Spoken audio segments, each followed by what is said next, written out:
but she just had a little bit of a break from the blast. Ready for this championship match. It will be Bailey from the top end. It's defended by Denley away towards the offside, and there's no run. So yeah, Bailey and Anderson with the new ball, and the debut for Mitchell Stanley, which is quite an interesting selection, an exciting selection. He bowls pretty rapidly. Struggle for kind of to be bowling fit. He's played some T20 games, but not many of those. As Bailey's in again to Denley, it's turned in towards the onside, and there is no run. Yeah, I think, you know, Mitch Stanley, I think he's had a really good run when it comes to sort of T20 and the shorter format of the game. And obviously it's been a while since he's played a 4-day game, considering it's his debut for Lancashire. So I think, you know, he'd be almost ready to go, but he'd have a little bit to prove, I feel like, for himself. I think he would do really well on this surface. Comes Bailey. Balls to Denley. That's pushed out in towards the offside. Fielded by Josh Bahanam. Comes up from mid-off. And there's no run. Yes, it's an interesting point, that, isn't it, about the last time he would have played I don't think if he's played a first-class match for Worcestershire, or whether he's just played... No, he's just played T20 cricket for Worcestershire as well, so it's not just his first-class debut for Lancashire, it's his first-class professional debut as well. Mitchell Stanley, he's only played list day and T20 games. And so that's worked away through the offside for the first runs of the game, not even before of them. Quite a quick outfield there. Pushed away by Denley for 4. It's a beautiful looking shot that just stayed on top of the bounce and just punched off the back foot and absolutely flown off the surface.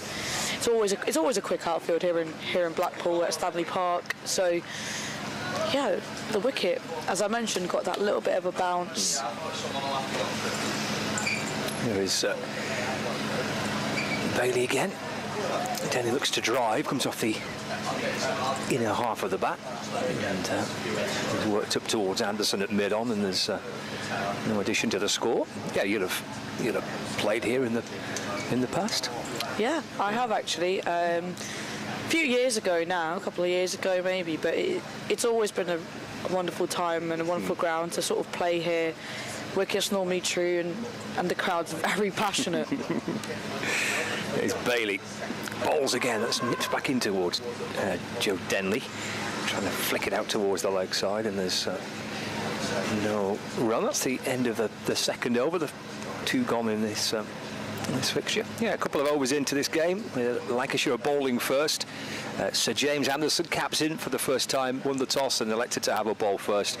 2 debuts as well for Lancashire. Ashton Turner making his first-class debut for the club, as is Mitch Stanley as well. Both these 2 sides bottom of Division 2. So it's the bottom 2 in the Division 2 up against each other at Stanley Park in Blackpool. So Kent are batting first, 2 overs in, and Kent are 4 without loss. That'll be another one for Sir James Anderson and bowling. Oh, it just turns Compton around for thickish leading edge and squirts away towards the offside, and there's no addition to the score. I think that's it. I think, you know, batters, and that's the beauty of Anderson, as we have seen for many, many years. Batters will almost look to turn it into the leg side because of the angle into them. However, he's got that tendency, and his seam position, if you actually look at it, it does take the ball away. So that's going to be tricky, is just try and play him as late and straight as possible. 3 slips and a gully. Balls again. Defender back to Anderson by Compton, and there's no run. Yeah, it's a testing challenge for 2 opening batters at an outground as well, under kind of cloudy conditions, and Anderson tearing him from one end. I think many international batters wouldn't want to be at the other end. Absolutely, yeah. At this. There's Anderson over the wicket, balls to Compton, is in behind it and defends. And there's no run. We'll bring Matt Colin from BBC Radio Kent, bring Sachi back at 11:30. Get Matt's early thoughts on this fixture, and indeed the return of red ball cricket after about a month or so away. 2 blocks of championship matches to be played now, this week and next week, and then back to the blast again. Compton waiting for Anderson, who's in and bowling, just worked away off his pads down towards fine leg. Like 1, 2, he does in the end, comfortably coming round for 2. Fielder Nick Stanley, I think that is, he's at fine leg. Having quite a bit of ground to make up to his left-hand side. No bat on that. Leg by the signal from the umpire. 2 more to the total. Good morning, Matthew. Morning, Scott Reed. How are you? I'm very well, thank you. Yourself? Yeah, calling me Matthew this morning. Well, I've had a good formal name. It's very formal to start, I'd have to say, yeah. There's Anderson. Balls again. That's defended by Compton, and there's no run. Welcome to Blackpool, to Stanley Park. Thank you very much. My first visit. What a charming place it is. Lovely. Does that sound too patronising? No, it's just really lovely. Yeah. Where do you park your car? I asked the steward this morning. He said, in Stanley Park. Very nice, thank you very much. Beautiful. Lovely walk along the road there, tree-lined, and gather the zoo is just it is beside it. Yep. View of the tower. I mean, what more do you want? Jimmy Anderson bowling. Into Compton. It's forward, thickish, outside edge. Ball pushed away towards the offside, and there's no addition to the score. So we've had 3 overs of the game. 5 without loss. There's all sorts of challenges for us today. Most notably that we've got no idea what the score is, but because we can't see the scoreboard. The blotter's in the way. I think the score's overrated. I think our listeners you're right. I think you're more of an atmosphere of what's going on. Yeah. That's what we're here to bring, we are, the yeah. colour. The score's largely irrelevant. We're just going to bring some colour. Yeah. I mean, a lot of people will say cricket's a game about statistics, but for me it's more of feelings. So we'll bring you... Yes, we'll do our best. And breezy is the feeling at the moment, I think it's fair to say. But, Tom Bailey then to continue from... Well, I had a look at various websites about the end names, and I'd have to say I think yours are the best. Here's Bailey, playing a miss, most definitely, by by Jaden Denley. I'll get the name right eventually. I've got to that age where I'm calling people 3 or 4 different names before I get to the right one. It's Jaden Denley. JK rather than JL opening the... although Joe has opened the batting for Kent this season in the county championship. It's Jaden today. Joe picked up an injury in the T20s, but I'm not sure if that's why he's taking a rest. But Jaden Denley, England under-19s player, defending that back at Tom Bailey, Ben Compton at the other end. But yeah, stiff test. Our expert, Shachi, has already been out to talk to the ground staff about this pitch. I believe she has, yeah. I don't know if I should withhold that information because it may be off the record, but I spoke to, put it this way, I spoke to Matt Parkinson at the end of the T20 on Friday as Bailey bowls to Jaden Denley. Good shot, that one. He's up on his toes, very upright, trying to guide that through point, but won't beat Jones there, the fielder. I said, what can you tell us about Blackpool? Obviously, former Lancashire player, delighted to come back, and I mean that sincerely. I think he's got a lot of friends in this squad, and he just squinted at me and said, "Well, it's Jimmy Capting, isn't it? There's not really much turn." Typical Matt Parkinson. Tom Bailey. It's a lovely delivery again. I think Jaden Denley's quite compact there, but played down the wrong line through the wicket-keeper, and there's no run. So, I mean, it is stating the bleeding obvious, I suppose, a little bit, but yeah, I could see his point. He is in the side, however. He is, yeah, and Lancashire have gone with Chris Green and Ashton Turner as well, so they've got some spinning options in their side. He's had success here, Parkinson, for Kent. Is that an edge? No. But leaving him again off the pitch, Jaden Denley is feeling for the ball at the moment. I thought I heard a little sound, but through to the wicket-keeper. Don't think it's hit thigh pad. He got wickets there for Kent in the One Day Cup fixture last season. Kent won here in the One Day Cup. Yeah. He got 4. I think the previous meeting, I think Kent's only other game, I think, was in the One Day Cup the previous year when they lost, but you can tell me more about that. Here's Tom Bailey to Jaden Denley. Bat and ball this time inside part of the bat, out towards square leg. It's fielded by Stanley, and there is a no run. End of the over. Denley feeling his way into this one. Has 4. Compton yet to score. But just from the scorecards of games, certainly in recent years, it looks like plenty of runs and games that go the distance as well. So. Yeah, that's pretty much spot on. Yeah, there's been some belting games of 4-day cricket here in the last few years. There was a period where Lancashire didn't play 4-day games here for a decent while, quite a few years, and then quite a lot of work was done by Blackpool. They basically relayed the outfield, improved the drainage. Anderson's into Compton, that's nudged away to the leg side, and there's no run. And I think that work that Blackpool have done has certainly helped to encourage Lancashire to return a few years ago, and the pitch plays well, produces some good games of cricket. So hopefully if we get lucky with the weather across the next 4 days and don't lose too much, we might get a good finish. Yeah, looks a bit unpredictable in terms of showers. Yeah, it does. Yeah, doesn't, from the forecast, doesn't look like anything particularly heavy, but and it's just brightening up a touch, I suppose, here, but pretty much perfect, you'd think, for Jimmy Anderson in terms of overheads here. Change of line here. It's come around the wicket to Compton instead, which Compton leaves. You start with 2 left-handers, Kent, here, haven't they? Which is with no Zach Crawley. I'd say they've struggled to find an opening partner for Ben Compton, but I think Jaden Denley certainly fits the bill. He's done that for the 19s and scored a lot of runs in the second 11 as well, and is looking like beyond promising. He's looking like he could be a very decent cricketer. Compton waiting with 3 sips behind him. Anderson in and bowls. Beats Compton. May just have dragged his bat inside the line of that, potentially.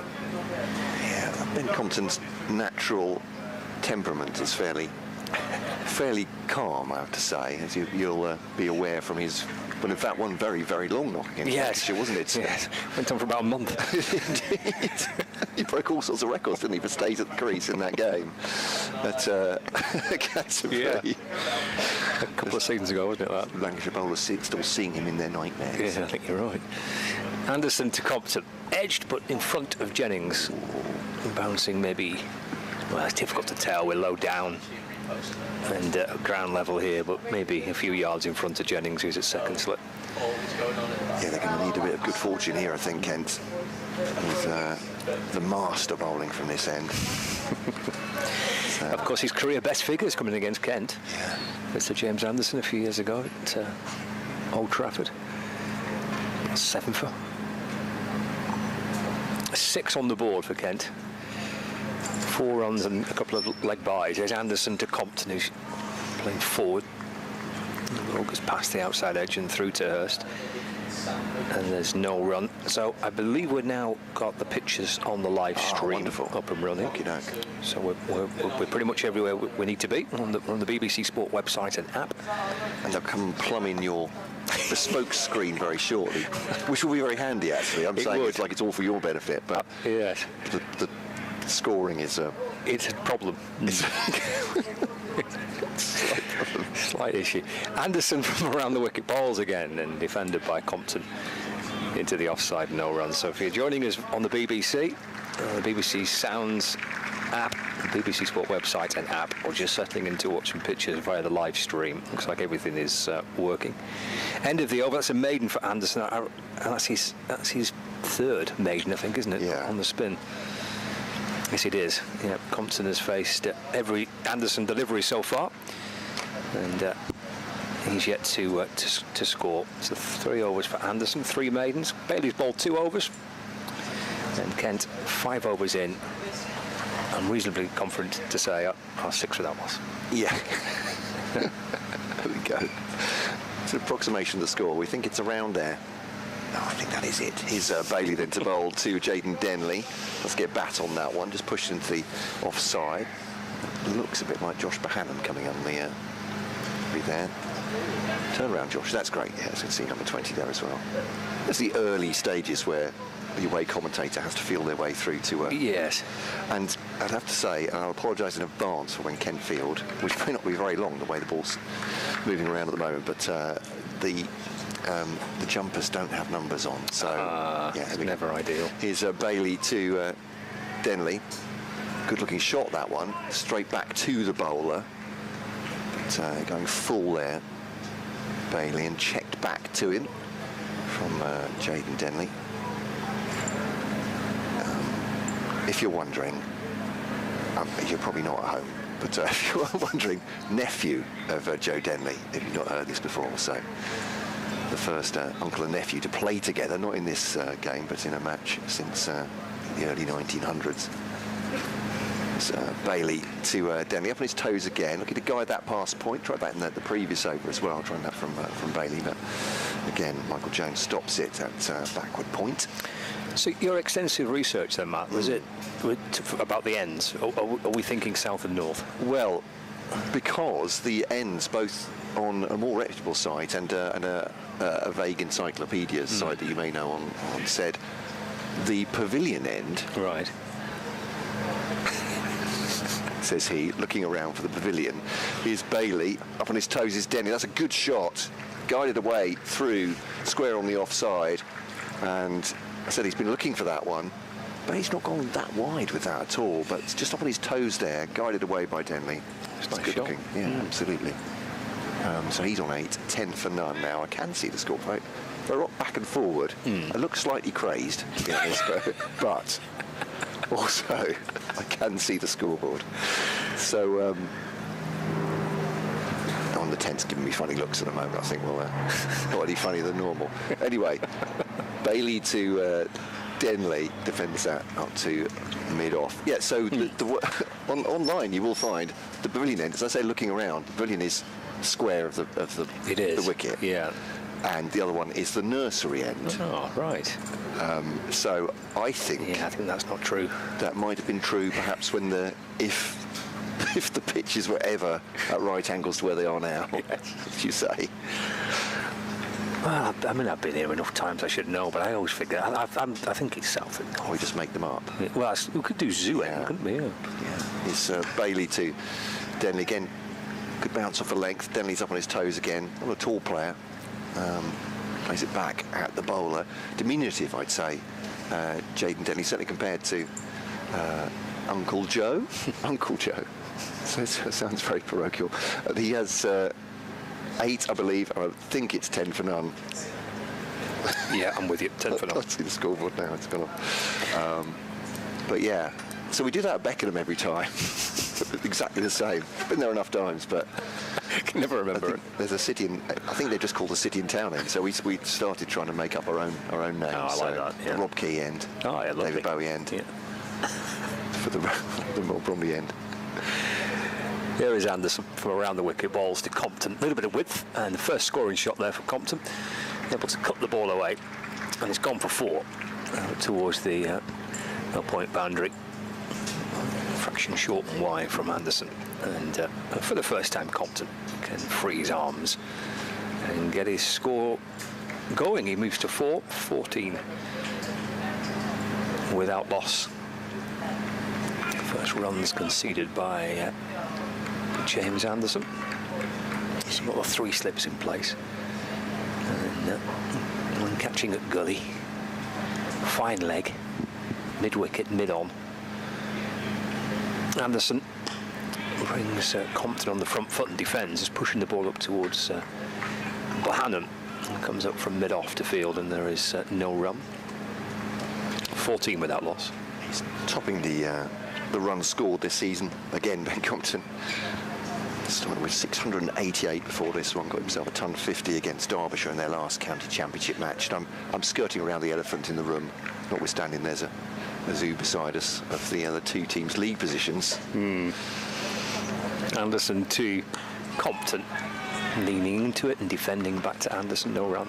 Does anyone listening want us to talk about that, or should we just gloss over it at this point? Pretend it just doesn't happen. He doesn't exist. I was saying early on our preview for BBC Radio Kent that this was not what was expected of these 2 sides. No. I mean, it's a bit of a simple thing for for pundits that perhaps don't watch that much county championship cricket say, well, the teams that got relegated, they'll go straight back up. They're the favourites, but it certainly hasn't worked out like that at the moment. Anderson to Compton.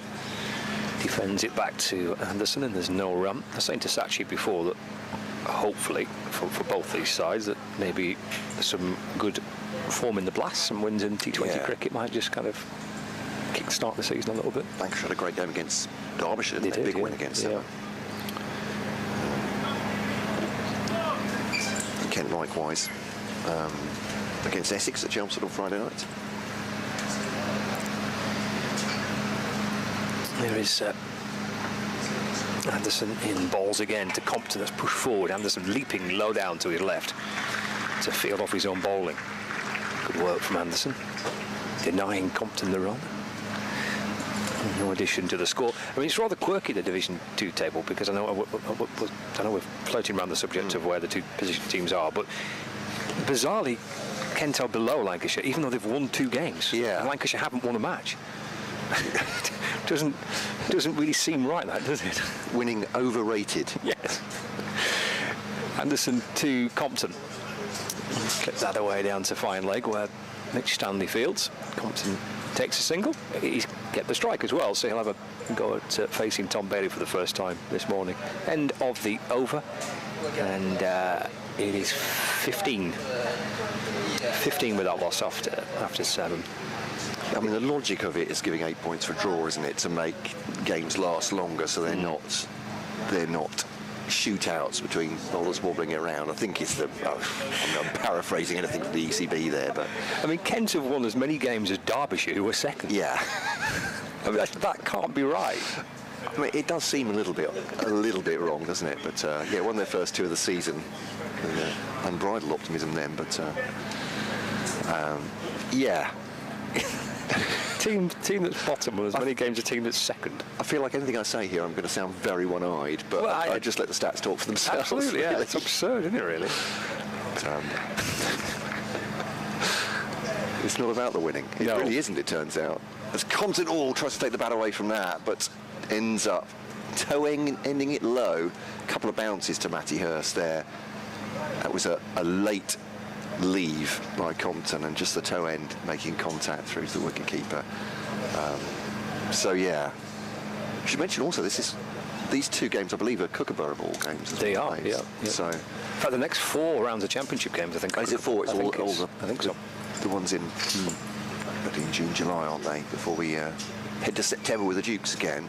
Left outside the off stump by Compton, who I think is facing Bailey for the first time. He is, yeah. 15 for none. Compton has 5. He had a good season, hasn't he? As you mentioned, the runs he's got there, 3 centuries, averaging 52. Not been the batting in a team that's struggling. It's a pretty good effort, that, isn't it? He has done exactly what we've come to expect, but those are high standards indeed, aren't they? Yeah. Just stay there the whole time and score 100, Ben. That's all we need. But yeah, he's had to anchor, and it's a big shout there. Sue Redfern is behind Keaton Jennings, and so I can't see, but Compton is still going anywhere. I can't see Ben Compton either, because of the, well, can I call it selfishness? Is that too much? And Ashton Turner and Keaton Jennings. We've got a great view in terms of down the pitch here, but yeah, we are at ground level, down a slope as well here, aren't we? So my apologies. That was an appeal turned down, though, needless to say, as Ben Compton is still batting now, up on his toes, and as so often, he'll get runs after a big appeal, as cricketers do. It seems to be the way, doesn't it? You think you've got him, and then he'll get runs. I'm not talking just about Ben Compton here, but it's a cricket thing, isn't it? It is, yeah. Steered into the offside for 2. He goes on to 7, and it's 17 for none. Here on BBC Lancashire, BBC Radio Kent, with the other live pictures. My mates TV. So Bailey once more. 3 slips in the gully in. So Compton defends that on off stump.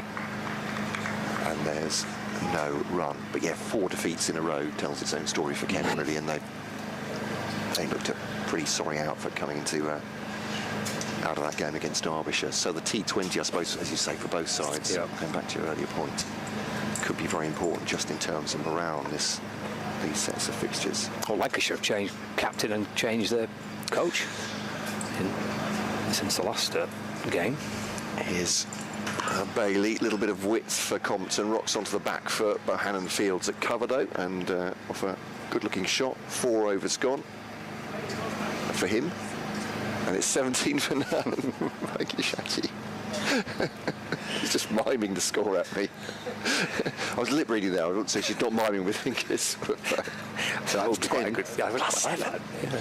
We could do with someone sat just outside the tent, couldn't we? Just relaying the score. Yeah, back to us, yeah. absolutely. Back in the day, we had scorers with us. Yeah, we could. So Wendy Wimbush, from the TMS yes, score as well. Wendy, Yeah. yes. Yeah. So guiding me through my early days of commentary as well.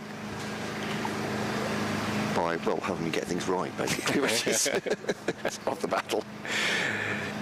Anderson balls to Denley, a full ball from around the wicket. He drives to mid-off, and there's no run. Yes, remember Wendy in the commentary boxes at Canterbury. Yeah. You knew when you got something wrong with Wendy. You did. I've had to say, I'm Yeah. trying to remember what I used to say, and she didn't like it, and she used to click around the back of the head. Right. It was, I think I used to say either trail by. Trail. Was it that? Yeah. Was it a trail by one? Yeah. Right, yeah. I'm not a fan of that. No, definitely got a little clip around the back of the head for Yeah. that.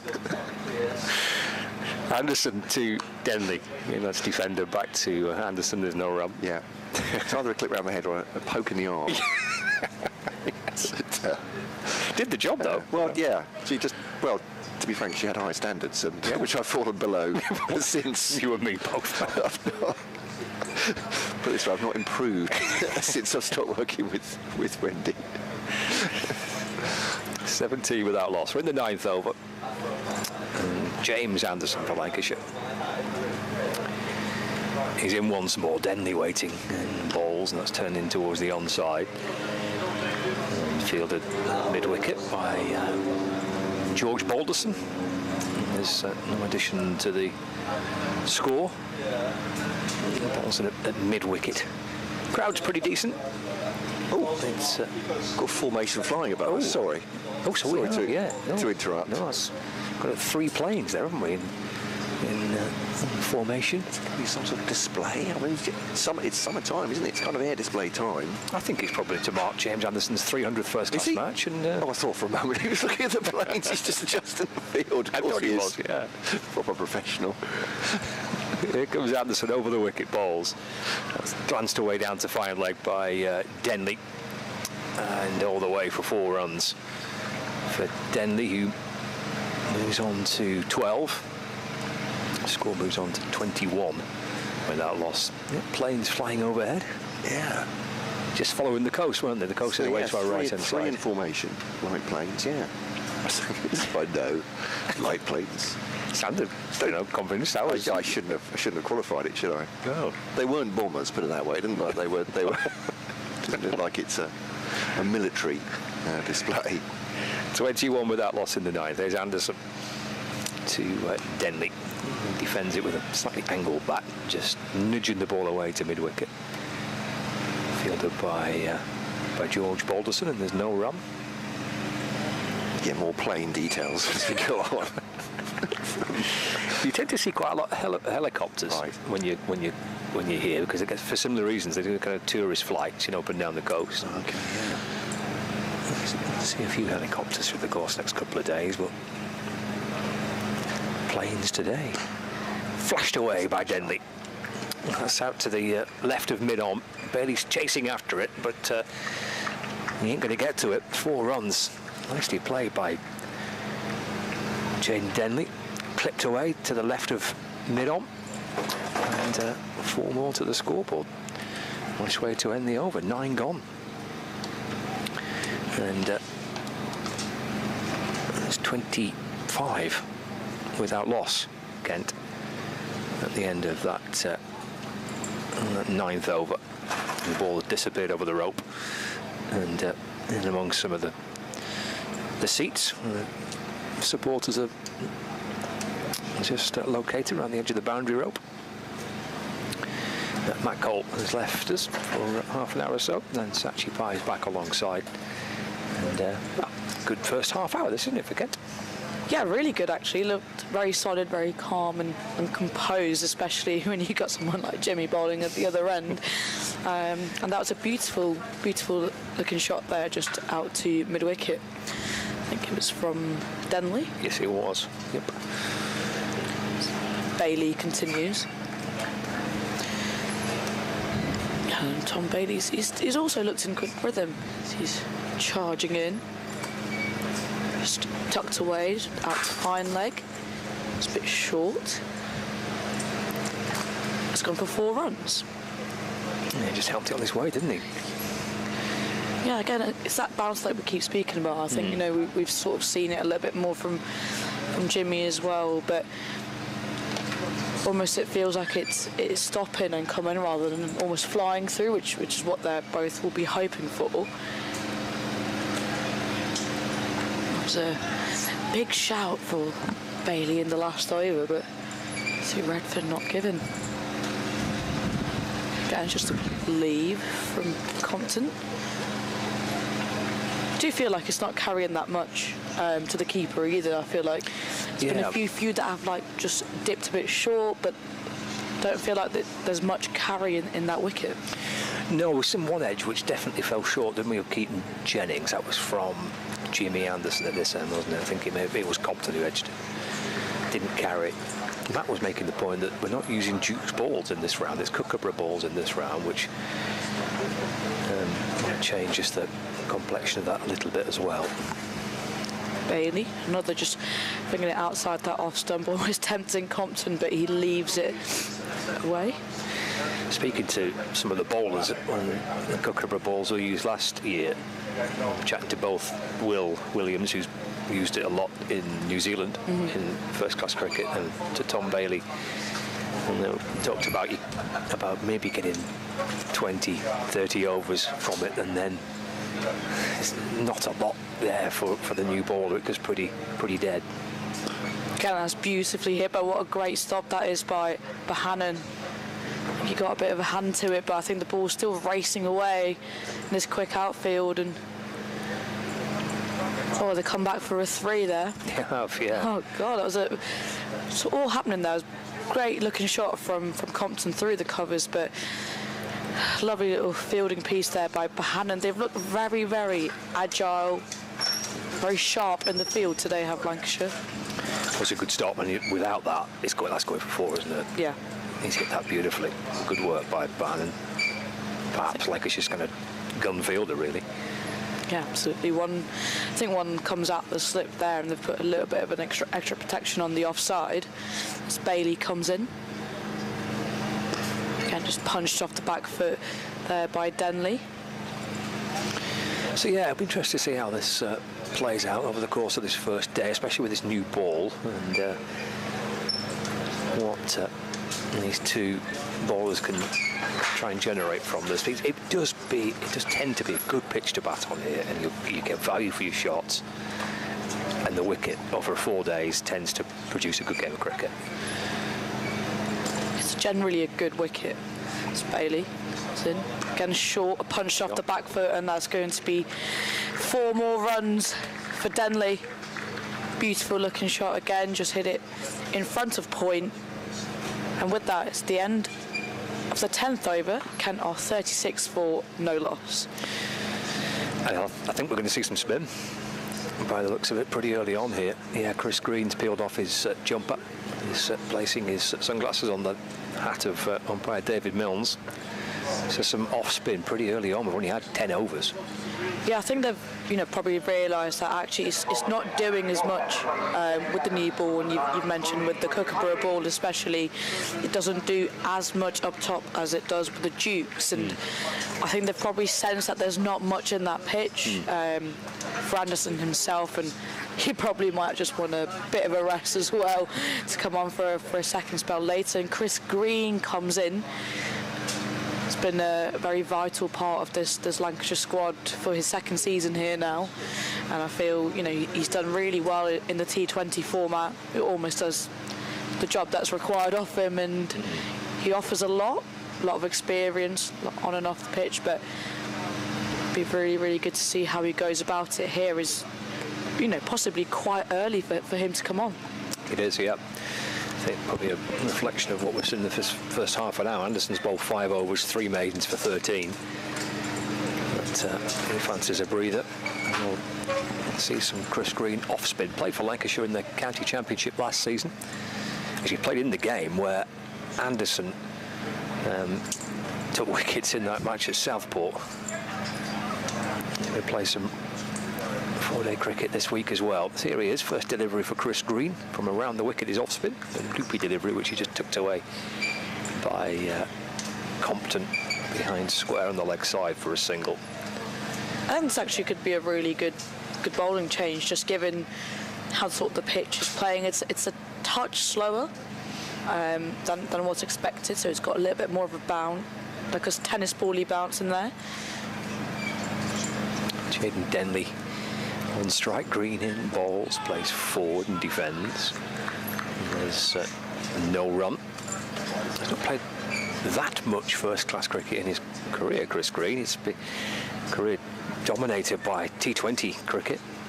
It's just his 21st first-class match. He's played 243 T20 games. Green in to Denley, just brings him forward. The ball slides away past the edge of the bat. Yeah, he's predominantly been, you know, massively T20 favourite. Yeah. Played a lot of franchise cricket. Striding in to Denley, slip in place, and push back towards him. No, it's been just past the outside edge. May just be a little bit of gentle turn there for him. Yeah, you could tell by his reaction. Yeah. He thought it was awfully close. Probably what we can see out here. Yeah, we have two left-handers in here. There's the balls again, pushed back towards him by Jaden Denley. There's no run. 2 left-hand batters in to get your off-spinner in pretty early on, and just watching back on the live stream, it just looked like it's just a little bit of gentle turn there early on for Chris Green. A couple of balls which have just slithered away past Denley's outside edge. Tosses this one up, and that's driven away into the offside. No run. Interesting first over that. Just a single coming off it, but some early signs of encouragement for Chris Green at the end of it, with a couple of balls that just slid past the edge of Denley's bat. End of the 11th, that 37 without loss. Kent with Compton on 15 and Denley on 20.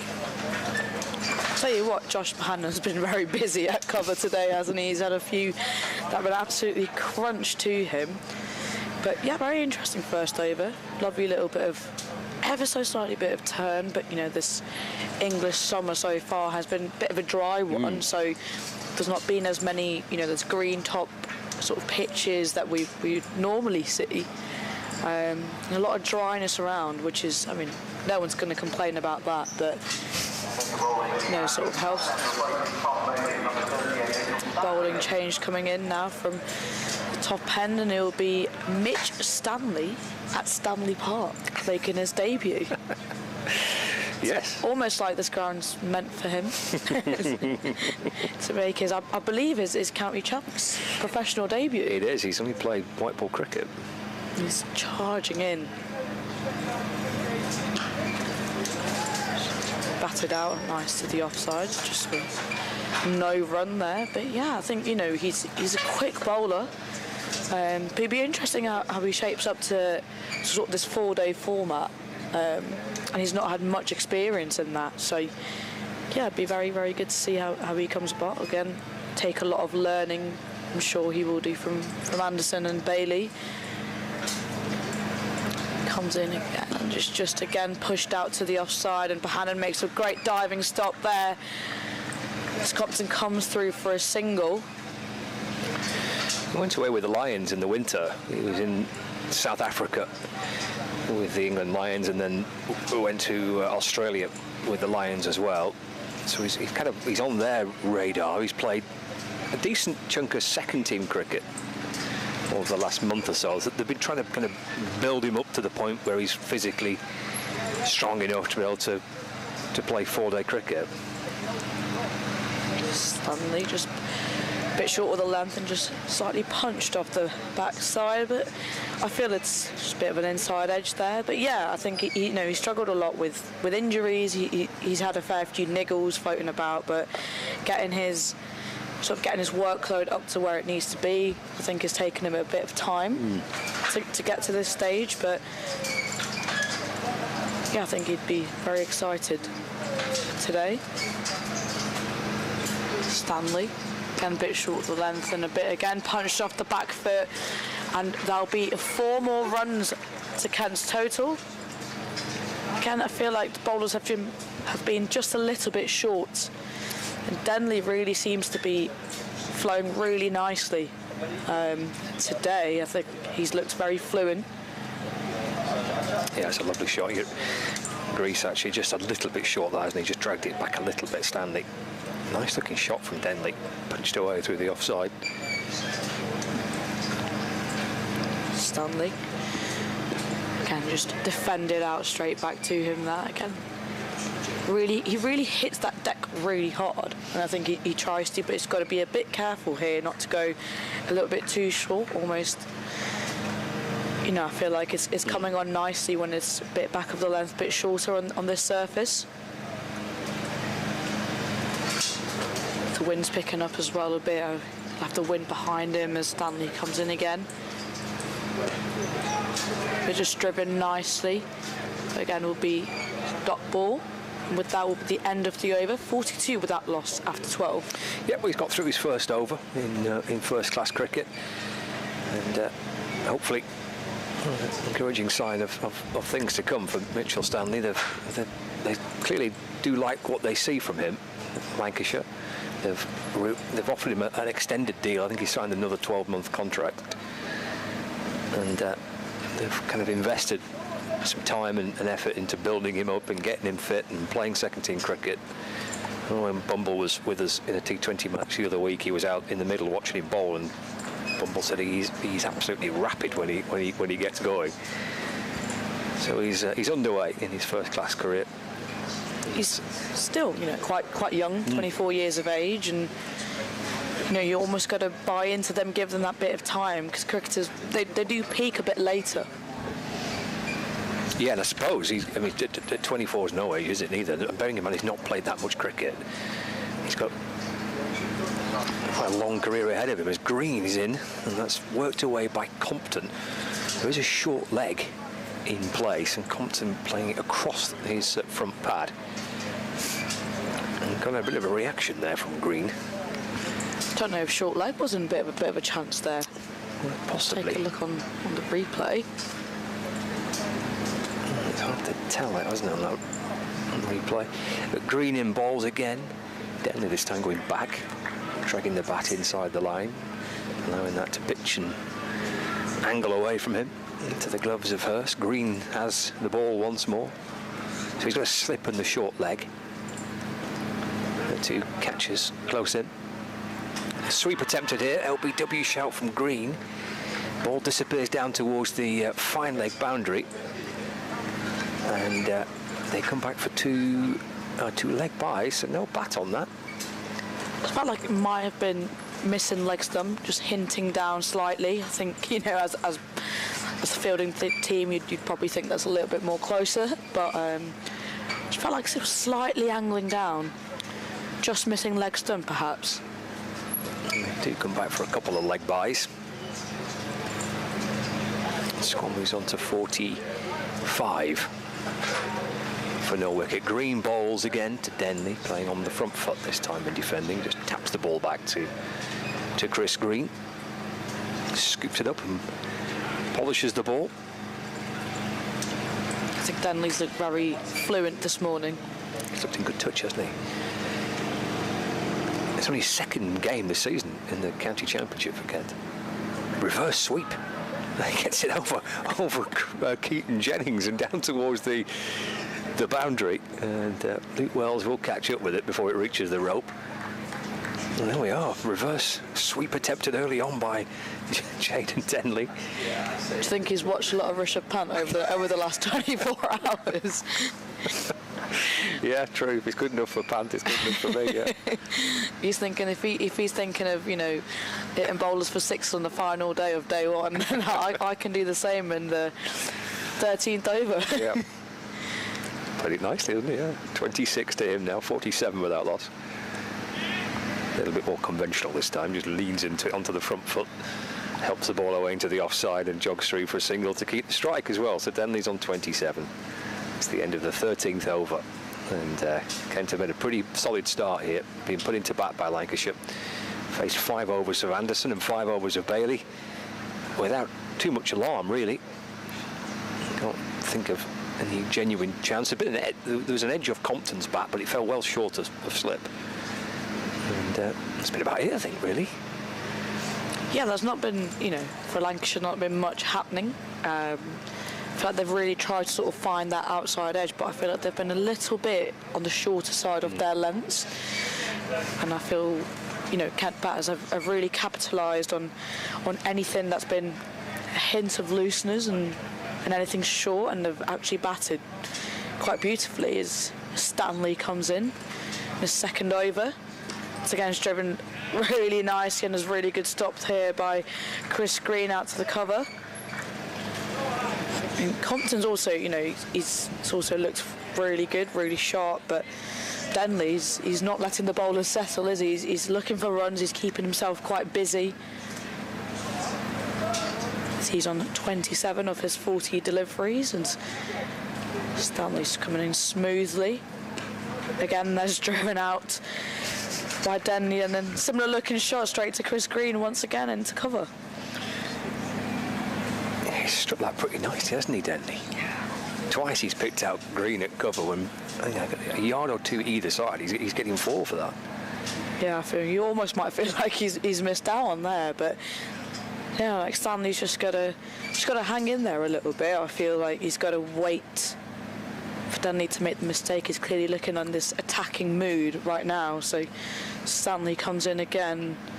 It's really better delivery there, just hanging it outside the off stump, and a good leave by Denley. But you can almost tell the difference when we speak about Stanley's pace, about the bit of the difference he's sort of had, and that's carried through nicely to Matty Hurst as compared to when Bailey was on.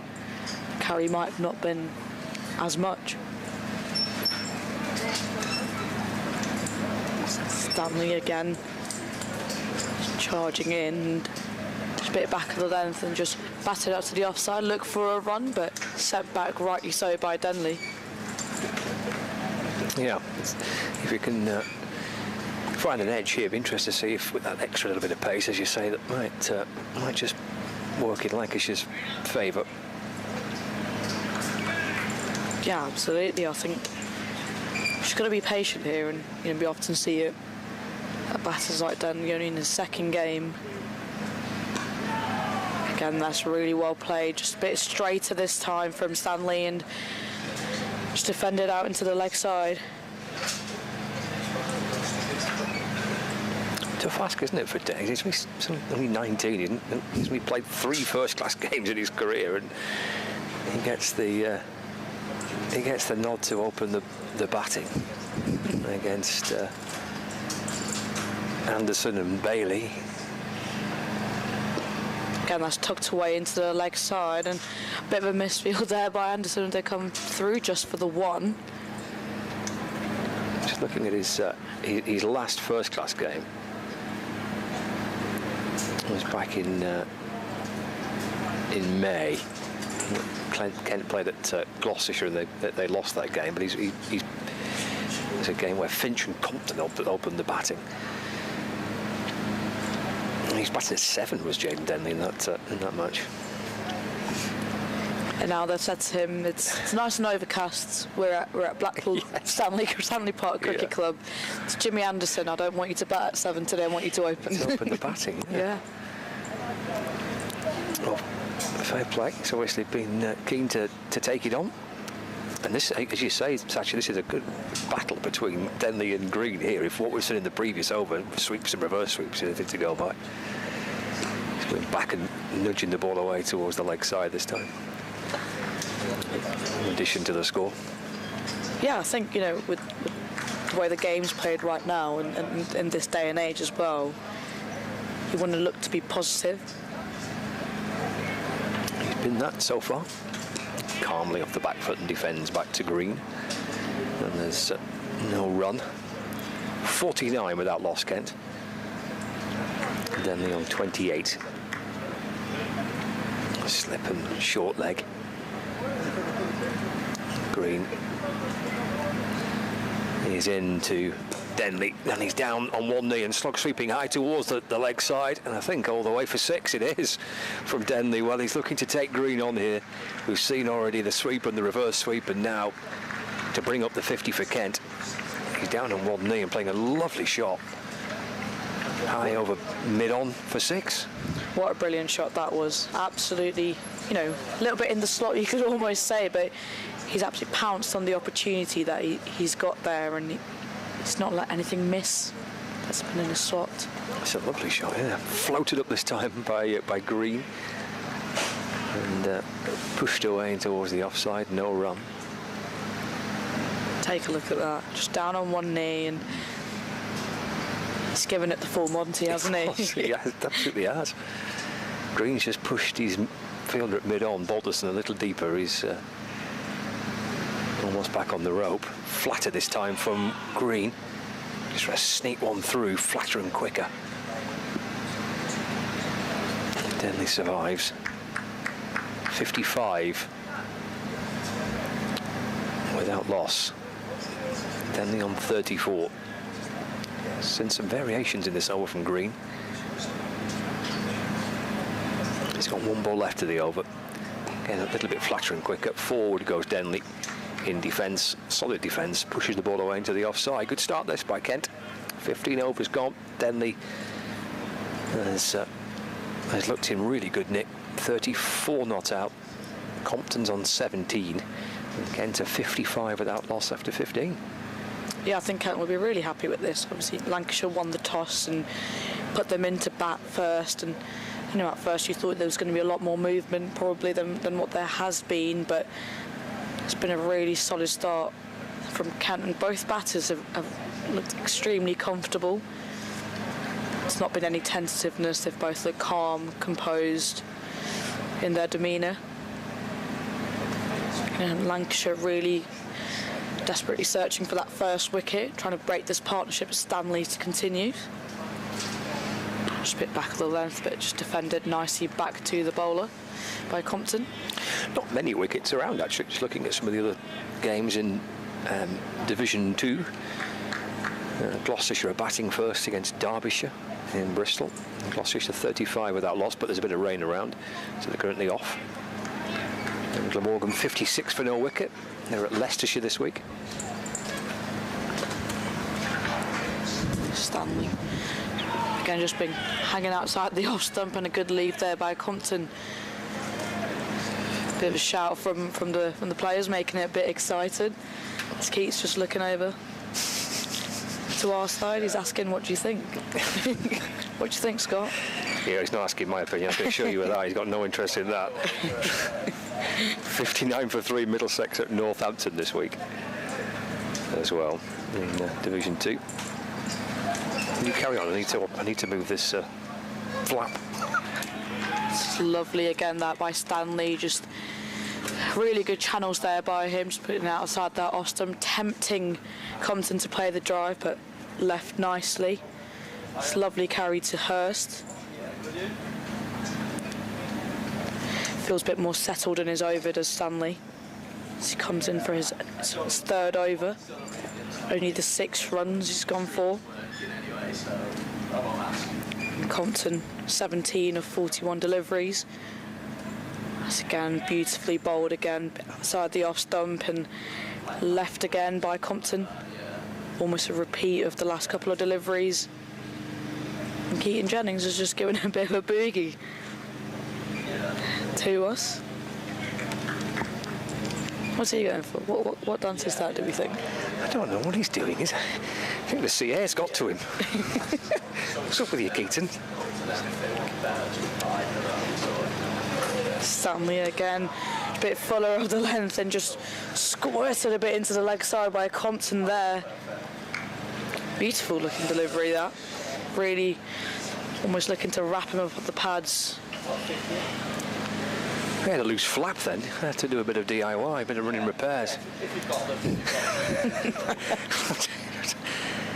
Commentator, part-time DIY. There's a loose flap blocking my view in this media marquee. Stanley comes in again and again. Really well bowled, just a bit straight and defended back nicely by Compton, and with that will be the end of the 16th over, maiden over for Stanley, 55 without loss. He really looks much more settled in his rhythm now. It's really good over there. Yeah, he's just getting into it, isn't he? That's the end of his third, that, isn't it? That was probably his best, wasn't it? He seems to have judged the length a little bit better on that in those 6 deliveries. Encouraging start. Yeah, gets a little tap on the back from his skipper as well. Yeah, it was good channels, I'd probably say. You know, just hanging it outside the off stump, and then last couple of deliveries, just bringing it in, looking to find, you know, almost wrap him up on the pads. Yeah, looked very, very much more in control, more in better rhythm did Stanley. Now we've got Green to Denley again, which has been quite good fun to watch. Looking to sweep again. Denley's in the air and caught by Stanley. Coming up from the boundary. It's a good running, diving catch that from Mitch Stanley. And Chris Green finds the first wicket of the day. Denley on the sweep.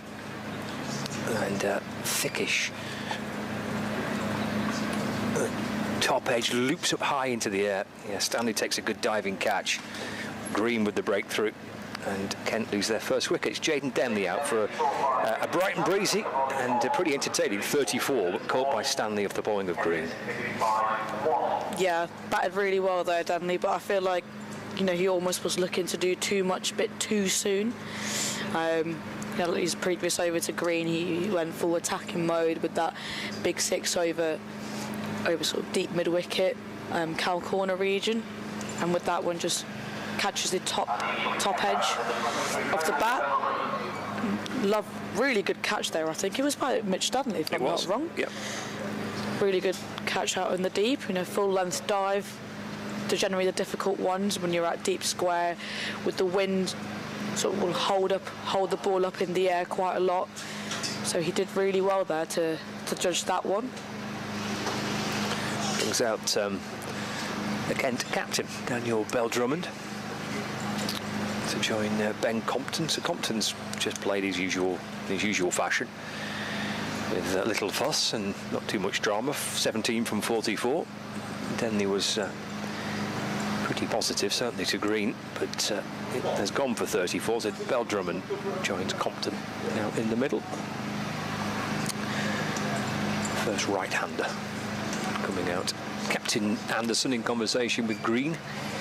What's the outcome of this? Well, he's going to have a couple of catches close in again. Not sure at slip. Looks like Anderson maybe even at leg slip. Yeah, so Jennings at slip, Anderson at leg slip. I can't quite make out who's under the helmet at short leg. It could be Michael Jones. And backward point, mid off, short mid wicket, backward square leg. Bell-Drummond waits for Green. A breezy day. Green's trousers flapping in a pretty strong breeze as he comes over the wicket and bowls to Bell-Drummond, who's kind of gingerly getting forward, not with a great deal of confidence, it didn't seem. A little bit tentative, rocking onto the front foot, looking to defend that first delivery.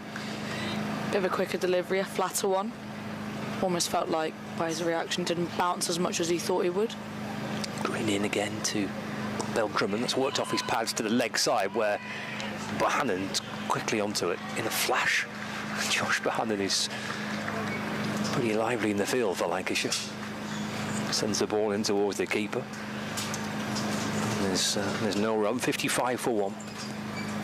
Bell-Drummond has faced a couple of deliveries so far. Green comes in, bowls again. And that's worked to the leg side. And there's no addition to the score. Fielded again by Bohannon. I think he'd be looking to get off strike, and as Green pushes fine leg back, so you've got a fine leg now.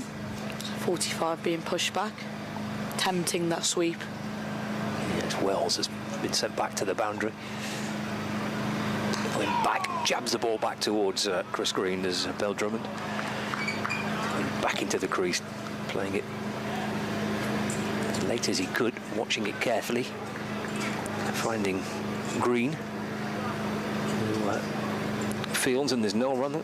This is the last ball of the over into Bell-Drummond, and just drops it to the leg side, and there's no run. It is the last ball of the over, which means it's a wicket maiden, because the first ball of the over was a wicket. So wicket maiden for Chris Green. 17 overs gone. And Kent are 55 for 1 in their first innings. Compton 17 and Bell-Drummond on 0. Good stuff that from Green. Yeah, really good. I think he almost sets the opportunity in his last couple of overs when sort of Denley was really looking to take him on and sort of create things. So I feel like he knew there was a chance, and he probably set the right field.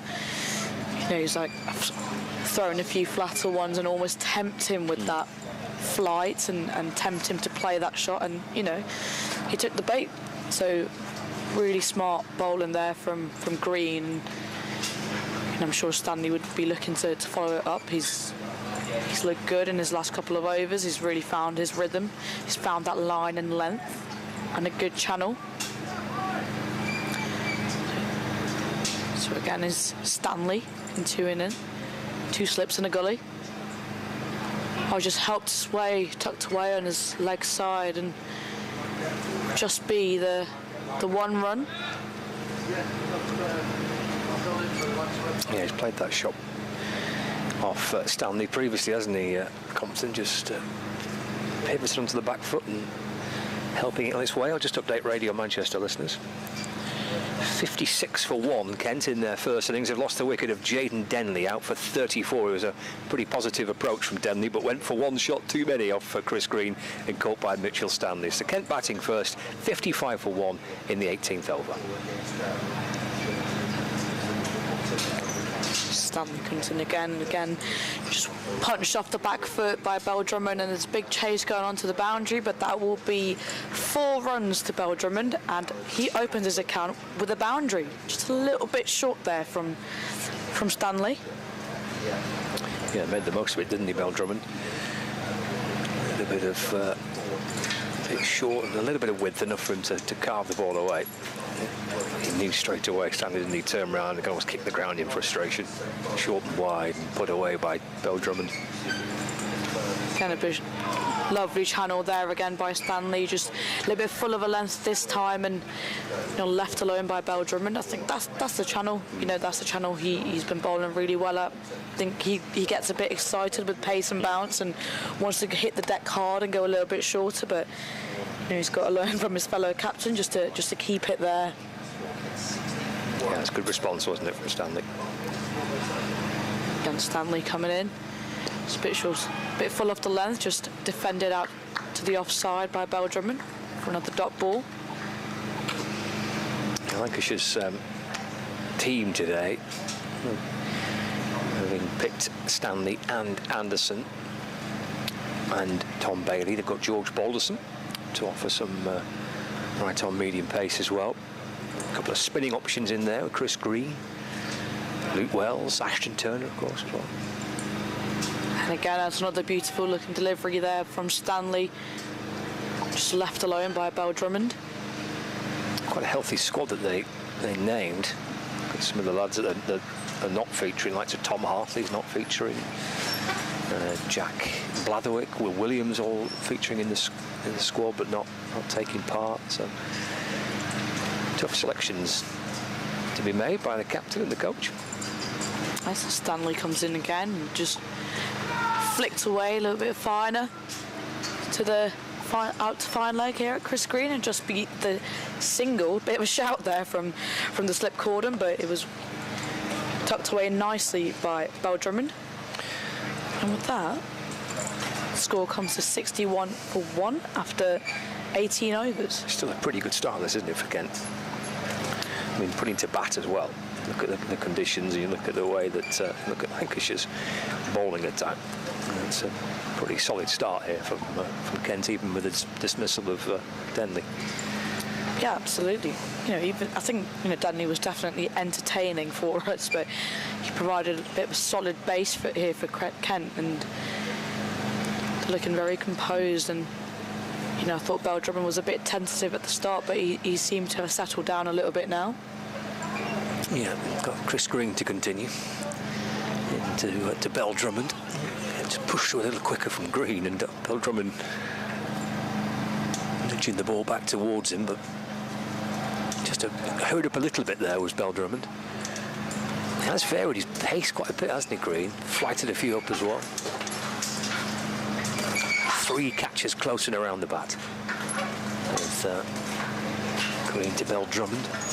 It's worked to the leg side. One of those close catches is at short leg, and Michael Jones went leaping away low to his left to try and see if he could snaffle something up there for Lancashire. But Bell-Drummond does get a single. He moves to 6. 62 for 1. I think it might have been just short of Michael Jones there. I think. Yeah, it was. But he's making stuff happen as Green, and again he's placed that fielder there at almost such a very, very backward deep square, almost like a long leg is Mitch Stanley. But now he's wanting to bring him up and put the pressure on Compton. I feel like he's not really faced a delivery in a while. He's on 18 of 45 deliveries. Yeah, he's just in a position where he might be tempted to try and sweep potentially. He turns it into the onside by Compton. There's no run, albeit I've seen quite a bit of Compton bat. And I'd be surprised if he went to sweep Chris Green here. But yeah, standing in that position, kind of halfway back to the fence at long leg. Driven to the offside by Compton. Fielded by Bohannon at cover, and there's no run. 62 for 1, Compton on 18. Bell-Drummond on 6.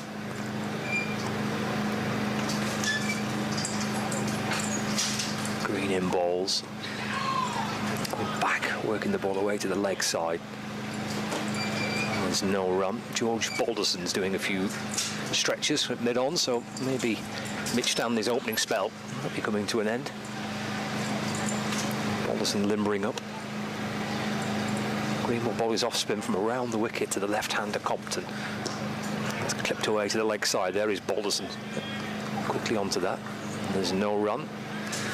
And that's the end of the over. Just a single coming off it. So 19 overs gone. Bell-Drummond, he's on 6, isn't he? Compton's on 18. Green's completed 5 overs, 1 for 12. 62 for 1. Kent in their first innings. I'll make way and bring Matt in to join you, Sachi. Yeah, it's a good start here by Kent. I think Green, he's making stuff happen. He's creating chances. You almost sense a bit of excitement when he's coming on to bowl. Just to be a bit of a change of bowling now. Mitch Stanley's opening spell has come to an end, and we find George Balderson coming in for his first over of the game. The crowd's now settling in and seems to be really enjoying what's been a really good first hour of cricket so far. It's Bell-Drummond on strike, 2 slips. Balderson charges in for his first ball, and start just left outside the off stump by Bell-Drummond. Good afternoon, I should say. But it's morning session, isn't it? Yeah. So it's kind of, yeah. It feels like a morning. Yeah. It also sounds a bit like we're on a ship at the moment, doesn't it? Or the sailing boat. But it's not rigging you can hear, but the marquee that we're in, creaking and rattling. As Balderson comes in, and again it's just a bit straighter, a bit fuller, but just tucked away at the inside edge of the bat on the leg side, and to be a dot ball. I feel like they've really, for that first wicket, I feel like they've really pumped up the energy a little bit more now, and even the bowlers are looking to charge again that bit harder. Almost as Balderson comes in, and again tucked away into the leg side by Bell-Drummond. Just 2 slips for Balderson. Yeah, dispense with the gully as well. Actually, just I can't quite see that, but it doesn't. Yeah. Just the backward point. We've got Mitch Stanley at backward point. Keating Jennings as second slip. So kind of shows that it's not much swing around, not much swing in the pitch. Big shout, big shout. Big shout from everyone, and not given by Sue Redfern. She looks unfazed with that. Just put the head on one side, didn't she? As if to say, not quite. But interested to see a replay of that one. Didn't look a bad shout from here. Just squared him up a little bit. Yeah. It looked very, very close. Maybe just touch going down the leg side with that angle. He fancied his chances there, did Balderson, but he's looking red hot in his first few balls as he comes in again and is driven just straight to mid-off by Bell-Drummond. But he's hit good length so far this over. 4 dots now for Balderson. Yeah, it was a good foolish delivery, that, wasn't it? Bell-Drummond was trying to tee off into the offside, or at least drive into the offside, and just scuffs it along the toe end. Just take a look at that replay. It's good shout by Redfern as Balderson comes in, and it's a really good first over that by George Balderson. A maiden to start his account in for this day even. And with that, Kent are 62 for 1. Yeah, I think Kent will be pleased the way they've started, albeit with the loss of Jaden Denley. I thought after what was going to be an examining first spell from both from Tom Bailey and of course from Jimmy Anderson, who I think has got a great future in this game, the way he's bowled. But joking apart, I thought Denley played really well. But I heard your comments about that maybe he just gone to tried to go too big too soon. I think that's about right. He won lovely 6, didn't he, off Chris Green, but yeah, the top edge to go out. And Green continues. It's pushed away by Ben Compton, who I think it's fair to say will never be accused of going too big too soon. He is absolutely the linchpin of this Kent side, and I was discussing with Scott earlier, it's been really important for Kent in a really difficult season, 4 consecutive defeats. He's got some big innings within that and showed his character and his importance to Kent. So he just blocks that. It's not exciting, it's not T20 stuff when Ben Compton's at the crease, but different kind of player. But he's only got 150 in their innings defeat against Derbyshire. Shows how good he was, how good he is at doing this role. So I've just about talked him out, Lancashire fans. You'll be very pleased to hear as Chris Green comes around the wicket and trying to turn the ball away from the left-hander. He again just steers that gently out towards point or backward point. Luke Wells is fielding there. Yeah, I think he's always going to be the steering that ship especially when Denley was going quite attacking at the start. Yeah. But he knows that's the role he has to play in this game. Green to Compton, drives once again. Is that Bohannon in the? Yeah, it is. But getting some grip. He was suggesting with the spin. Yeah, 1 or 2 have passed the outside edge. I'm not sure how much Jay Denley was fooled by the one that he top edged, but certainly didn't hit it cleanly, obviously. And a good catch by Mitchell Stanley on his professional first-class debut. This one's pushed low down by Compton. It's a man that slipped down. He's got a short leg in as well for him. So Michael Jones under the helmet there. They're going to add a second slip now, so that's encouraged them, that shot from Ben Compton. Played into the ground, backward of Matty Hurst, the wicket-keeper. So Green just trots in now on his runner, closes the face to Compton. Green liked it, or was frustrated it didn't go to hand, but all on the ground from Compton, past the short leg. He'll take a single and take the strike as well, and might replay is well behind. So 63 for 1. So thank you very much, Shachi. We go. As we lean all the way back Yeah. on our chairs to to get a view of the score. And then Scott comes in the way. He did, and he was the one saying someone should be there to point out the score Exactly. for everyone, and he's just wandered off and then got in the way. He's done. He can't hear it, so there's no point in taking the mickey, is there, at this point? So, but yeah, end of the over, 63 for 1 then. As you said earlier, some big names in this Lancashire side as well, and well, I'm sure for Lancashire fans with some points to prove as well, given their run in the county championship so far. Absolutely, and you know what Green's actually bowled really, really well. Very smart with his pace as Balderson continues to Compton. It's just a bit full of a length, but defended nicely back to him by Compton. Yeah, I think Green has been really smart with his change of pace as he's bowled his field placements, and he almost had the plan set up for Denley, which he fell for, and he took that bait. I think, he went quite flat, and then just tempted him with that flighted run ball up and tempted him with that sweep. As Balderson comes in, and again it's just tucked away and defended out to mid-on. I think, I'll probably say the last 6 to 8 overs have really been Lancashire's. They've really dried out the runs and the pace at which they were scoring, and I've really put Kent under a little bit of pump, I would say. The runs have dried out. Balderson comes in and Compton flashes at that one. Bit of a shout there from the slip cordon, but see Redfern. Not interested at all.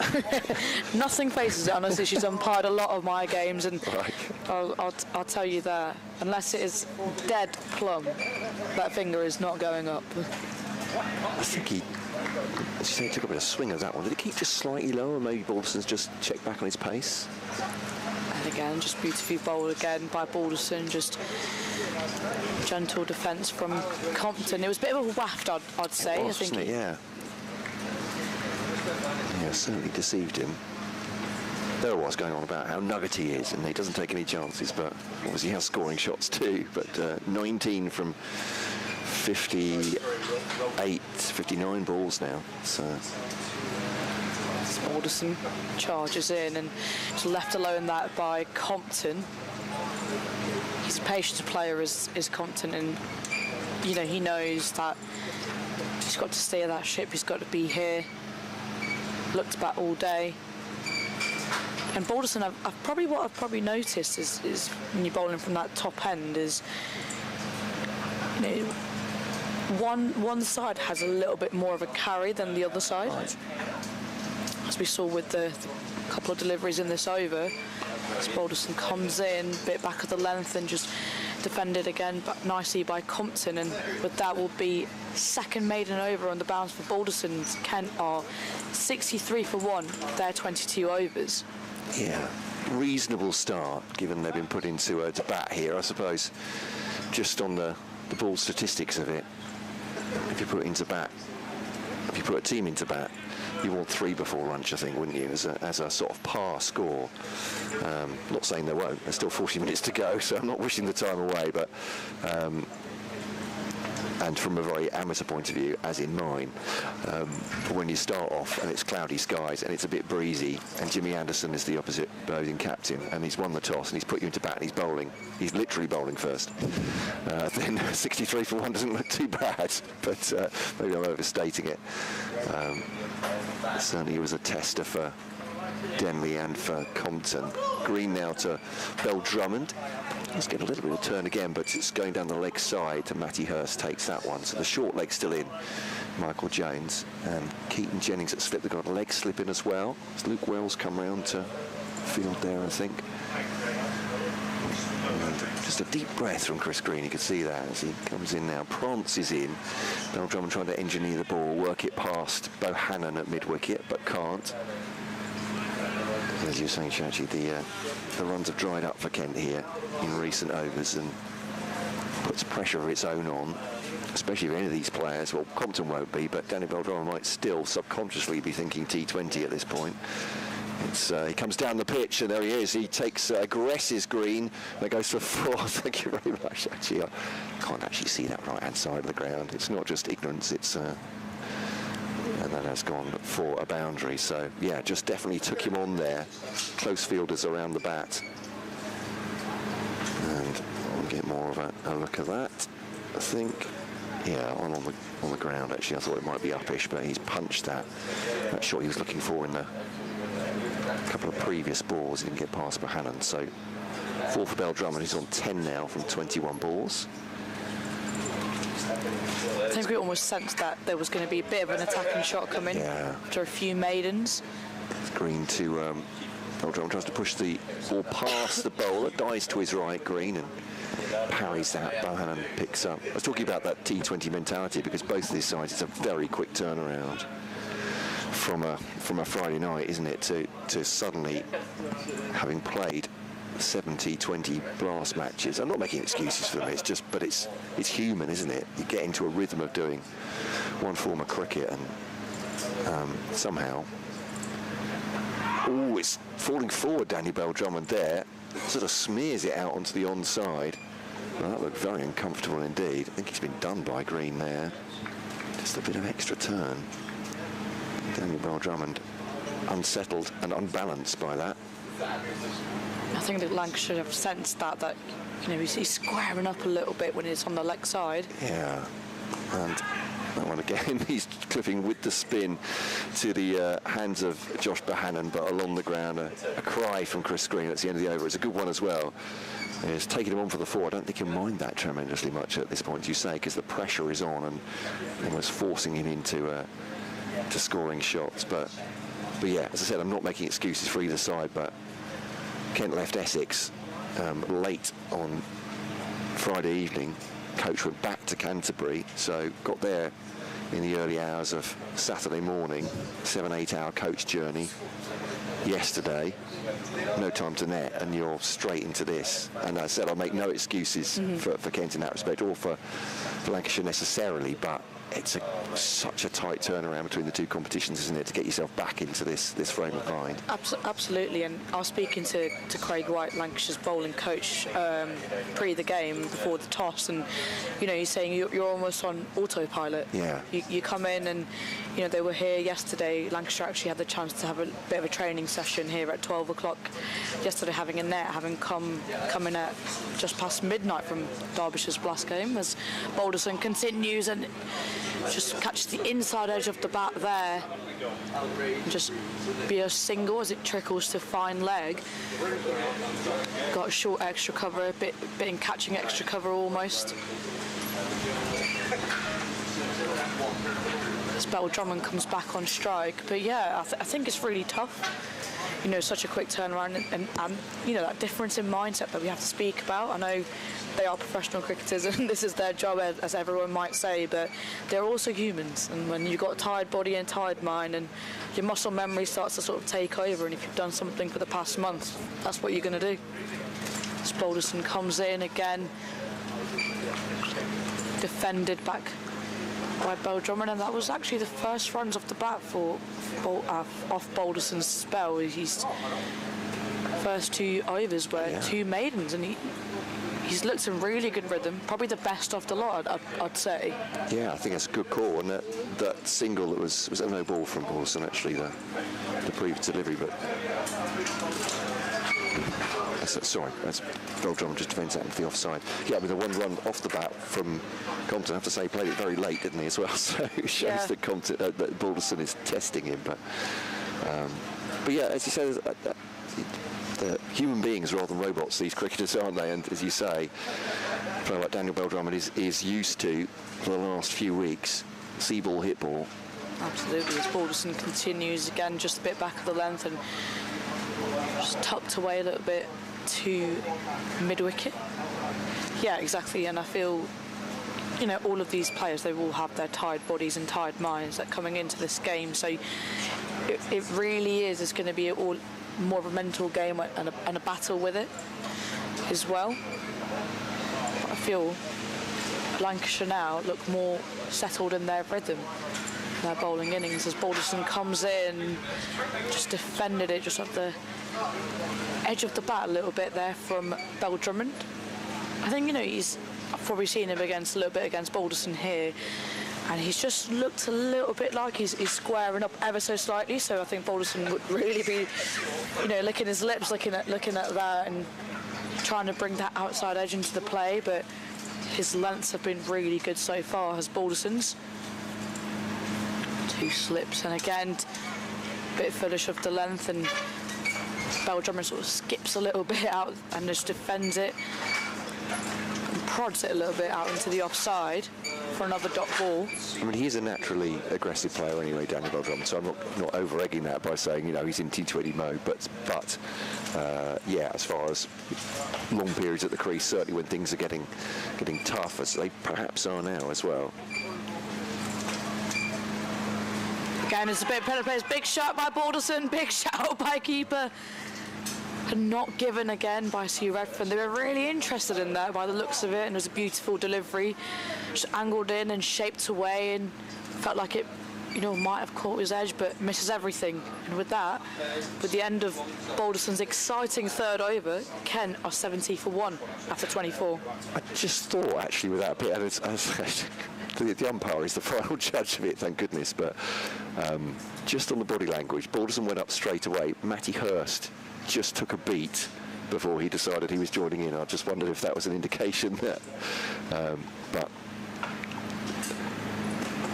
as you know only too well, sometimes it's the merest of nicks. One player will hear it, the other one won't, but Sue Redfern not raising the finger of that one. Chris Green chatting to Jimmy Anderson now, and he'll come around the wicket, the South African-born Australian international, to bowl to Ben Compton, who's on 20 from 62. He's been there since the get-go this morning.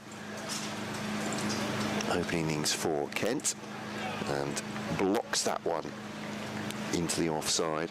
The 1 wicket to fall. If you're just joining us here on BBC Lancashire and BBC Radio Kent, and to the pictures with Lancs TV, Jaden Denley made a really promising start. 34 he made. Chris Green had him top edging to backward square. Mitchell Stanley on his first-class debut, taking a good running catch at 55 for 1. So they made a bright start, Kent. Chris Green to Compton, just clipping that into the onside, just rolling the wrists around it. A left-hander, so it's a right-left combination now. As I went round the ground, Kent fans posed me the question, when was the last time Kent had 2 left-handed openers as a partnership? And I thought, the gentleman that asked me, because he sort of folded his arms, I thought he knows the answer. I said, you've absolutely stumped me. It's Chris Green, no pun intended, outside the off stump and left by Compton. He said, well, I don't know. I thought you'd know. So that's my task for this afternoon. You did think, he was like, surely I'm not going to know. I'm just going to watch a bit of cricket. You should know this. But he did definitely imply that, and he's probably not wrong. So Compton sweeps that away straight at the man at short leg, Michael Jones, who stops that bodily, I think, first with a deflection. But there we go. If there are any Kent fans listening, Kent Cricket at bbc.co.uk. I would be very interested in the answer. 2 left-handed openers for Kent. Otherwise, as I said, it's my task, if not for this afternoon, for this evening. There's Green to Compton, back up the pitch. So yeah, Kent Cricket at bbc.co.uk. We've brought it all in-house now at BBC Radio Kent, with the Kent, the BBC email address, so kentcricket at bbc.co.uk. When was the last time? 2 left-handed openers for Kent. I hope the answer's not too obvious, or I'm going to look like a proper idiot. No, not for the first time. Well, in this game, let alone this season. So there we are, 70 for 1. Kent are.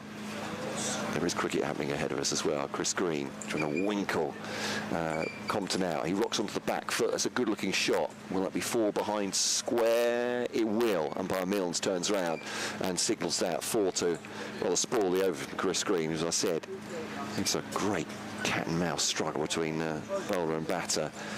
But 74 for 1 then at the end of the 25th over. Ben Compton has 24 now. Danny Bell-Drummond has 10.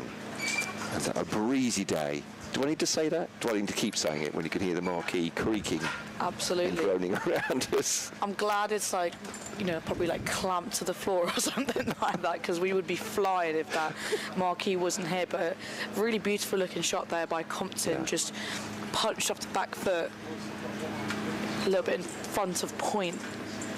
And Green, you know, was very disappointed with that last ball as Balderson continues, again, a bit full of the length and squirted away into the offside for a dot ball.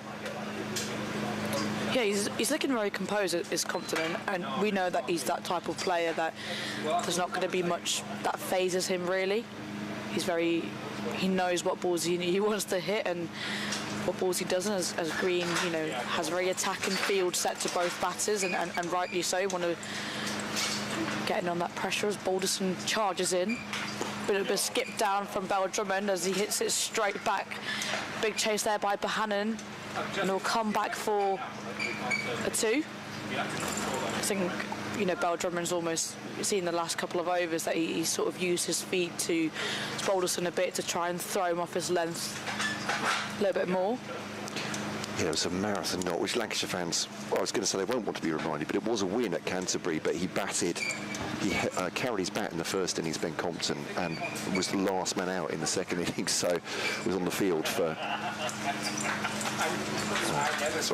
Better length out by Balderson, it's just left alone by Bell-Drummond, but yeah, I think, you know, to be fair, like, what Lancashire have to go off is they've got a good record against Kent. Yeah. You know, every time that they've played them.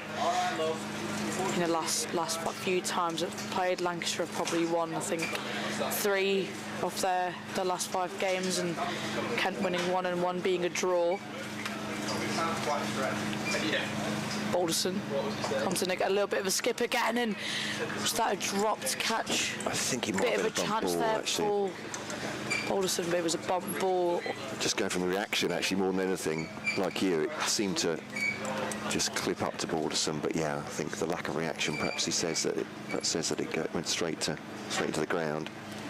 Yeah, it was, yeah. Matty Hurst gets his helmet on and comes up to the stump, almost avoiding Bell-Drummond coming down the track as Balderson comes in and hit back of the length and punched off the back foot by Bell-Drummond to Anderson out on the offside at mid-off. But yeah, almost idea of Hurst coming up to the stumps is taking that skip out of the question and almost forcing Bell-Drummond from playing at the crease, as we know he likes to sort of use his feet, put Balderson off his length a little bit more, but you know, this might even bring that edge into play. Balderson comes in for the final delivery of this over, a bit fullish length and just defended out to backward point of the outside face of the bat, and with that will be the end of the 26th over. Kent are 76 for 1. Yeah, so as I said, I think they'll be the happier of the two sides at this point, just on the bare fact of being put into bat and holding out, but it's been a real stern test by this Lancashire bowling attack so far, and Chris Green will continue. He's bowled 8 unchanged so far. He's a spin bowler, to be fair. I'm not saying that's easy, but they put him on relatively early, as you'll understand from that in the... So within the first hour, I think it was, wasn't it, that he first came on? Probably would make sense, but yeah, 8 overs so far. Just organising the field with Keaton Jennings helping as well. Oh, they're moving somebody round the offside, just outside our view, but on my view, certainly. It's like the short leg's gone, but they've got a... Oh, he's at sort of silly mid-off now, is Michael Jones. Had a slip in as well. The leg slip's gone. This is to Compton, returning the ball away from him. A little bit of turn, but Compton, again, trying to use his feet and drive off the back foot into the onside, and Bohannon fields. It's packed offside field. Yeah. 2 backward points almost. Yeah, he likes that. He likes the cut, doesn't he, off the off spinner. That one. It's just completely dead batted, that one, Compton. It kept a little bit low, but some turn as well. And, yeah. I think it's a clever field setting again by Green, really taking off his attacking option, and, you know, there's very few attacking options there, but... He'll be loath to go across the... or against the spin. He plays that with it into the offside. Again, and real consistency for this from Green as well. We've not seen anything dragged here at all, have we? He's just on and around a length the whole time, just on off stump.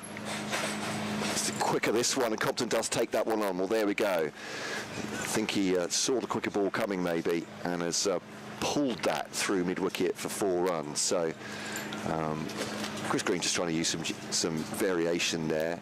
It's almost a half apology. I don't think he needs to his side, saying, yeah, I know, but he's just trying something different there to shake Compton, I guess. Yeah, I think he might be disappointed with that length. I think he just dragged it that little bit short, rather than like hurrying Compton, and he just pounced on that opportunity, just really nicely lofted off the back foot. Yeah, it's a good call. Maybe he's looking to fire it in. He's just gone a little bit short there, and this one's nudged into the onside by Compton. Takes a single. And, yeah, explosive shot. Compton coming out of his shell for that 4. But they now 81 for 1. Kent. Compton has 29. Bell-Drummond to face now. Hasn't faced a lot of Green. Did as he first came in. But remarking his guard to the off-spinner is going to come over the wicket now. Again, Keaton Jennings doing some organising. Oh, that's Luke Wells, sorry. Jennings at slip, leg slip, short leg in for Bell-Drummond as well, given a lot of air by Green and just pushed up to mid-on. Well, that area from Danny Bell-Drummond takes a jogged single, and that will be the end of the over, will it? It will indeed. Sorry, I'm looking at the replay. I'm looking at the scoreboard. I can't really see what the score is. I think it's 82 for 1, ladies and gentlemen, after 27 overs here on BBC Radio, BBC Lancashire and BBC Radio Kent, and via the pictures from Lancs TV. I think they've picked up a little bit in the last couple of overs. I'd say probably more so, you know, in Green's overs. I think last couple of Green's overs have gone for around 6 runs. I feel that Balderson now to continue. It's Bell-Drummond. And that has bowled him. A beautiful looking delivery that from George Balderson. And the clips are top of off, and Bell-Drummond has to depart for 13. And Lancashire have their 2nd wicket. And Kent lose their 2nd. Take a look at this delivery. Just angled in, inviting the driver almost and through the gate of Bell-Drummond. Yeah, and you said Balderson's been really tight with his bowling, hasn't he? Hasn't given batters any room, and Danny Bell-Drummond perishing. That's an important wicket, I think, for Lancashire. They put pressure on and have capitalised from that now. And so perhaps this first session swinging a little bit back in their direction. So I think normally 3 in the first session if you're bowling. That'll make your captain and your bowlers happy. Or one of the same with Jimmy Anderson. Yeah, I think they're sensing that. You know, they're sensing it's around 20 minutes to lunch.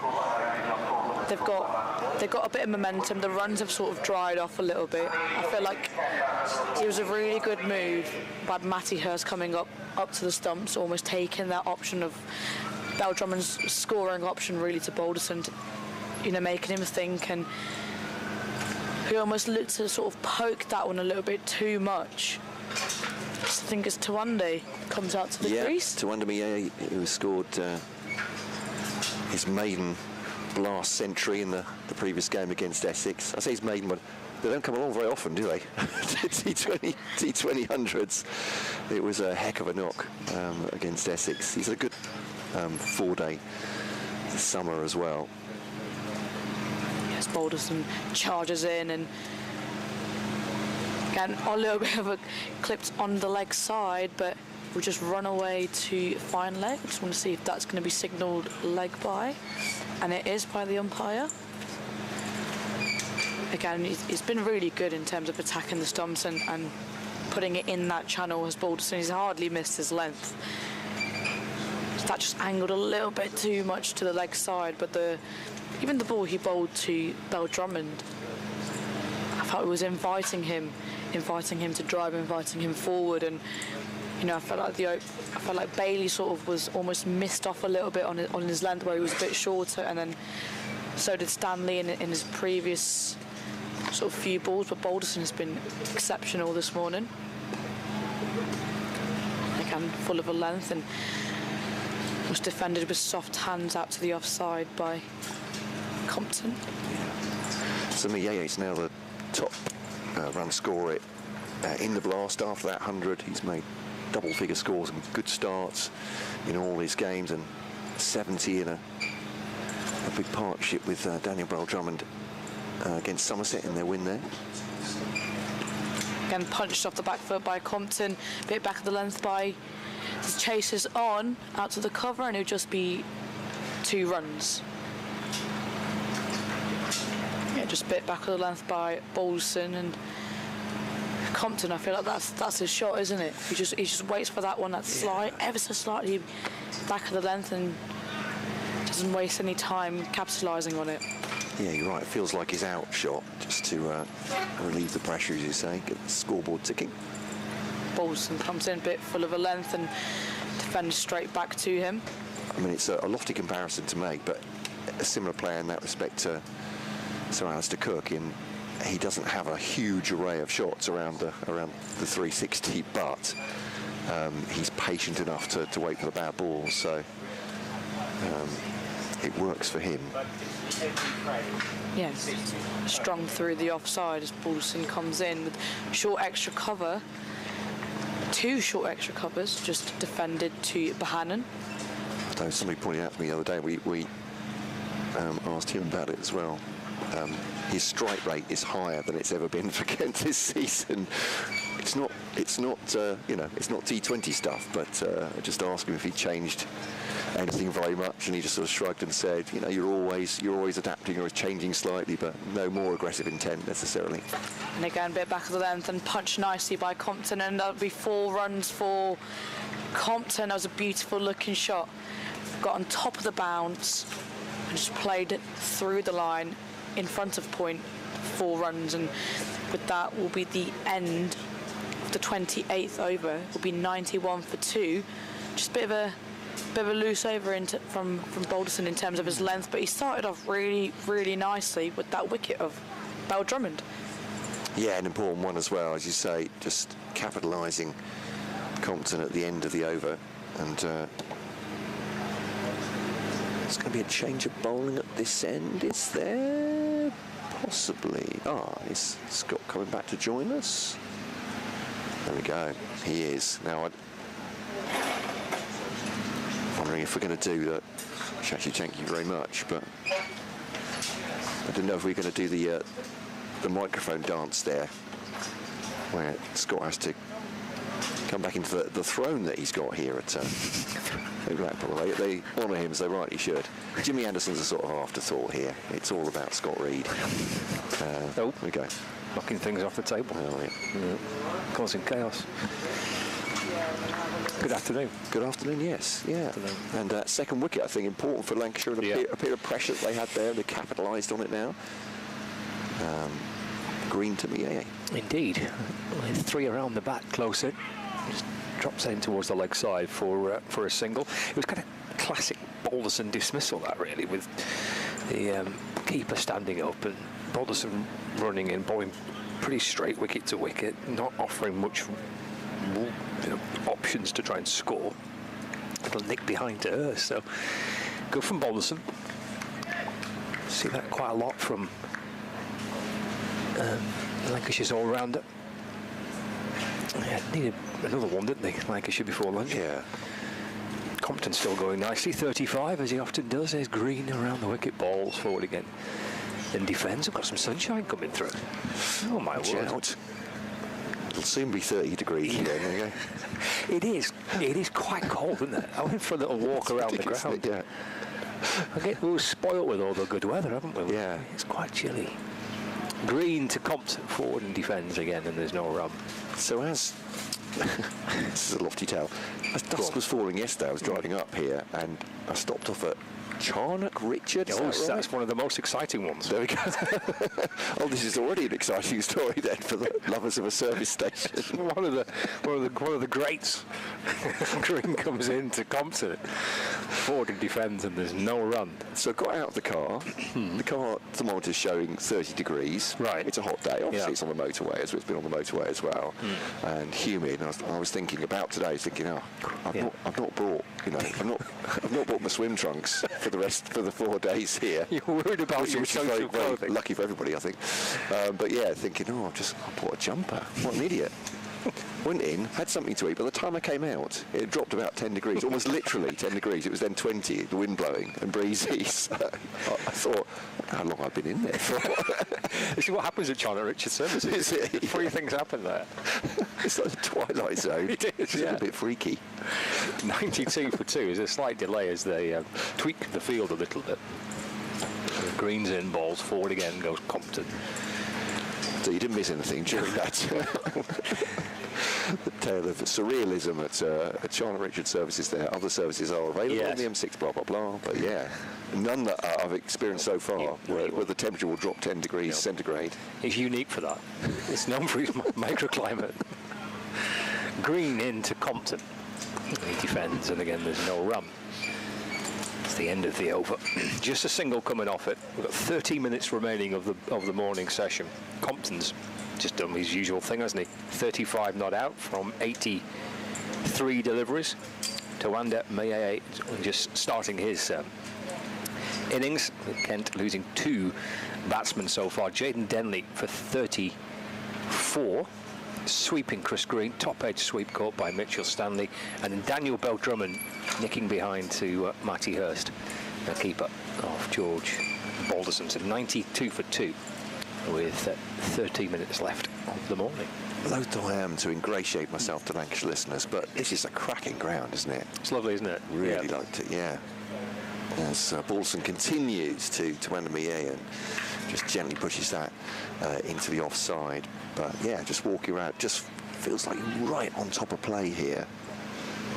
Good sight lines, natural grass banking as well. It's really beautiful trees all around it. So yeah. Yeah, it tends to be a pretty good week here. I've enjoyed cricket here. Lancashire enjoyed coming here and playing cricket as well. The 4 days in the last few years have produced some good games. It's Balderson to inside part of the bat as he tries to nudge that. I think he's gone a bit finer than he thought he was going to, but Luke Wells picks it up at mid-wicket. There's 2 slips in for Tawanda Maid. Looks like Tom Bailey is warming up in the offside there in the covers, maybe to have a dart before start. But yeah, as you say, it looks like a competitive wicket here as well. Good run score, but there's been results here too. It's Balderson once more. He does pick that one off just behind square. I think maybe that was the shot he was looking for earlier. That's a lovely shot from Miaye, just timed beautifully behind square. A little back lift. As I was saying, he's a top run scorer in the T20 Blast after that ton. I think I'm right in saying, certainly Danny Bell-Drummond was the first, his 100 against Somerset was the first of the competition. I think it might just be the 2 Kent Blast openers with the hundreds.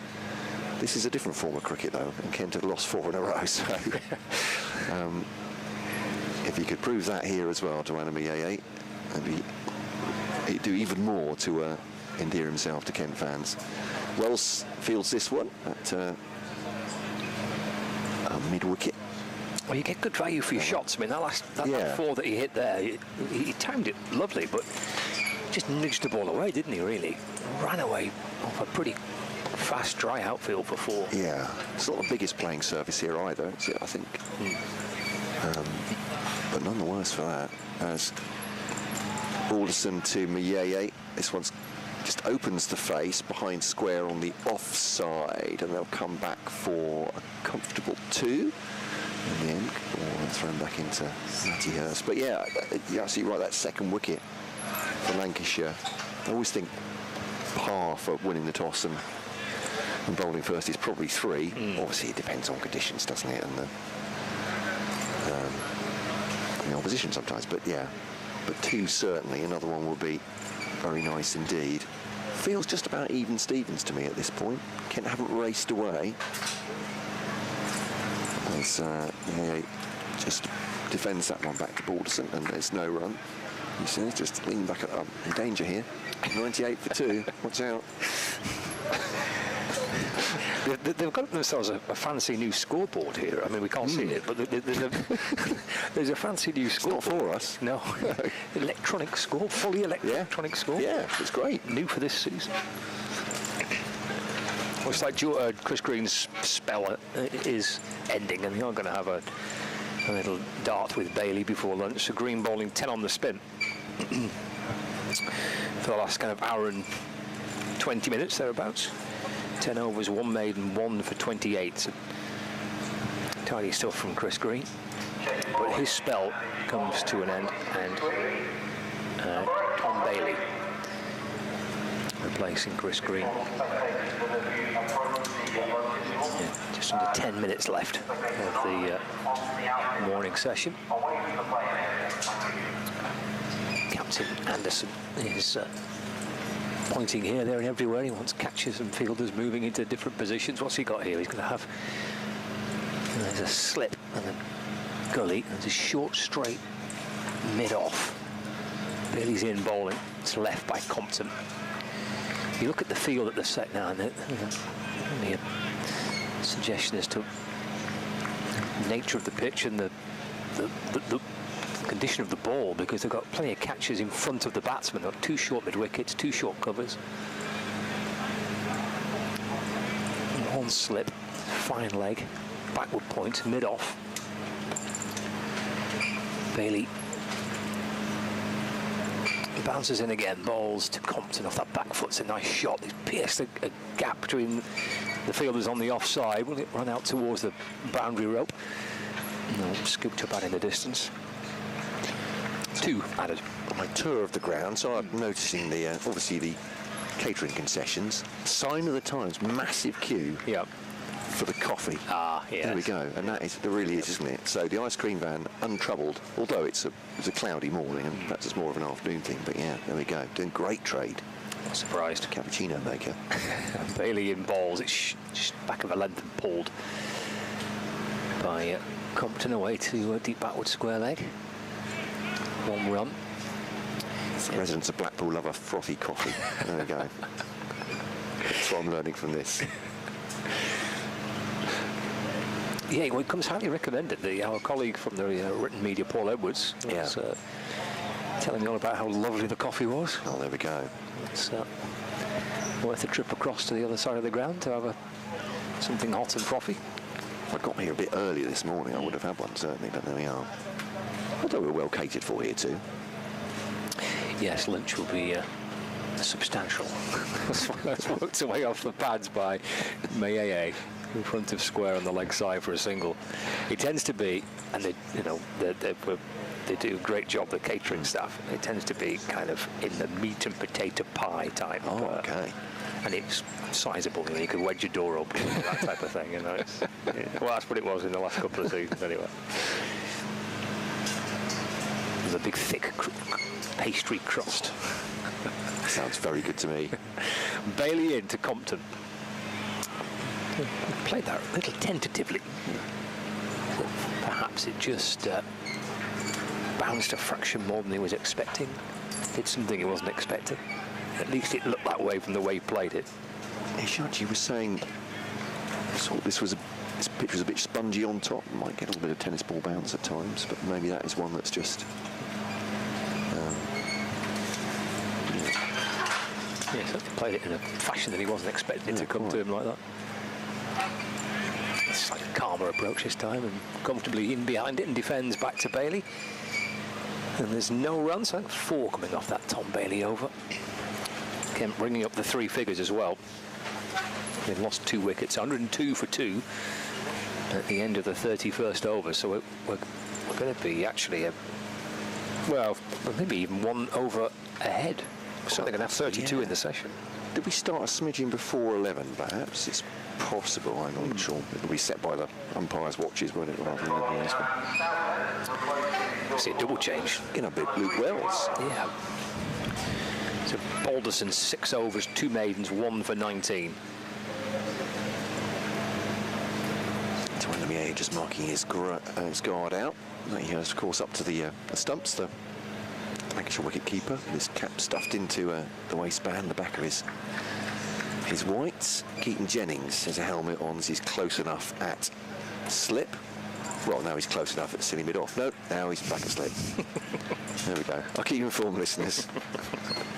You thought my story about Charlotte Richard was exciting. There we go. He's definitely back at slip now. Wells comes into bowl to Maid, who drives the leg spinner into the offside. Tom Bailey makes a stop, put it that way. He took a bit of an awkward bounce as he got to him, and he's parried it down towards his feet. Hands on knees now as he waits at cover. There's a man on the drive at Bohannon at mid-wicket as well, waiting for a mistake from Stanley, or a little chip into the onside, but instead he guides it steadily along the ground. Square for a single. Wells is now an elaborate semaphore. He's waving at somebody. I'm assuming it must be a fielder on the It's his mum or the onside. You would hope so, yes. But it is indeed to do with his profession. Perhaps he's saying, yeah, 2 meat and potato pies for me, thank you very much. To Compton, given a lot of air. Compton's take it more or less on the full, I think, or just on the half volley to clip it through the onside for a single. Throw comes in, Matty Hurstfield's, and so 1 added to the total. All sorts of suggestions we might get some showers this afternoon. I looked at the radar. That'd be a shame. It does look like we might get something. As faces, plays that gently on the back foot into the offside. Don't feel any great threat from Wells on that occasion. So, you're teeing up the rain radar. That means it might be a little bit of a delay. Is Wells to again waiting for it. It's gone right onto the back foot and pushed it back to the bowler, and there's no run. It's the radar suggesting that maybe just after lunch we might see some rain sweeping in from the Irish Sea.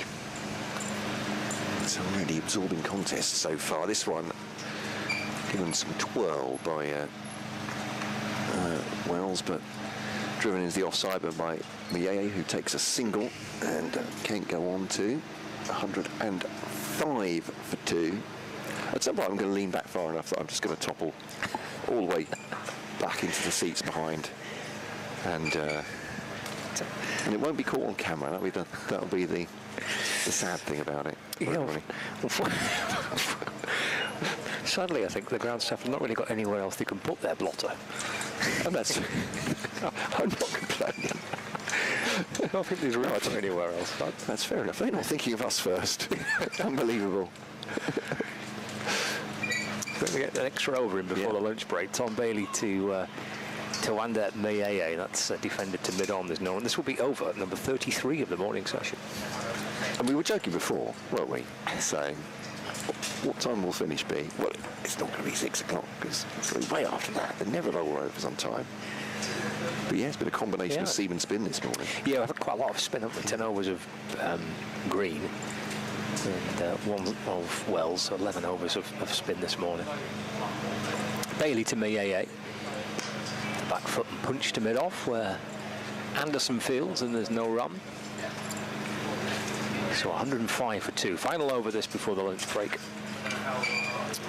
Hopefully we're going to get some cricket after lunch, but see if they get a bit of good luck with the weather. But certainly rain sweeping in from the Irish Sea. It looks like it's coming our way. Birdie sets off again into Maid, forward in defence, and there's no run. It's certainly been breezy all day. Wind's been rustling around the trees and shaking our tent that we're in.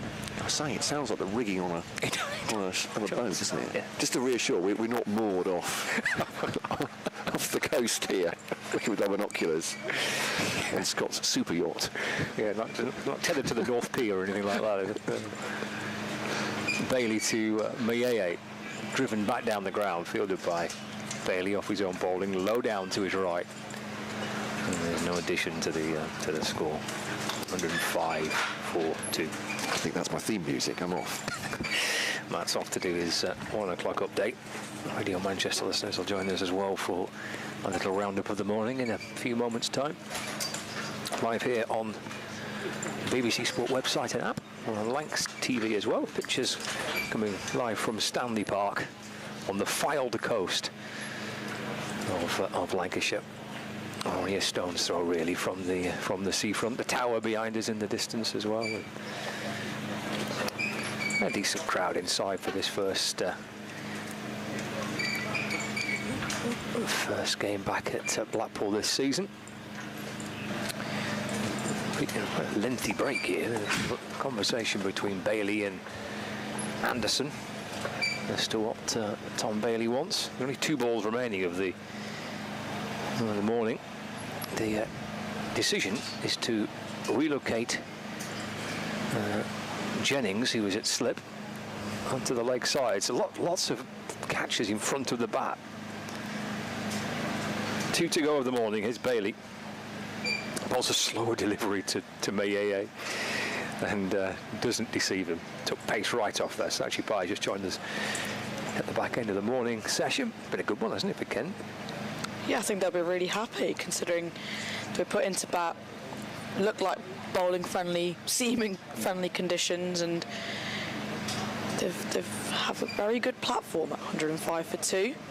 Final ball of the morning session. Bailey to Maid. That's defended to the leg side, and Jennings fields, and there's no run. And that is 105 for 2 at the lunch break. Yeah, Kent will be a pretty happy dressing room, I reckon. Yeah, absolutely. And there's been some really good bowling on display as well, especially by Balderson and a bit of Green to bring in the couple of wickets there for Lancashire. But overall, Kent have looked solid with a really good start there by Denley and Ben Compton, with Denley making 34 of his 53 deliveries as more of the attacking batter of the 2, and Compton, well, he's held 1 innings strongly for his 39 of 89 deliveries, and Bell-Drummond was then dismissed by Balderson by an absolute beauty, taking the top of his off stump, and that brought in Tawande Muyi to the crease. Kent are 105 for 2 in 33 overs, and it is lunch here at Blackpool Stanley Park Cricket Club. Thanks, Sachi. Yeah, enjoyable morning session, so we'll take a little break, and as the players head off for some lunch, just those 2 wickets to fall. Denley and Bell-Drummond for 34 and for 13. Compton 39, Maid on 10, and the bowlers used by Lancashire. Anderson 5 overs, Bailey 7, Green 10, Stanley 4, Balderson 6, and Wells with 1. We'll take a break and catch you in about 40 minutes.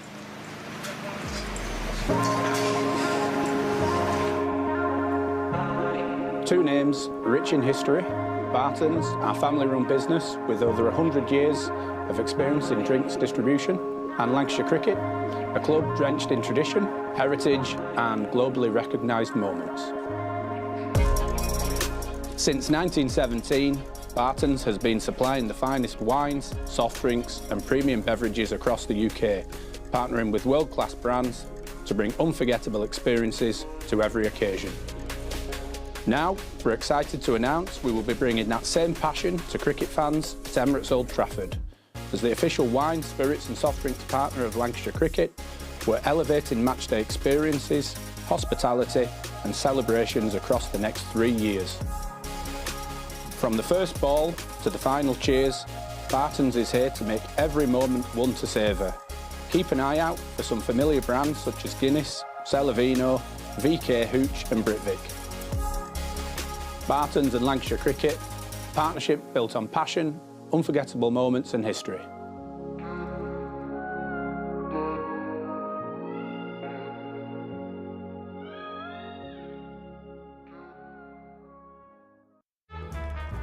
L is for the way you look at me.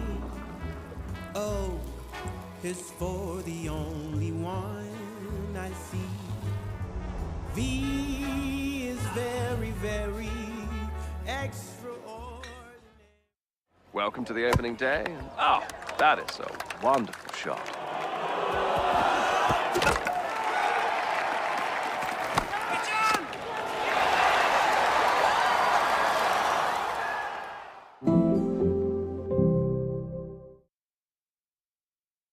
This is a call for hungry dreamers and hard-working self-believers. Success is down to more than just luck and talent. It's striving to be the best, breaking the boundaries and never giving up. Are you ready to become your best self? Are you ready to unlock your greatness? So what are you waiting for? This is Education Evolved. This is UA 92. When I was a kid, there was no professional women's cricket. I didn't even think that women could be professional sports people. Especially early on, it just didn't really seem like there was a career in it. To support myself around cricket, I had to work at the petrol garage. I was the only girl, so I stood out. I'd love for young girls to be able to dream about being an athlete and it to be achievable. Thanks to the Hilton funding my contract, it's allowed me to play the game that I love all day, every day. We're like an engine and we need to be fueled with the right gas. Without funding, we can't be visible. You can't be what you can't see. As a team, it feels like we're breaking boundaries. Thunder and Lancashire always want to put women's cricket at the forefront, and now I think that's really shining through. It's mad to think that without the Hilton funding, like, we wouldn't be playing cricket every day, training. Well, we could be, but we wouldn't have any money. We wouldn't, yeah, true.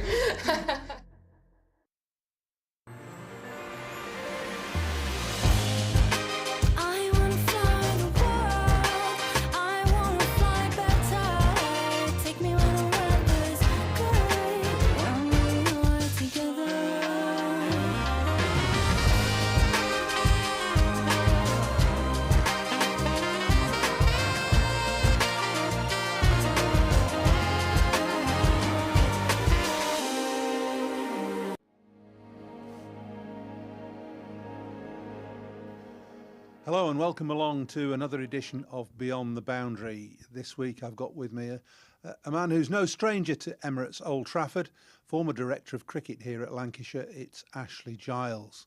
Ashley, good day to you, and it's really good that you've taken time out to come and say hello to us. Do you still have good feelings about the old place? Absolutely. It's always a pleasure to come back to Emirates Old Trafford, to Lancashire. Actually, my wife and I often talk about my time here, which is only 2 years, but 2 really important years in my career. But my wife, Stina, always comments that I was incredibly well looked after here, really well looked after and welcomed by everyone at the club. So really fond memories, of working with everyone from, you guys who were on the board, right through all the coaching staff and the players, and it was also a great privilege. It's a fabulous ground, fabulous history, and I feel really privileged, as I say, to have worked with 2 of the biggest clubs in the country in Warwickshire and Lancashire. Yeah, I mean, your time here came after a spell with England as one-day international coach, and I think at the time you were very much of the mind that you didn't want to just coach. You wanted to try and step up and move into a sort of directorship type role. Would that be true? Absolutely, yeah, spot on.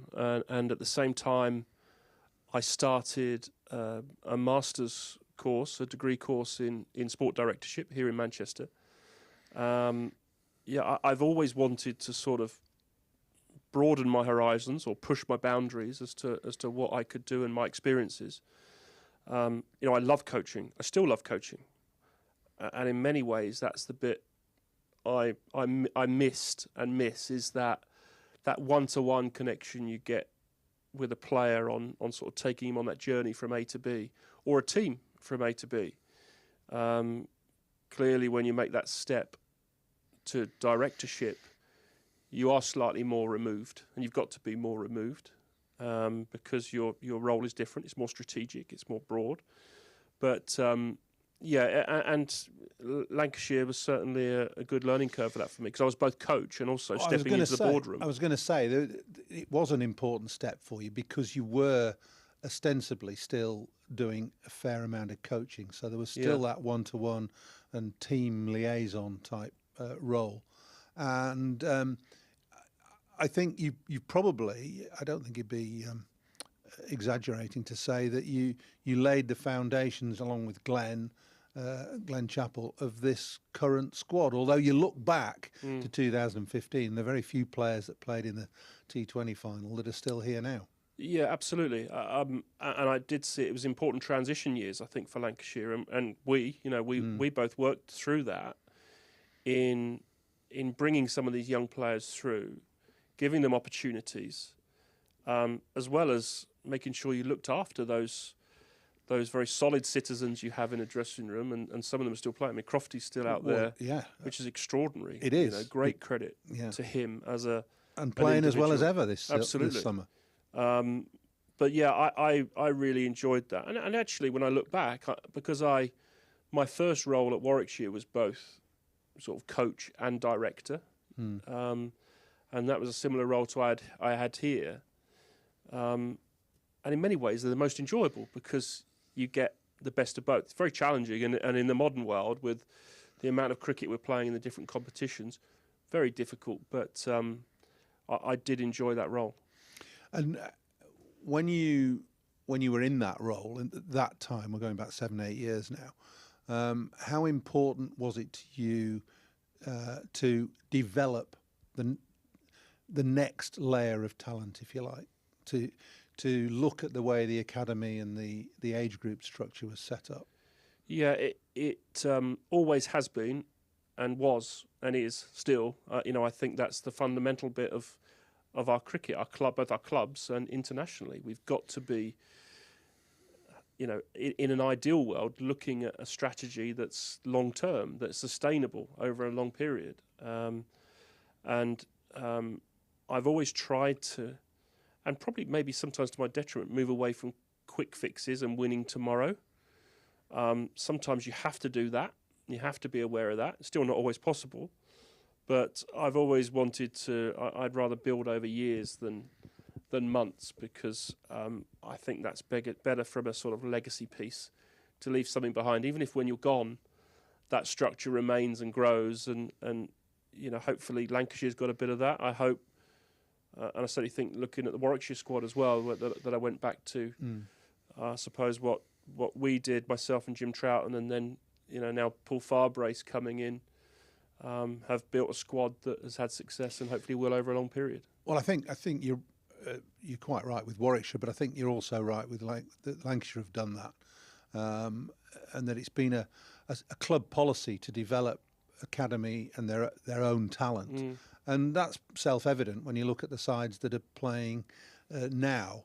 But when you were in charge, I think probably the two standouts that came through in your time here were Liam Livingstone and Hasib Hamid. Yeah, and both fantastic players. You you championed Liam a little bit, didn't you? You got him into the side, and batted him lower middle order initially, and a very different role. And Hass was is a different customer altogether. Yeah. But I hope one of the things I did, because Lancashire has got such a wide net of talent and available talent. It's a huge area, isn't it? A huge area. The whole of the Northwest. And there's a huge amount of talent that's always come through your academies and youth systems. It's almost creating the opportunity for that talent. And so I think Liam was a good example where, yes, when he first came in the side, he batted 7 and got runs. But I think in good sides or in mature sides, you allow yourself to do that, is to play a player that you might not be sure about, but actually it should be the senior players around him that pick up the slack. And if he does well, it's a bonus. But if he doesn't, he'll learn and he'll grow from that. But you're not expecting someone to come in and smash it up from ball one. That's the ideal scenario, isn't it? To fit your 1 or 2 highly talented youngsters into a framework that contains some solid senior professionals. Absolutely. That's the difference between mature and immature teams. It's not them as personalities, it's them as a group. The amount of cricket they've played. And my experiences, even going back as a player at Warwickshire in the early 90s, were exactly the same. That I was able to go into a team that had had success, that knew its game, and not feel the pressure of having to get 5 wickets every time I bowled or runs. But If I did, it was a bonus, but I was learning from the best as well. It was, I think they're the best environments to work in. Plenty of commentators, the public, supporters say, well, you've got to give the youngsters a chance. But you can't give them all a chance at the same time, because that just leads to inexperience and not almost inevitably, but very often failure. Absolutely. You can ruin them. You can burn youngsters and getting that timing right. So sometimes you put people in. I think back then, even Sakib was another example who we played, but always with the mind, well, you might have to pull them out. It might not be quite ready, but you want to. I'd rather err on the side of giving them an opportunity to pull them back than never knowing, just sitting on the sidelines. But it's got to be in a controlled way that doesn't, as I say, and you said, burn them. Do you think our county system, from a county perspective, allows the development of talent to come through sufficiently? And I'm not necessarily pointing this towards England. Yeah.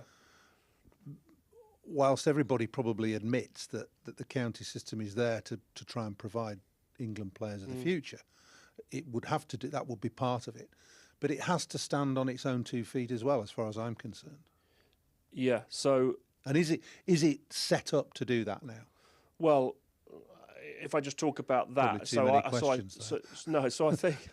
I think I always saw my role as a head coach, director of cricket, and I think you did as two-pronged. You absolutely have responsibility to try and win things for that county. That's why you're there, and that's what you're being paid for. But we also have responsibility to try and produce England cricketers, and you've got to try and move these two things along together, which isn't always possible. And there are times when the short-term pressures become really big. And so the choices between playing a young player, giving him opportunities, giving him time, perhaps, are somewhat conflicted by winning tomorrow. And I think many of the counties have faced that problem. Many of the directors of cricket have faced that problem. And in a system that has promotion, relegation, not saying that's right or wrong. We're not going to get into that debate, I don't think. But it can place those pressures. Well, there are so many different variables and systems that are promoted, proposed, talked about in terms of divisional cricket for the county championship, whether it should be 3 6s, 10 and 8 as we've got now, or 12 and 6, or whatever. I mean, you can talk, and we've been talking about this in my lifetime in cricket, sort of 45 years, never come to perhaps a satisfactory conclusion. But having said that, you're probably ideally positioned now and placed, having spent enough time in the county game and having an elevated position in England, within the England setup, to realise that there is always going to be a bit of a conflict between county and England. Always. And I'm not sure how you can get over that. Well, yeah, and I'm not sure, but I made the point during the winter, which I don't mind repeating, is that there's got to be, both sides have got to come together on this. There's got to be collaboration on what the best thing for the English game as a whole is. At the moment, I'm not sure those things are aligned. We're obviously playing a lot of cricket, a lot of different formats of cricket, and I think we've got to, ultimately for Championship cricket, which is what we're here for, which I'm watching today, which is great, because we're watching two good teams on a good pitch at a great ground. It's really, really going to be, it's tough cricket. I think we've got to find a way to play more Championship cricket spread through the summer. We, again, probably spend an hour or 2 hours working out how we might do that, but we've got to find a way to do that. Well, I hear what you say, and I'm encouraged by the county cricket that I've seen already this summer. We've been blessed with a dryish April. And the only thing that I will say that you would perhaps need that we haven't had so far is a bit more pace in the pitches. I think the pitch has been pretty good generally, runs scored, and it's hard work for bowlers to take 20 wickets in a match. Yeah. So you've just said it. We're Lancashire, Warwickshire, 1 and 2 in the county championship last year on a test match pitch, basically. This is the sort of cricket that the selectors should be looking at and making decisions from, in my view. Yeah. Would you agree with that? Yeah, absolutely. This feels to me to be the top, and this wouldn't be the only game in the country, but this is the sort of top end of cricket. I think your point around pitches is a good one, the pacing pitches, and I think if we spread 4-day cricket throughout the summer a bit more, we'd have more variance or variation in that, and you probably have more pace later in the year. There's no doubt the weather actually in April is pretty good. Generally. It's generally pretty good. And we've got some very good groundsmen who can prepare very good pitches. But they're still going to lack some pace at this. You know, you'd have to be a magician to get them rock hard and flying through at this point. And we know, what you want to do is play on varying pitches in varying conditions.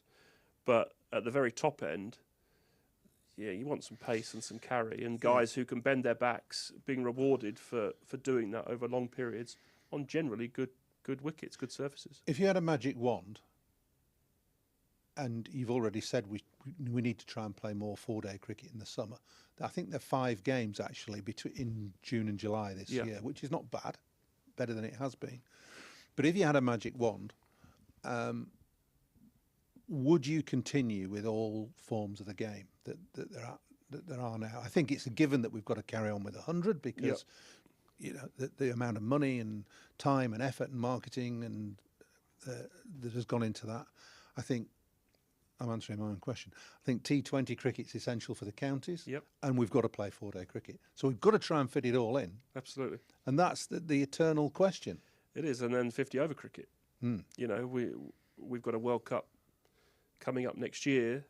We're world champions, and whilst in this current generation it won't have such an impact, but if we're continuing to play World Cups that are 50 overs, and there is a chance some of the next generation of players won't even play 50-over cricket, and I know that the way we set up for our 50-over cricket, which is fantastic, is more suited to the shorter format anyway. But I suppose if I had a magic wand, what would I do? I'd still find a way to play a more consistent, championship cricket through the summer. So blocks, basically.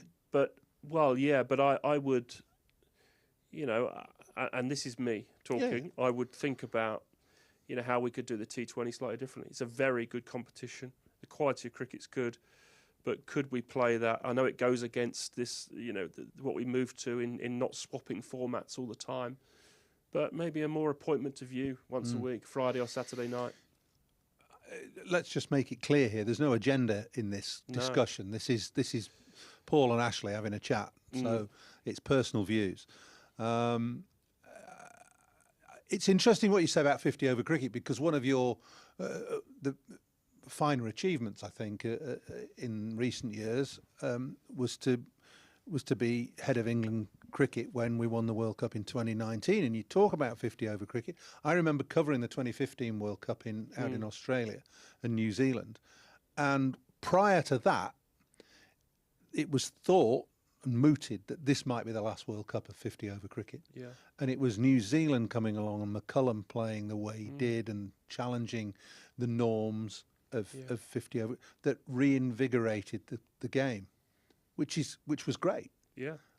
And that probably sparked England, because we'd been perennial failures from way back in the 70s. We'd never won it. So it was time we did, and we did. So basically, did that consume your thoughts in your England role at the time? Well, year one, certainly. That was my first year in the job, was leading into the World Cup. And most of that preparation had been done by Strauss, Morgan, Bayliss leading into that. But I felt great pressure in getting that over the line. We went into that as favourites. There was a period through that tournament where we looked like we may not even make semi-finals. And so, my job then is almost just trying to support, pull everyone together, make sure we're staying on track, which I know, Owen Morgan and Owen's going to do. Trev was still very relaxed, but my job is to support appeared very that. relaxed, Trevor. Yeah, incredible. and I think that sort of came to head before the India group game at Edgbaston, and I think the guys sat down and said, what are we worried about here? We know there's the expectation. We know we all have those personal worries about what might not happen, and we've been on that journey. Let's just play the way we've been playing and go out and play with that confidence and in an aggressive way, and can't fault them. It's obviously a bit twitchy, and looking at strategy, that strategy that was probably over 5 years in the making, or 4 years in the making, we still only won on the last ball of the tournament of a super over. On a countback. On a countback. So that's how tight it is. So that had to be the strategy. And but whatever, I guess, I'm not going to say too much about it. Whatever one hand gives, you lose something. Well, I was going to come on to a more general point, really, about prioritising, whether you're in charge of a county or you're in charge of an international team. There is so much cricket played. Yeah. There are so many different tournaments, so many different series, so many different forms of the game, that the hardest thing, I think, must be to treat each game, match, series with equanimity. Yeah. It's impossible because you have to have a priority at some point. Yeah, so firstly, from a county point of view, and this is just my experience again, would be to, we start every season with the high hopes, we challenge for everything. And then I think as the season ebbs and flows, sometimes you're surprised. So for us, when I was at Warwickshire, the 11 season, the way playing championship cricket, finished runners-up to you guys, to Lancs, and then 1 in 12, was a bit of a surprise the way we took this uptick. But our white ball cricket dropped off.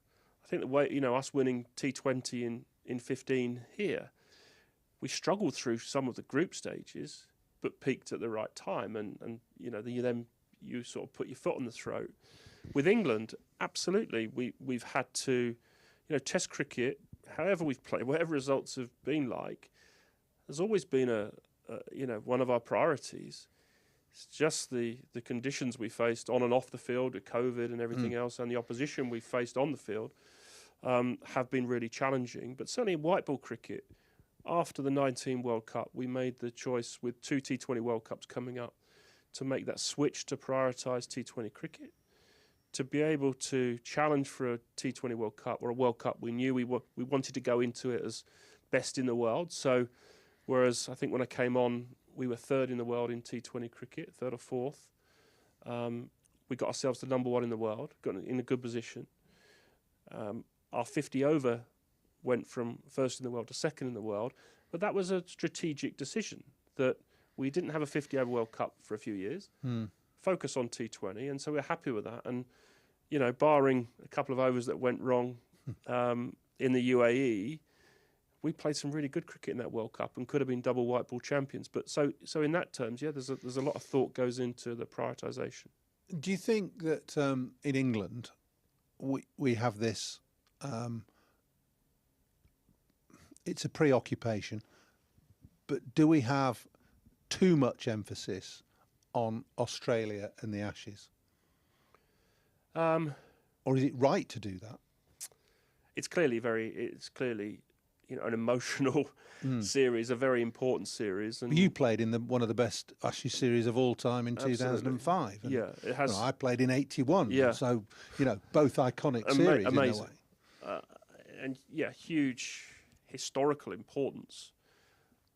But because of that, they almost become watershed moments. The fallout from the last series, again, we won't go into too much, but generally happens around World Cups and Ashes because they're deemed as the most important thing. There's emotion, there's the history, etc., etc. And now we live in an environment that is just craves 24-hour news, and sometimes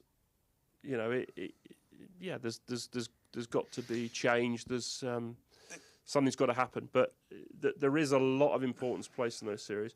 And I think going back to something we talked about just a minute ago, it's becoming more and more difficult. I think in any sport, and cricket, and particularly county cricket, was probably immune from that a few years ago, to set your target about building long term.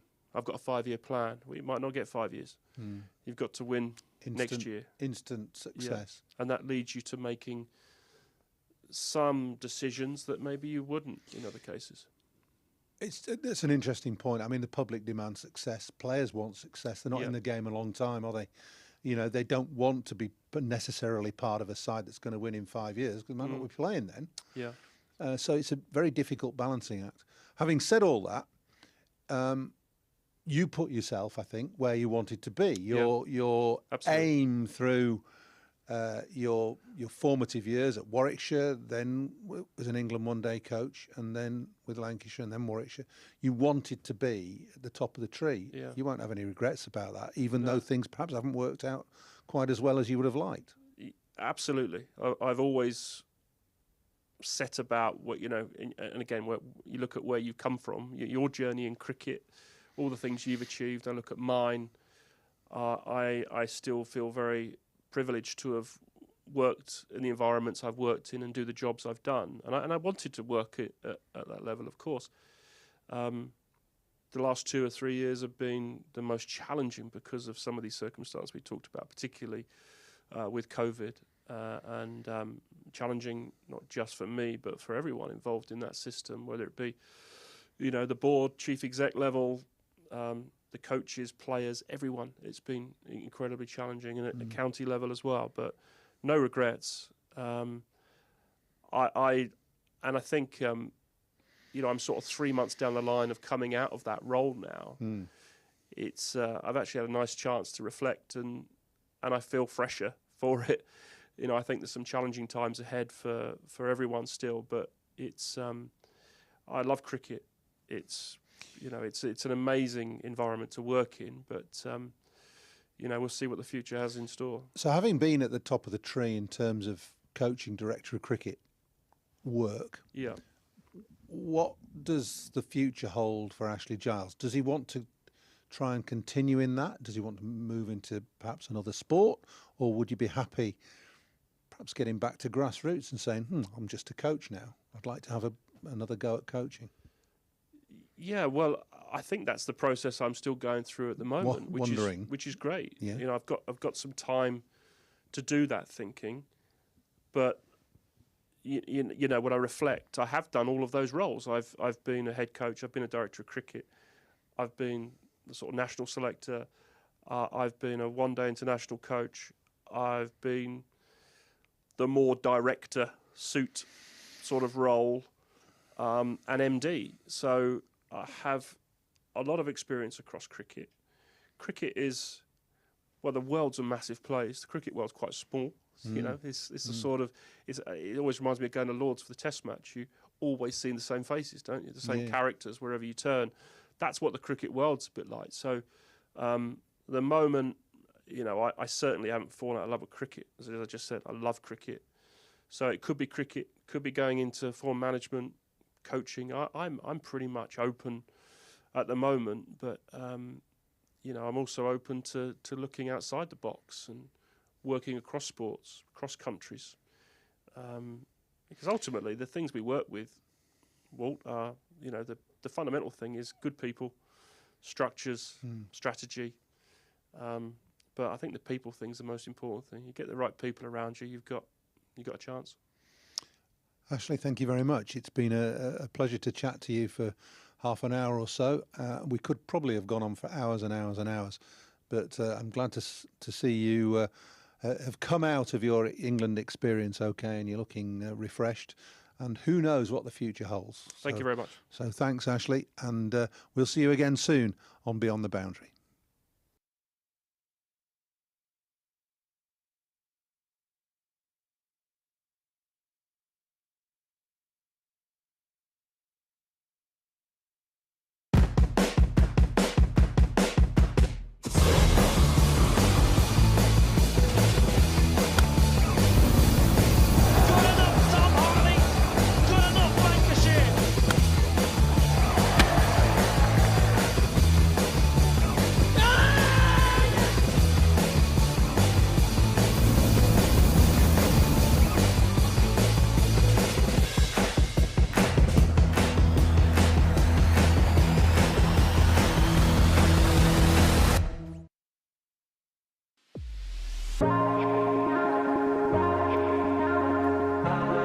Two names rich in history: Barton's, our family-run business with over 100 years of experience in drinks distribution, and Lancashire Cricket, a club drenched in tradition, heritage and globally recognised moments.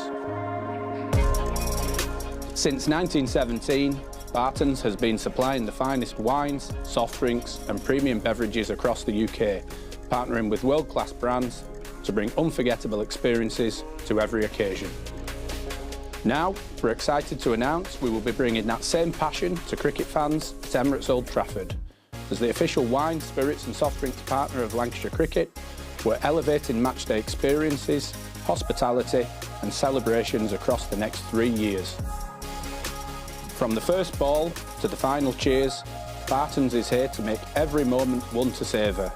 Keep an eye out for some familiar brands such as Guinness, Celavino, VK Hooch and Britvic.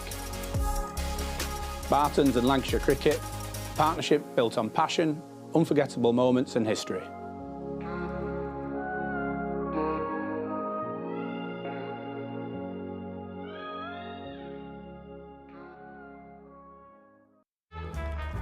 L is for the way you look at me.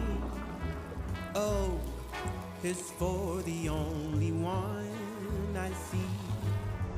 V is very, very extraordinary. Welcome to the opening day. Oh, that is a wonderful shot.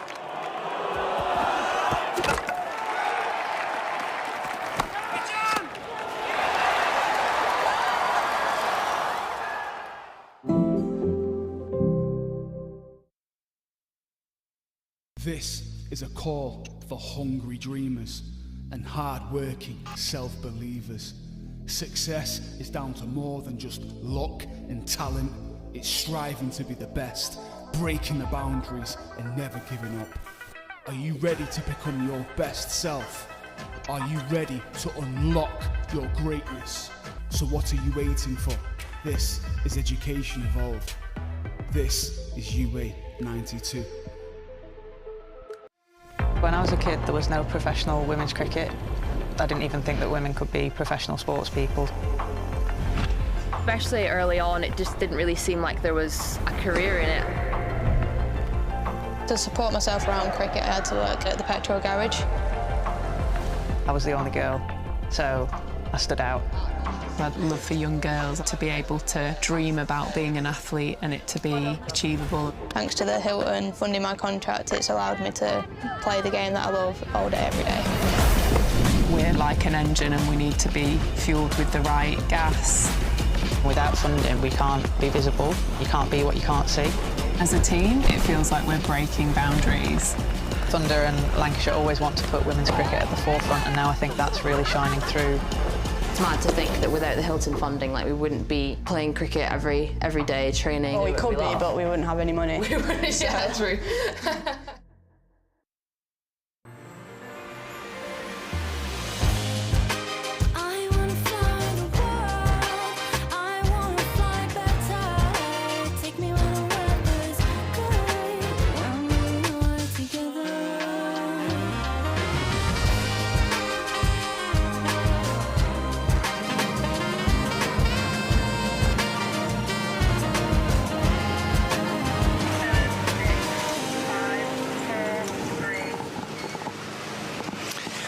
Well, sadly, the news from Stanley Park is that it's raining.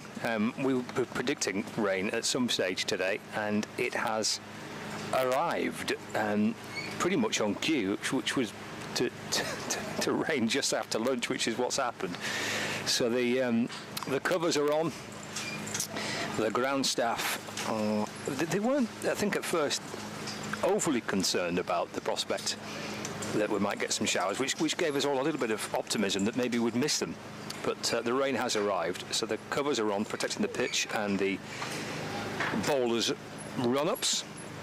And, well, I mean, if you look at the radar, then it's suggesting that this might actually be in now for quite a few hours. Hopefully that's not the case, and maybe it blows through and we manage to dodge a few of the showers that are predicted to arrive. But radars are telling us that maybe for the next maybe 2 or 3 hours, this might be kind of in place. We shall see. Sometimes these things are not quite accurate, and things do change, but no play possible for the start of this afternoon session.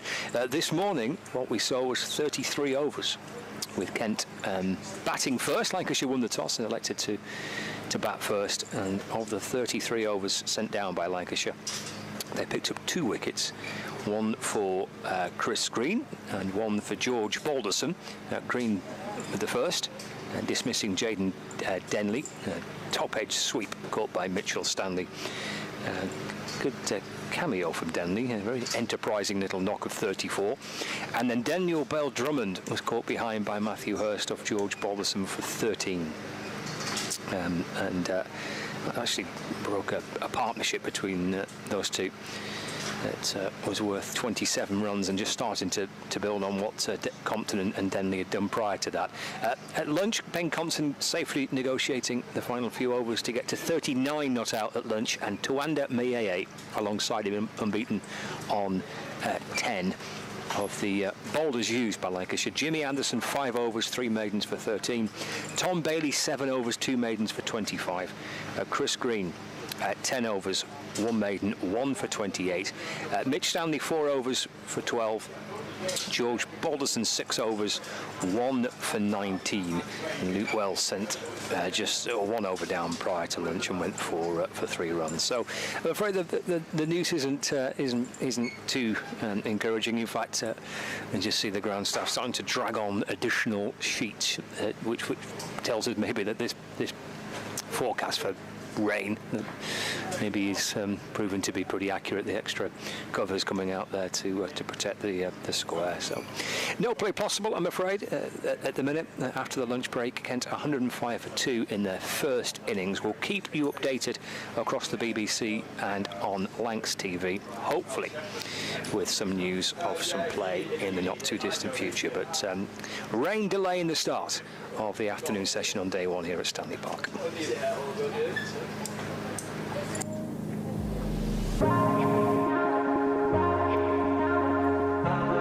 Two names rich in history: Barton's, our family-run business with over 100 years of experience in drinks distribution, and Lancashire Cricket, a club drenched in tradition, heritage and globally recognised moments. Since 1917, Barton's has been supplying the finest wines, soft drinks and premium beverages across the UK, partnering with world-class brands to bring unforgettable experiences to every occasion. Now, we're excited to announce we will be bringing that same passion to cricket fans at Emirates Old Trafford. As the official wine, spirits and soft drinks partner of Lancashire Cricket, we're elevating matchday experiences, hospitality and celebrations across the next 3 years. From the first ball to the final cheers, Barton's is here to make every moment one to savour. Keep an eye out for some familiar brands such as Guinness, Celavino, VK Hooch and Britvic. Barton's and Lancashire Cricket, partnership built on passion, unforgettable moments and history.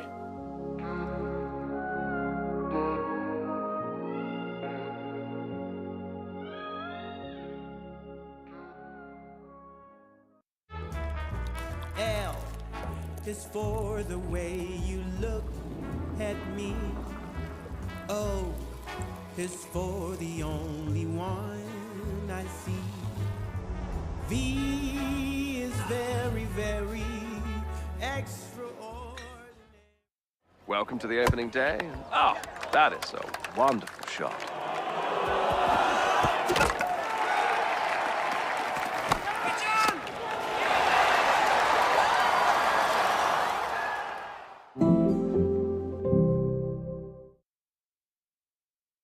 This is a call for hungry dreamers and hard-working self-believers. Success is down to more than just luck and talent. It's striving to be the best, breaking the boundaries and never giving up. Are you ready to become your best self? Are you ready to unlock your greatness? So what are you waiting for? This is Education Evolved. This is UA 92. When I was a kid, there was no professional women's cricket. I didn't even think that women could be professional sports people. Especially early on, it just didn't really seem like there was a career in it. To support myself around cricket, I had to work at the petrol garage. I was the only girl, so I stood out. I'd love for young girls to be able to dream about being an athlete and it to be achievable. Thanks to the Hilton funding my contract, it's allowed me to play the game that I love all day, every day. We're like an engine and we need to be fuelled with the right gas. Without funding, we can't be visible. You can't be what you can't see. As a team, it feels like we're breaking boundaries. Thunder and Lancashire always want to put women's cricket at the forefront, and now I think that's really shining through. It's mad to think that without the Hilton funding, like, we wouldn't be playing cricket every day, training. Well, we could be, but we wouldn't have any money. We wouldn't, yeah, true.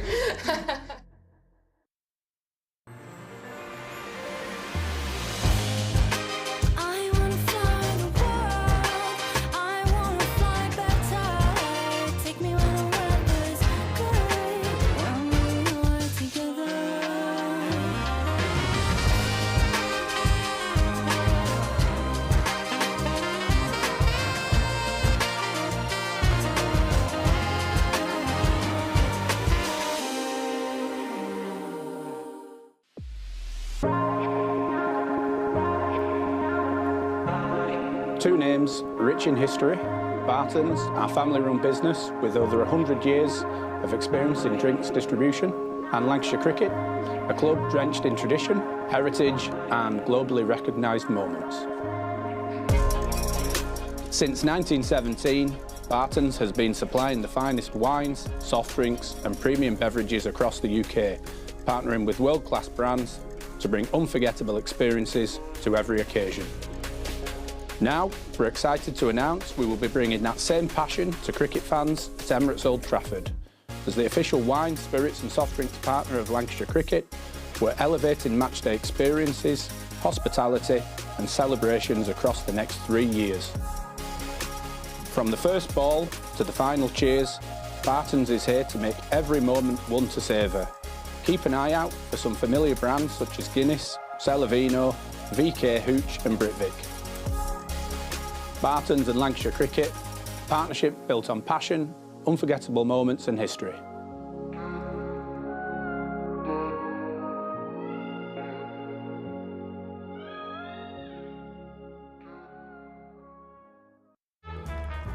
L is for the way you look at me. O is for the only one I see. V is very, very extraordinary. Welcome to the opening day. Oh, that is a wonderful shot.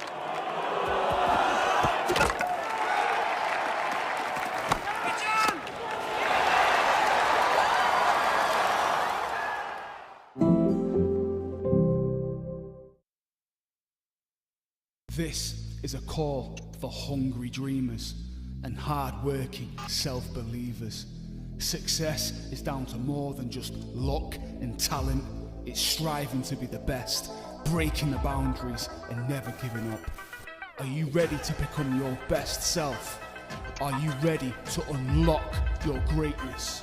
So what are you waiting for? This is Education Evolved. This is UA 92.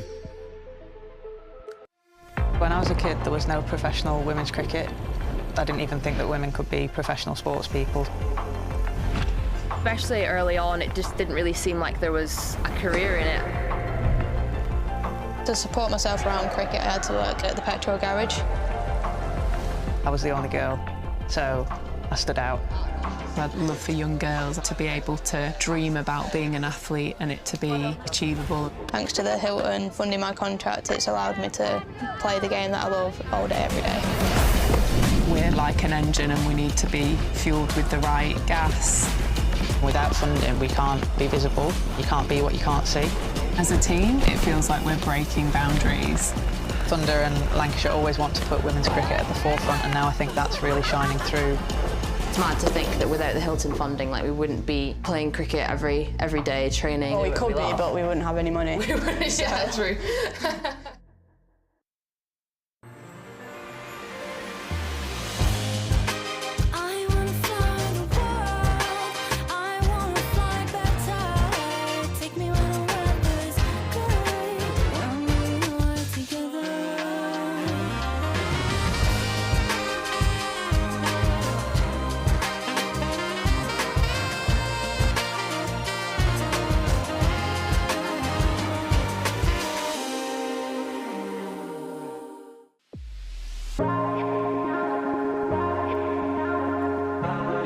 Two names rich in history. Barton's, our family-run business with over 100 years of experience in drinks distribution, and Lancashire Cricket, a club drenched in tradition, heritage and globally recognised moments. Since 1917, Barton's has been supplying the finest wines, soft drinks and premium beverages across the UK, partnering with world-class brands to bring unforgettable experiences to every occasion. Now, we're excited to announce we will be bringing that same passion to cricket fans at Emirates Old Trafford. As the official wine, spirits and soft drinks partner of Lancashire Cricket, we're elevating matchday experiences, hospitality and celebrations across the next 3 years. From the first ball to the final cheers, Barton's is here to make every moment one to savour. Keep an eye out for some familiar brands such as Guinness, Celavino, VK Hooch and Britvic. Barton's and Lancashire Cricket, partnership built on passion, unforgettable moments and history.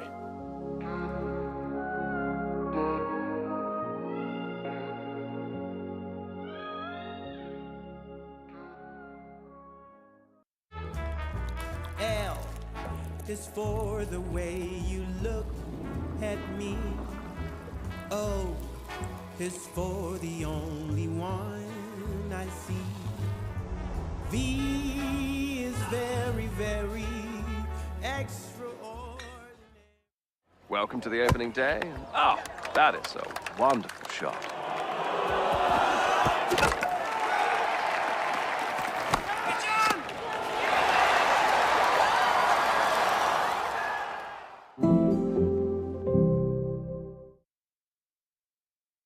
This is a call for hungry dreamers and hard-working self-believers.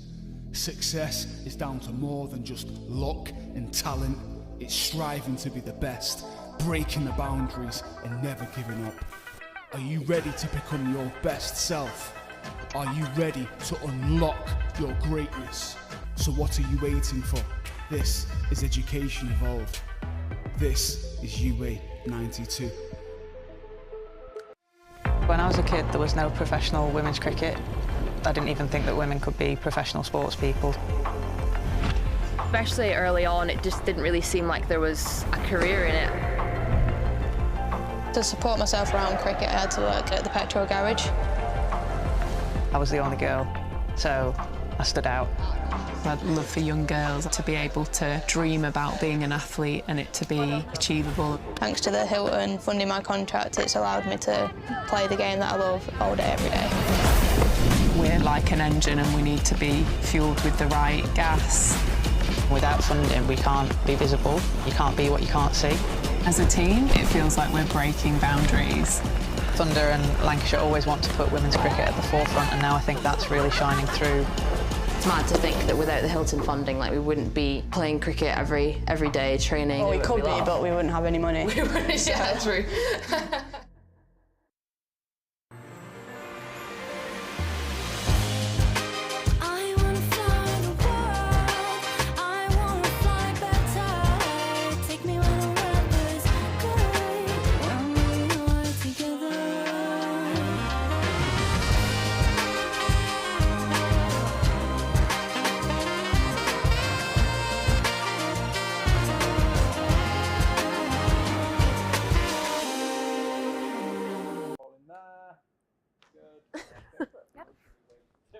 I know, yeah. Let's not wait too long.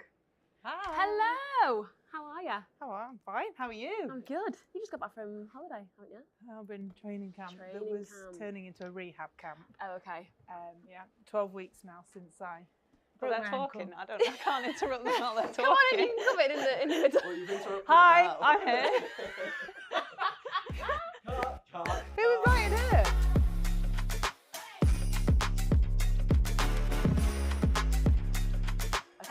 Hello, Kate Cross. How are you both? Yeah, two rehabs. How are we? Two rehabs, yeah. It's age, isn't it? I know. Have I? I've tried to avoid that word, but it is. No. I have more. I have more of that than you do. You have years ahead of you. Okay, girls. So I've been taking some questions from Lancashire Cricket, and are we good to chat about it? Ask you some. Okay. So first question for the both of you: what's the moment in both your careers where you went, I've fully achieved my goals? Don't know. Because I think that's the point before you decide you're not going to go anymore. I was going to say, I don't think I've got there yet. I'm not sure I've decided I've got there yet. I think that's all part of what I've got to find out. Hopefully, well, I don't know if it's hopefully soon, because that means like, oh yeah, I've done everything now. I'm going to kick back and not do anything else. So no, I think, and I've spoken to other athletes, I don't know about you, they say you're a long time retired, and knowing that you could still do more or achieve more or be better in yourself. Personal best performance is always the thing that you focus on, or certainly I have. Being better than you were yesterday as an athlete, and achieving your own personal best, being the best version of yourself. So yeah, when you find that out, maybe that's the time you start thinking about the end. I feel like there's definitely things I've wanted to achieve that I have achieved. Like mini goals? Yeah. Would you say like you have mini goals as an athlete? Yeah, I think you have to, because otherwise the picture's too big. I think you have to break things down. And especially I think for me, having a bit of a split career, like kind of with Lancashire and then also with England, then there's things that I still want to achieve with England. There's still things I want to achieve with Lancashire. So I think that motivation is what keeps you going as an athlete, and probably what makes it really difficult to retire, because there's always something around the corner. There's always something that you want to or think you can achieve. So yeah, I definitely wouldn't say that I've achieved probably half the things I want to though. That's exciting though. The dial can always keep on moving for the both of you. Yeah, I think there's things I've achieved and never anticipated. Like I never imagined I'd ever be a cyclist when I was a little girl. So I think you go into different parts of your career and new opportunities, and you take them with, 2 hands, or in my case 1, and just try and do the very best that you can. What the other things in cycling, that every cycle race, every road race is on a different course. So knowing what the course is going to be, for example, like last year at the Worlds, it was a really hilly, it was the hilliest course we'd had with the longest climb in the road race. It was the longest time trial we'd had. And that was the sort of race I'd always waited for and was living for. And it makes you think, oh, well, if they're going to give us that sort of course, what might they do next time? And it makes you excited to see what the opportunities might be. So yeah, there's loads of things that I've achieved that I never anticipated or never dreamed of. I feel really fortunate for those. And then there are other things you're waiting to see. Oh, where might we race next time? It's like a loads of time left. Hopefully. Yeah. I love that the first question you've asked, we've both gone, I don't know. That's a good start.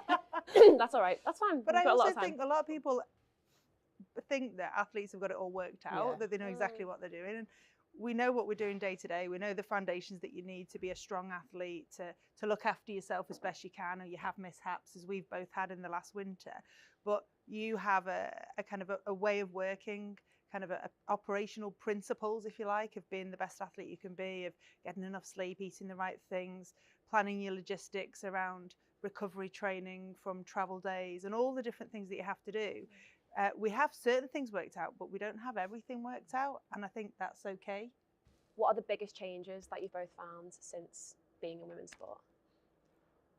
Well, for me, it's definitely going from an analog age into a digital age. My first international call-up was in 1992, so were you born? Just, yeah. Just. I was 91. I was like, hang on a minute, I've got to do the maths here. I wasn't there yet, but that's okay. No, come back. Only by a year. Only by a year. And so, learning how to promote yourself twice, if you like, because when you were trying to promote yourself, get sponsorship, move up in the world outside of your sporting achievements, you had to write letters, like snail mail letters. The internet hadn't been invented. You had to put pen to paper. Not everyone had a computer at home. Not everyone had a printer at home. That might sound daft. You couldn't print something directly from your phone. There was no such thing as wireless. Everything was cabled. So having to learn how to promote yourself twice, and then learning how to utilize the digital age as an older athlete, those have been the biggest changes for me, apart from the sort of sporting things. But you have to be able to get that to be able to settle on the sports field, I think. So do you feel like you've had to promote yourself? You really feel like you have to promote yourself twice? You've had to learn how to promote, learn how to do that, learn how to move forward with a career. Because in sport, you never know how long your career is going to last. So knowing that you've got something to fall back on is always really important. Doing something alongside your sporting career, I think Kate and I both do that and always have, so that you aren't just reliant on one thing, because if it gets taken away from you because you're injured or ill or something happens, you need to be able to continue to live and work. So for me, that's been the biggest difference, apart from obviously the crowds and the way that you can watch sport, obviously streaming platforms and those sorts of things. But as a personally, having to obviously very grateful that things like Facebook weren't around when I was at uni, but equally you've kind of like gone through that learning process twice. I think on that, I think women's sport in particular in the last 10 years, or I've certainly been told that it's a lot of it is on us to promote ourselves, to have a following on social media so that we can promote games. I mean, this isn't now, obviously, this is where it has changed now, but certainly when I was early 20s, I was being told to make sure I had an Instagram page so that people could follow women's cricket, because the big bodies weren't necessarily doing it for us. So I feel like it, from a female athlete point of view, is kind of on us to be the voice. And that's something that's changed massively now. The visibility is huge, and in my opinion, rightly so, because you see day to day what female athletes are going through and working hard at, and you want to put that on a stage so that people can watch it. But from my point of view, it's the professionalisation. Like when I was a kid, you couldn't be a professional female cricketer. It wasn't an option. I would watch the Olympics and see women on the telly, and that would be the only time I'd see really women doing sport, other than maybe Wimbledon for 2 weeks of the year. So yeah, the professionalisation and the visibility of it has been what's changed drastically from my point of view. Even starting my career here a long time ago now. I actually debuted when I was 13, which is frightening. It was 20 years ago. Oh my gosh. But that was a amateur sport then, and I didn't know that I could have this as my job, and it changed whilst I was still having cricket as a hobby. So it all sort of shifted whilst I was in it, like on the journey, if you understand what I mean. So but yeah, they're probably the two things that have changed the most in my time. Okay, so it's kind of similar, if you kind of rolling off that question. So England are coming to Emirates Old Trafford for the first time in 13 years? Yeah, 13 years, okay. So we've just been speaking about this, but where were you in your career at that time? I suppose 13 years ago. Some maths. Well, we're approaching the home games for me. Yeah. Right. London 2012. So that was just a huge moment, I think, for Olympic and Paralympic sport. And it started that opportunity for parasport to be better promoted. Sure. Still not a professional sport. I think tennis. So probably tennis was first, like it was for women. Tennis is the only professional sport you can do if you're a para-athlete. And so I feel really fortunate that home games gave me that chance to work in women's cycling as well, as part of the team pursuit squad. That helped me to sort of springboard, the qualification for the games helped me springboard my professional cycling career on the road. So yeah, London was just huge, and it's insane to think how much has happened in that time, and that we haven't had a women's international here, because I have an 11-year-old daughter who was born the year after that, and so yeah, it's mad. I'm so excited to see what comes, and the crowds, and that partisan crowd is what you live for as an athlete. So England are going to be goosebumps here, and that's similar to how we felt in London in 2012. Yeah. I'm excited. Kate Cross, what was I doing? So it was around 2012. So I made my debut in 2013, the winter of 2013. So I would have been aspiring to be in that team. And I remember I was really close friends with Sarah Taylor when she was in the squad. And she was up in Manchester, so I came and met her for a coffee before they played the game the next day. And I remember thinking how cool it was that the England girls got to play at Old Trafford, because at that point I'd not even represented Lancashire at Old Trafford. So this was like the holy grail. I'd not even not been out on the grass. It was like a bit forbidden. And I just, in my head, I just thought that that's the norm, that you get to play at your home ground, your home county ground, when you're representing your country.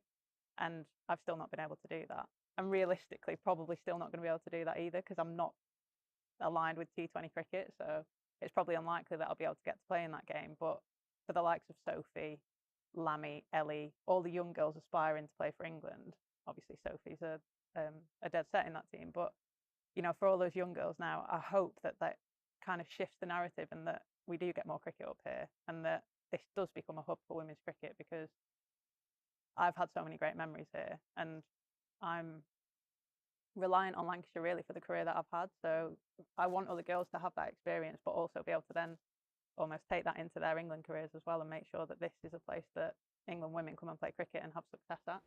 It feels really exciting for women's sport, like proper exciting. It feels like it's now, the focus has shifted onto women's sport finally.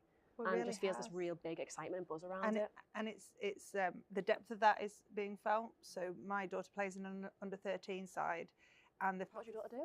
She's a cricketer. Oh my God, I didn't She's realise. playing- That's amazing. Well, she's a dancer, but she's cricket, and she's playing in an under 13 side where they've had to split the league into two because there's too many to do just one.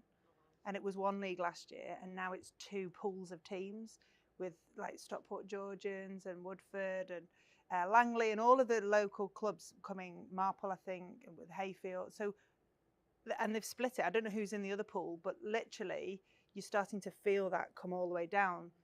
And you know, it gives me goosebumps to think that this is what wasn't possible when Kate started.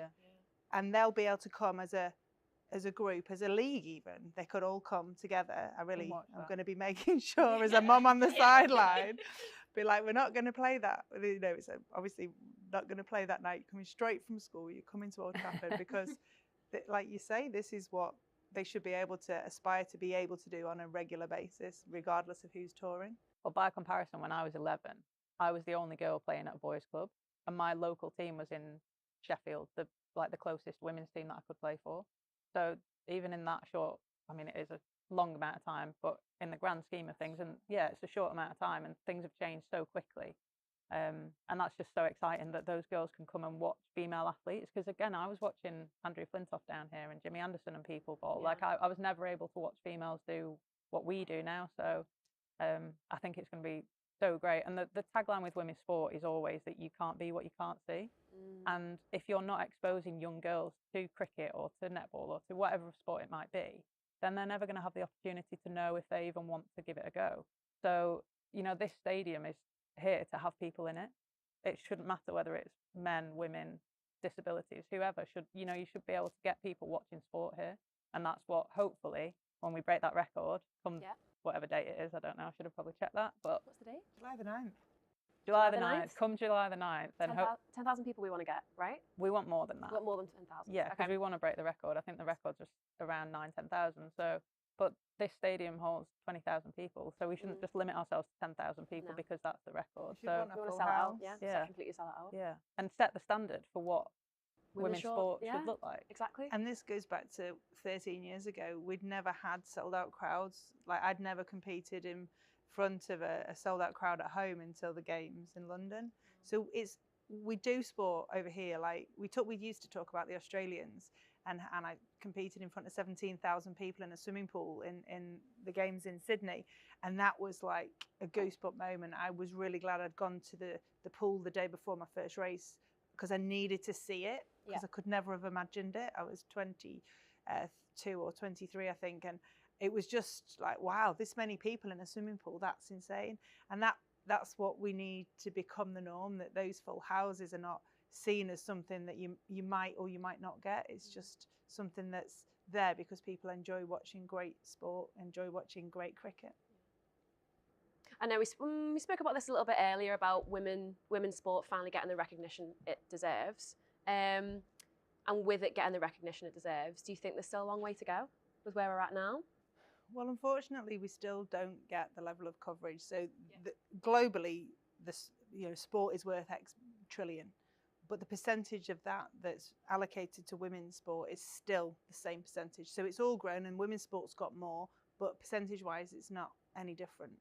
And that's the problem. And some sports have moved on further than others, but when you put them all together, it's not increased sufficiently. So there's a lot of work to do. That's why we are promoting the way we are for the Lancashire team here now, the Tier 1 system that we have in England, now that we have the international game here on the 9th of July. That's why it's so important that in cricket we do what we do. That's why it's so important that we do what we do in Olympic and Paralympic sport. That's what's happening over at the other side of Old Trafford with the women's team. That's why each of us who own a little part of it, it's our role to make sure that we continue to lift, because column inches still isn't there and the amount of airtime still isn't there. And this is a pivotal moment, like every opportunity that we get to promote women's sport, especially in cricket, because it's going to be in the Olympics in 2028. That's so crucial. And I think Paris was the first time the Olympic Games had a 50-50 male-female split, which was crazy to think it got to 2024 before that was the case, but that's one of the measures that shows us that we're still not quite there. And also, there were no females in the top 100 earners in the world last year, which is another example of why we're not quite where we need to be. So it has improved and the opportunities are absolutely there. But when you zoom out and look at it from a global perspective, we still need to keep doing what we're doing and keep working really hard. And we need those male allies as well. And we know the names of them, and we need to have way more of them to be able to help bring our daughters and our nieces with us on this journey. Yeah, I mean, I can't really add much more to that, to be fair, but I also think that it's people's perceptions of women's sport that's changing. So I think 20 years ago, you probably wouldn't have got people watching women's cricket or women's rugby or whatever it might have been. But now, I mean, I'm saying this on the back of actually just hearing what happened in Australia with the guy on the radio. I don't know if you heard it, but there was a really misogynistic comment about one of the guys on Triple M talking about the Matildas and saying that it was like watching year 10 girls play football and stuff like that. It was just, it almost felt like you'd gone back 30 years. And yeah, you'll always get those one or two people. Yeah, and you will, and it is thankfully now becoming the minority. But what happens is those comments are still getting people feeding them. So there's still perceptions there that, in my opinion, need to change quite drastically.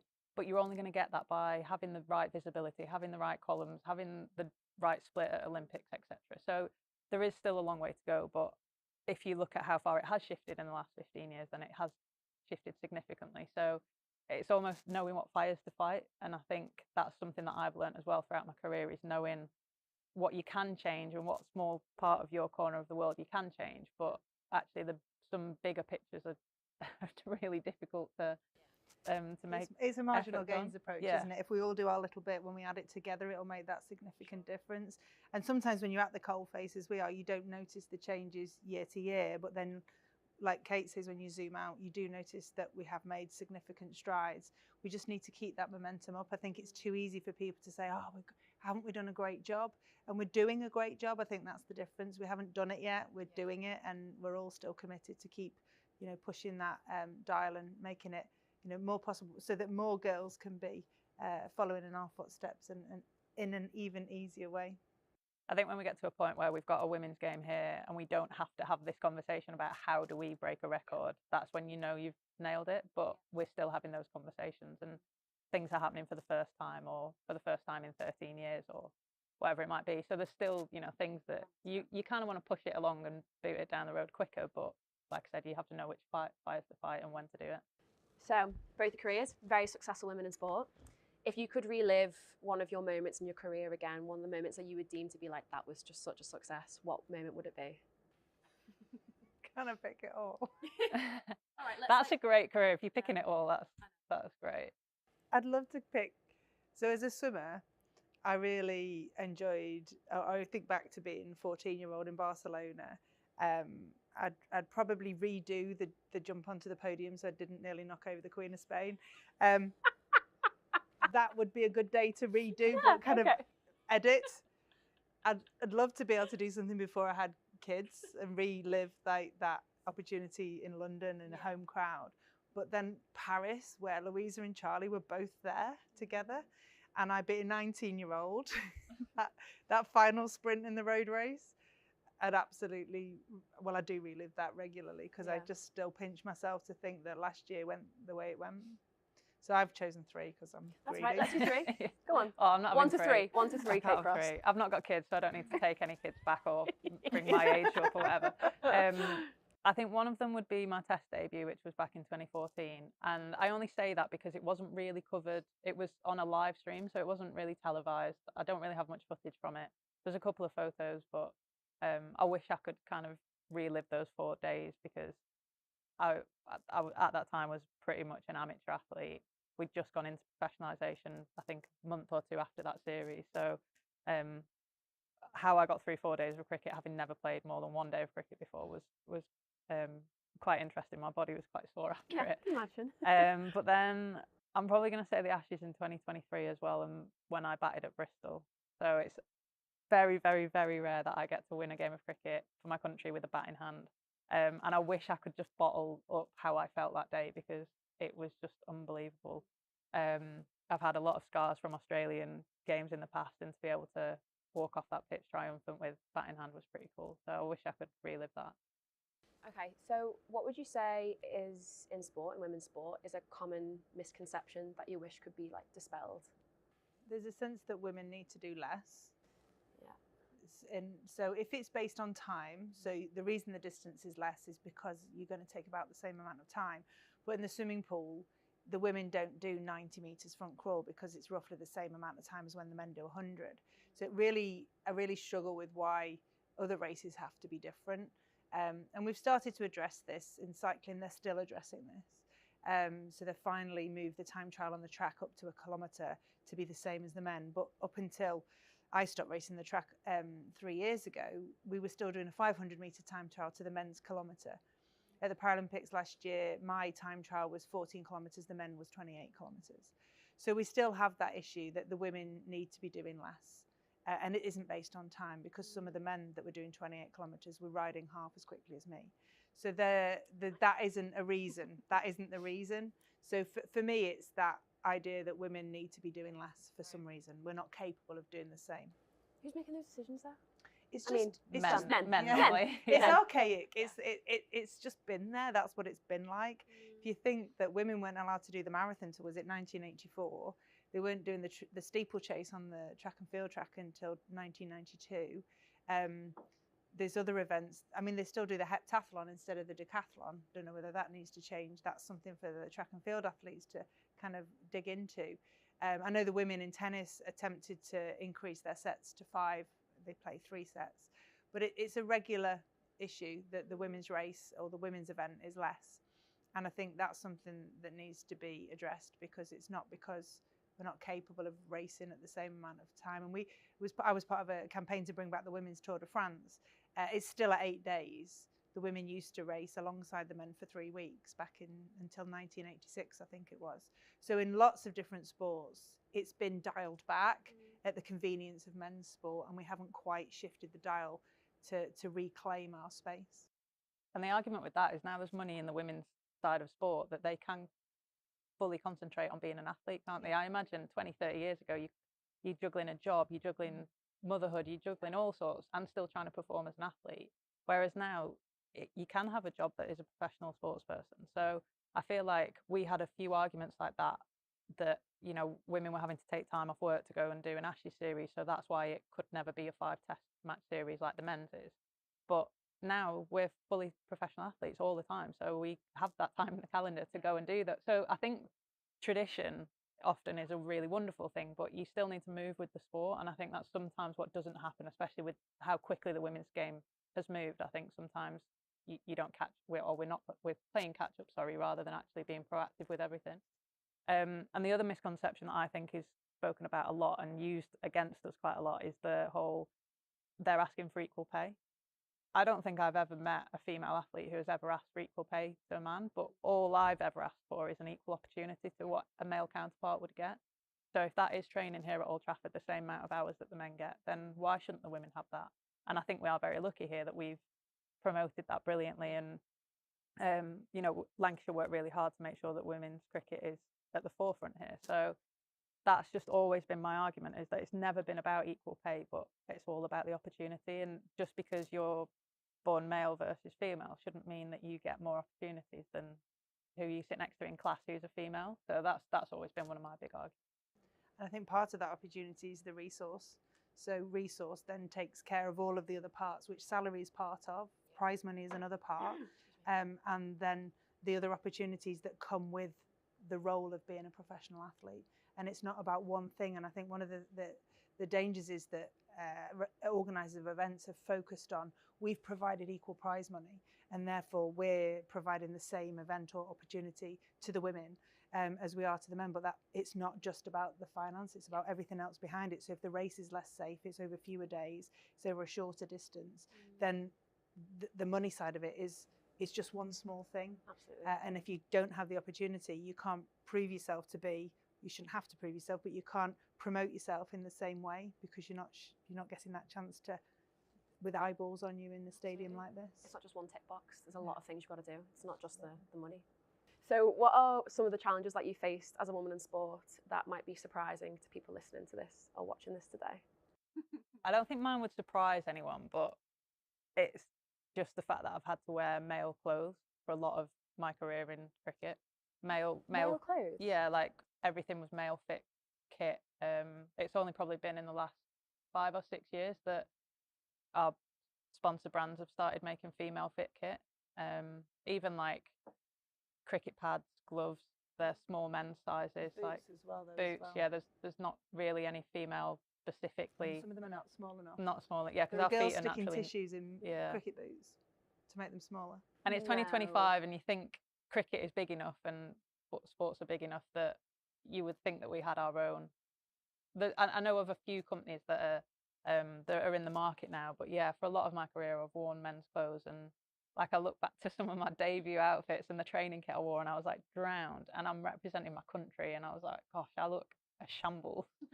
So yeah, I don't know whether that would surprise anyone actually, but that's, I mean, It is surprising. I it's didn't kind of realise. still going on now. Well, I think the other thing that kind of follows on from that is that we got women's fit in cycling, but I opted for men's fit because women's fit meant it was shorter shorts, it was a shorter jersey, it didn't account for what an athlete body was, like it was just one shape. So I wanted something that was narrower, that was longer in the leg because it's more aero, didn't need it to be super short. I wanted the jersey not to ride up to above my belly button because I have a long body. So for us in cycling, whilst there was an attempt to create a women's fit, for me just going for the extra small men's was the better way of doing it. And I think it goes to show that all shapes and sizes do sport. So what we need is to have that breadth of range. We don't need to have just this sort of fit. Like if jeans can do it, you can have different, you can go into a shop and be completely confused by the different styles of jeans. Yes. The short, the boyfriend, the this, the that, the skinny, the not skinny, the bell bottom, whatever they are. Why can't we do that in sports kit? And so I've tried to go female fit, but it's not for this female. Yeah. One of the things I didn't anticipate when I became a mum was just how often babies would need feeding. Even I know that. No, but like literally, you finish feeding them, you'll get one effort in, you'll need to feed them again. Like that effort was less than a minute. You're hungry again.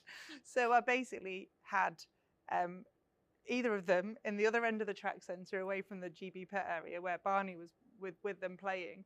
And then I'd go and breastfeed in between efforts to make sure that A, there was not anyone screaming the velodrome down, but B, to make sure that then I could concentrate on what I was going to do. So having a settled and fed baby, however frequent that feeding was the best way for me to handle that early few months of motherhood before they went on to solids and mixed feeding. But yeah, it's just like, okay, so we're going to have you in the track centre and I'm just going to feed you after every effort. That'll be the way we do it. And that surprised me. I didn't expect, but I also didn't expect how it was possible to juggle. And obviously I was lucky that Barney was able to come with me and do everything, or my mum was able to come with me and help support that. And it certainly meant that I came back quicker from each of my pregnancies. But yeah, it was the lengths that you go to, and you can turn anything into a breastfeeding sports bra if you need to. Absolutely.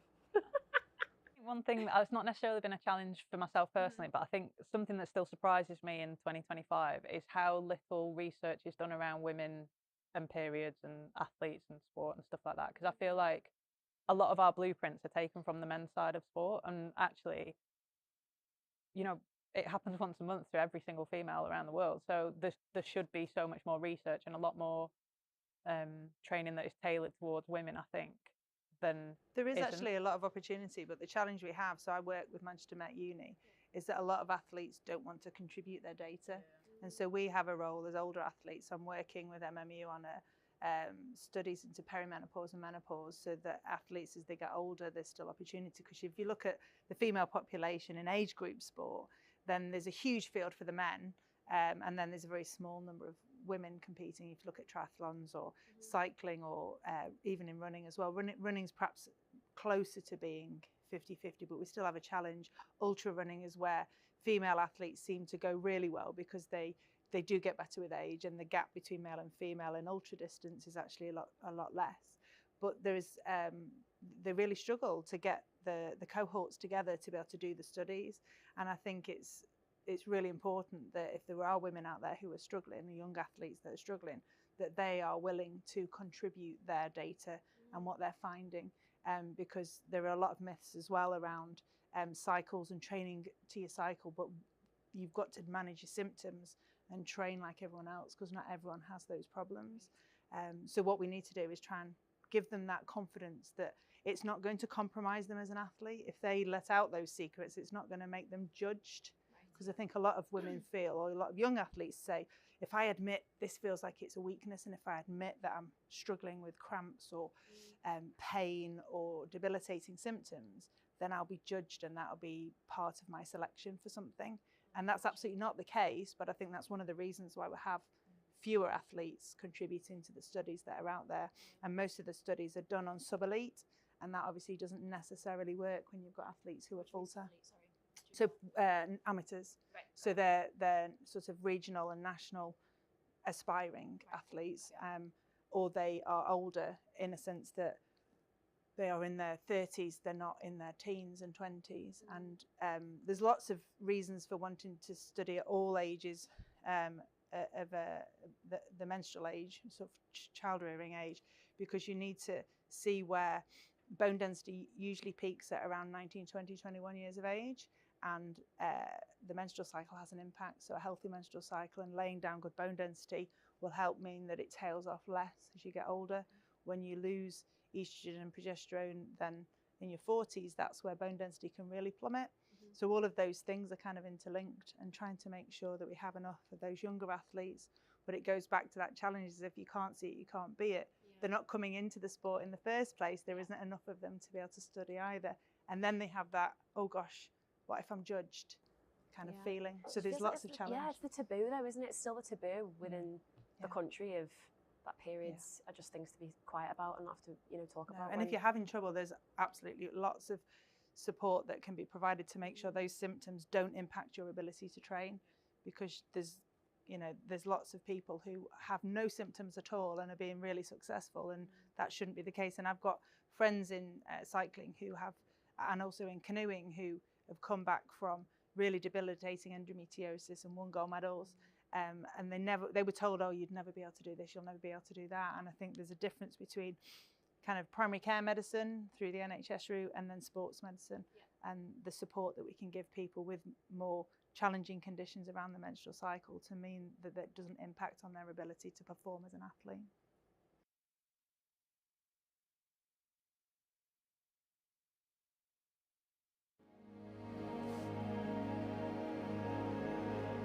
My guest on this edition of Beyond the Boundary is somebody who's been synonymous with Lancashire cricket for over 60 years.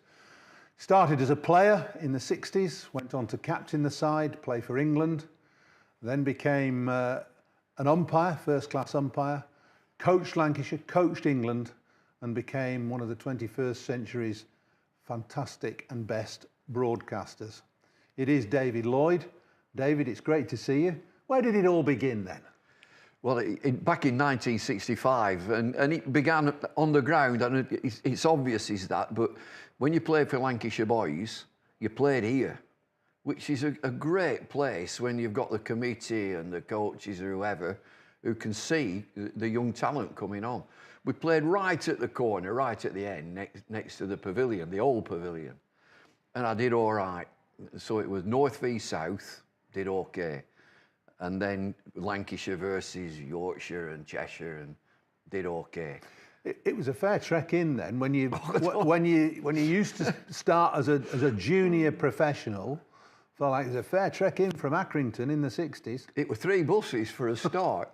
When buses upstairs, it were for smokers. Now I've never smoked in my life. I had the filthy habit. But you always wanted to go upstairs to sniff these blokes smoking these senior service and Capstan full strength. And you put your kit bag If you remember, when you got on the bus, there was like a well. So you put your kit bag in. There was no chance of anybody nicking it. It was always there when you got to Moseley Street. And then I think I caught the 48 bus up to close by the football ground and then had to walk.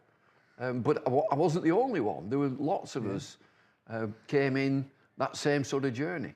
And you came into a Lancashire environment.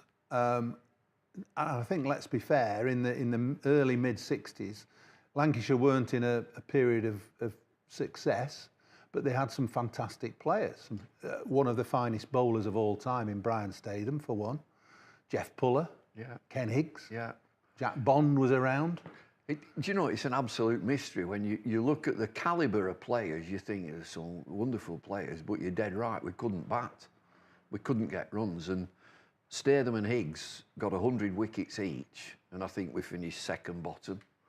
And it was always, the laws of the game, the structure of the competition was really odd. They kept chopping and changing, and I recall that you had to come out at 65 overs, you had to come out at 100 overs and declare 3-day matches, uncovered pitches. So you're always sort of manufacturing games to fit the 3 days, because inevitably, particularly here, we were losing so much to the weather. You look at Old Trafford now and the drainage, which is state of the art. Back in the 60s, no, it was just natural soil, and if it rained, you'd deluge and puddles everywhere. You just didn't play. And so we were always constantly manufacturing games over a 3-day period on uncovered pitches. Mm. What about your first impressions then of Brian Statham and Jeff Puller? Brian was captain in the 60s, fantastic bowler, but not perhaps the best captain. Well, we used to, Tommy Greenuff and I, and sometimes we'd play together. And Tommy used to say, we'll be coming on any time now. I said, how do you know that? He says, because the 48 bus has just gone past. He says, at 5 to 1, we usually come on when that goes past. So, and it's uncanny. That's a number of times that you get that last over before lunch, if the seamers had bowled first up in the morning. But Statham was a wonderful man. He was a fantastic man. And he just led by example, really. Jeff Puller was brilliant. Absolutely magnificent. He's a left-handed opening batter. Here's this kid from Accrington coming in, batting at number 8, showing a bit of promise. And he would know that he's going to elevate, this young kid's going to elevate, and eventually he'd open the batting, which is what I did. But Jeff helped me all the way. He looked after me. Was cricket your first love? Because you were a good footballer and all? No, it still isn't my first love. I like horse racing, golf and football. I'm an absolute football fanatic. I love football, particularly lower league football. And I still go and watch whenever I can. York City, I live over York Way now, so we go and watch York City. I'm a season ticket holder there. They're in National League North. And even now, I take my boots with me, thinking I might get a do, because they're not very good. And of course, Accrington Stanley is my club. But you were synonymous with the resurrection of Accrington Stanley, weren't you? Yeah, I was a director for a while, and then my mate bought the club. And he pulled me on one side. He said, I've got some bad news. He said, I know you're a director. He said, but I'm sacking all the directors. I don't want any of them. I'm running the show. I said, thank you. It's costing me a fortune, this. Because if one of the players, and this is in the bad old days, if he got subbed and wanted a shower and went and put the shower on, the floodlights went off. So we had to have a new electric system and so on. But we've now got a cracking club. Hey, it's a bit different now. I've read in the papers this week that there's going to be a new champagne bar. Yeah, it Not is something brilliant. that is synonymous with Accrington. No, I think that'll struggle, really. We've got it's a conference centre, which is, I think it's 400 or 450. Hospitality and conference centre, which is bang on. And now we've never had it, tarmac. We've got tarmac up there now, which is great when you drive your car in. But your cracking club now, Andy Holt is the owner, the chairman, and he's done a brilliant job. Let's just come back to Lancashire and the late 60s. There was a sea change in Lancashire's performances. It was the start of a fantastic era of one-day success. What triggered that? I think the club had in the 60s, there was this unrest. And then we got a great chairman. I mean, gregarious, right up front, a bloke called Cedric Rhodes. And he shook the place. He absolutely shook it up. And you know, a lot of things you'd say, I didn't like that about Cedric, and I didn't like that about Cedric, but he was here every day, fully hands-on. And he gave the club a real shake. And then Jack Bond took over as captain. When they were scratching their heads, thinking, who should we make captain? Jack was in the twos. Replace Statham? It'd be to replace Brian Statham. Yeah. And I think they advertised in the Telegraph for a captain. That might have been before Brian Statham. But Bondy was playing in the twos. And they give him the job. And I would think that would be short term at the time. But it coincided and corresponded with a lot of young lads coming from club cricket. And you were playing Saturday, Sunday club cricket, league cricket, knockout cricket. We all came together from different areas. Lads from down St Helens, Ken Shuttleworth, lads from up Mosley Way, Staley Bridge, John Sullivan, Harry Pilling, lads from down Lancashire League, myself, latterly Jack Simmons. And it clicked. And suddenly we got a one-day team playing one-day cricket to full houses. And they were glory days, real glory days. When you consider Sunday League, I think you started at 2 o'clock. You've got to finish your first innings at 4:10. Be 16, 20,000 on here.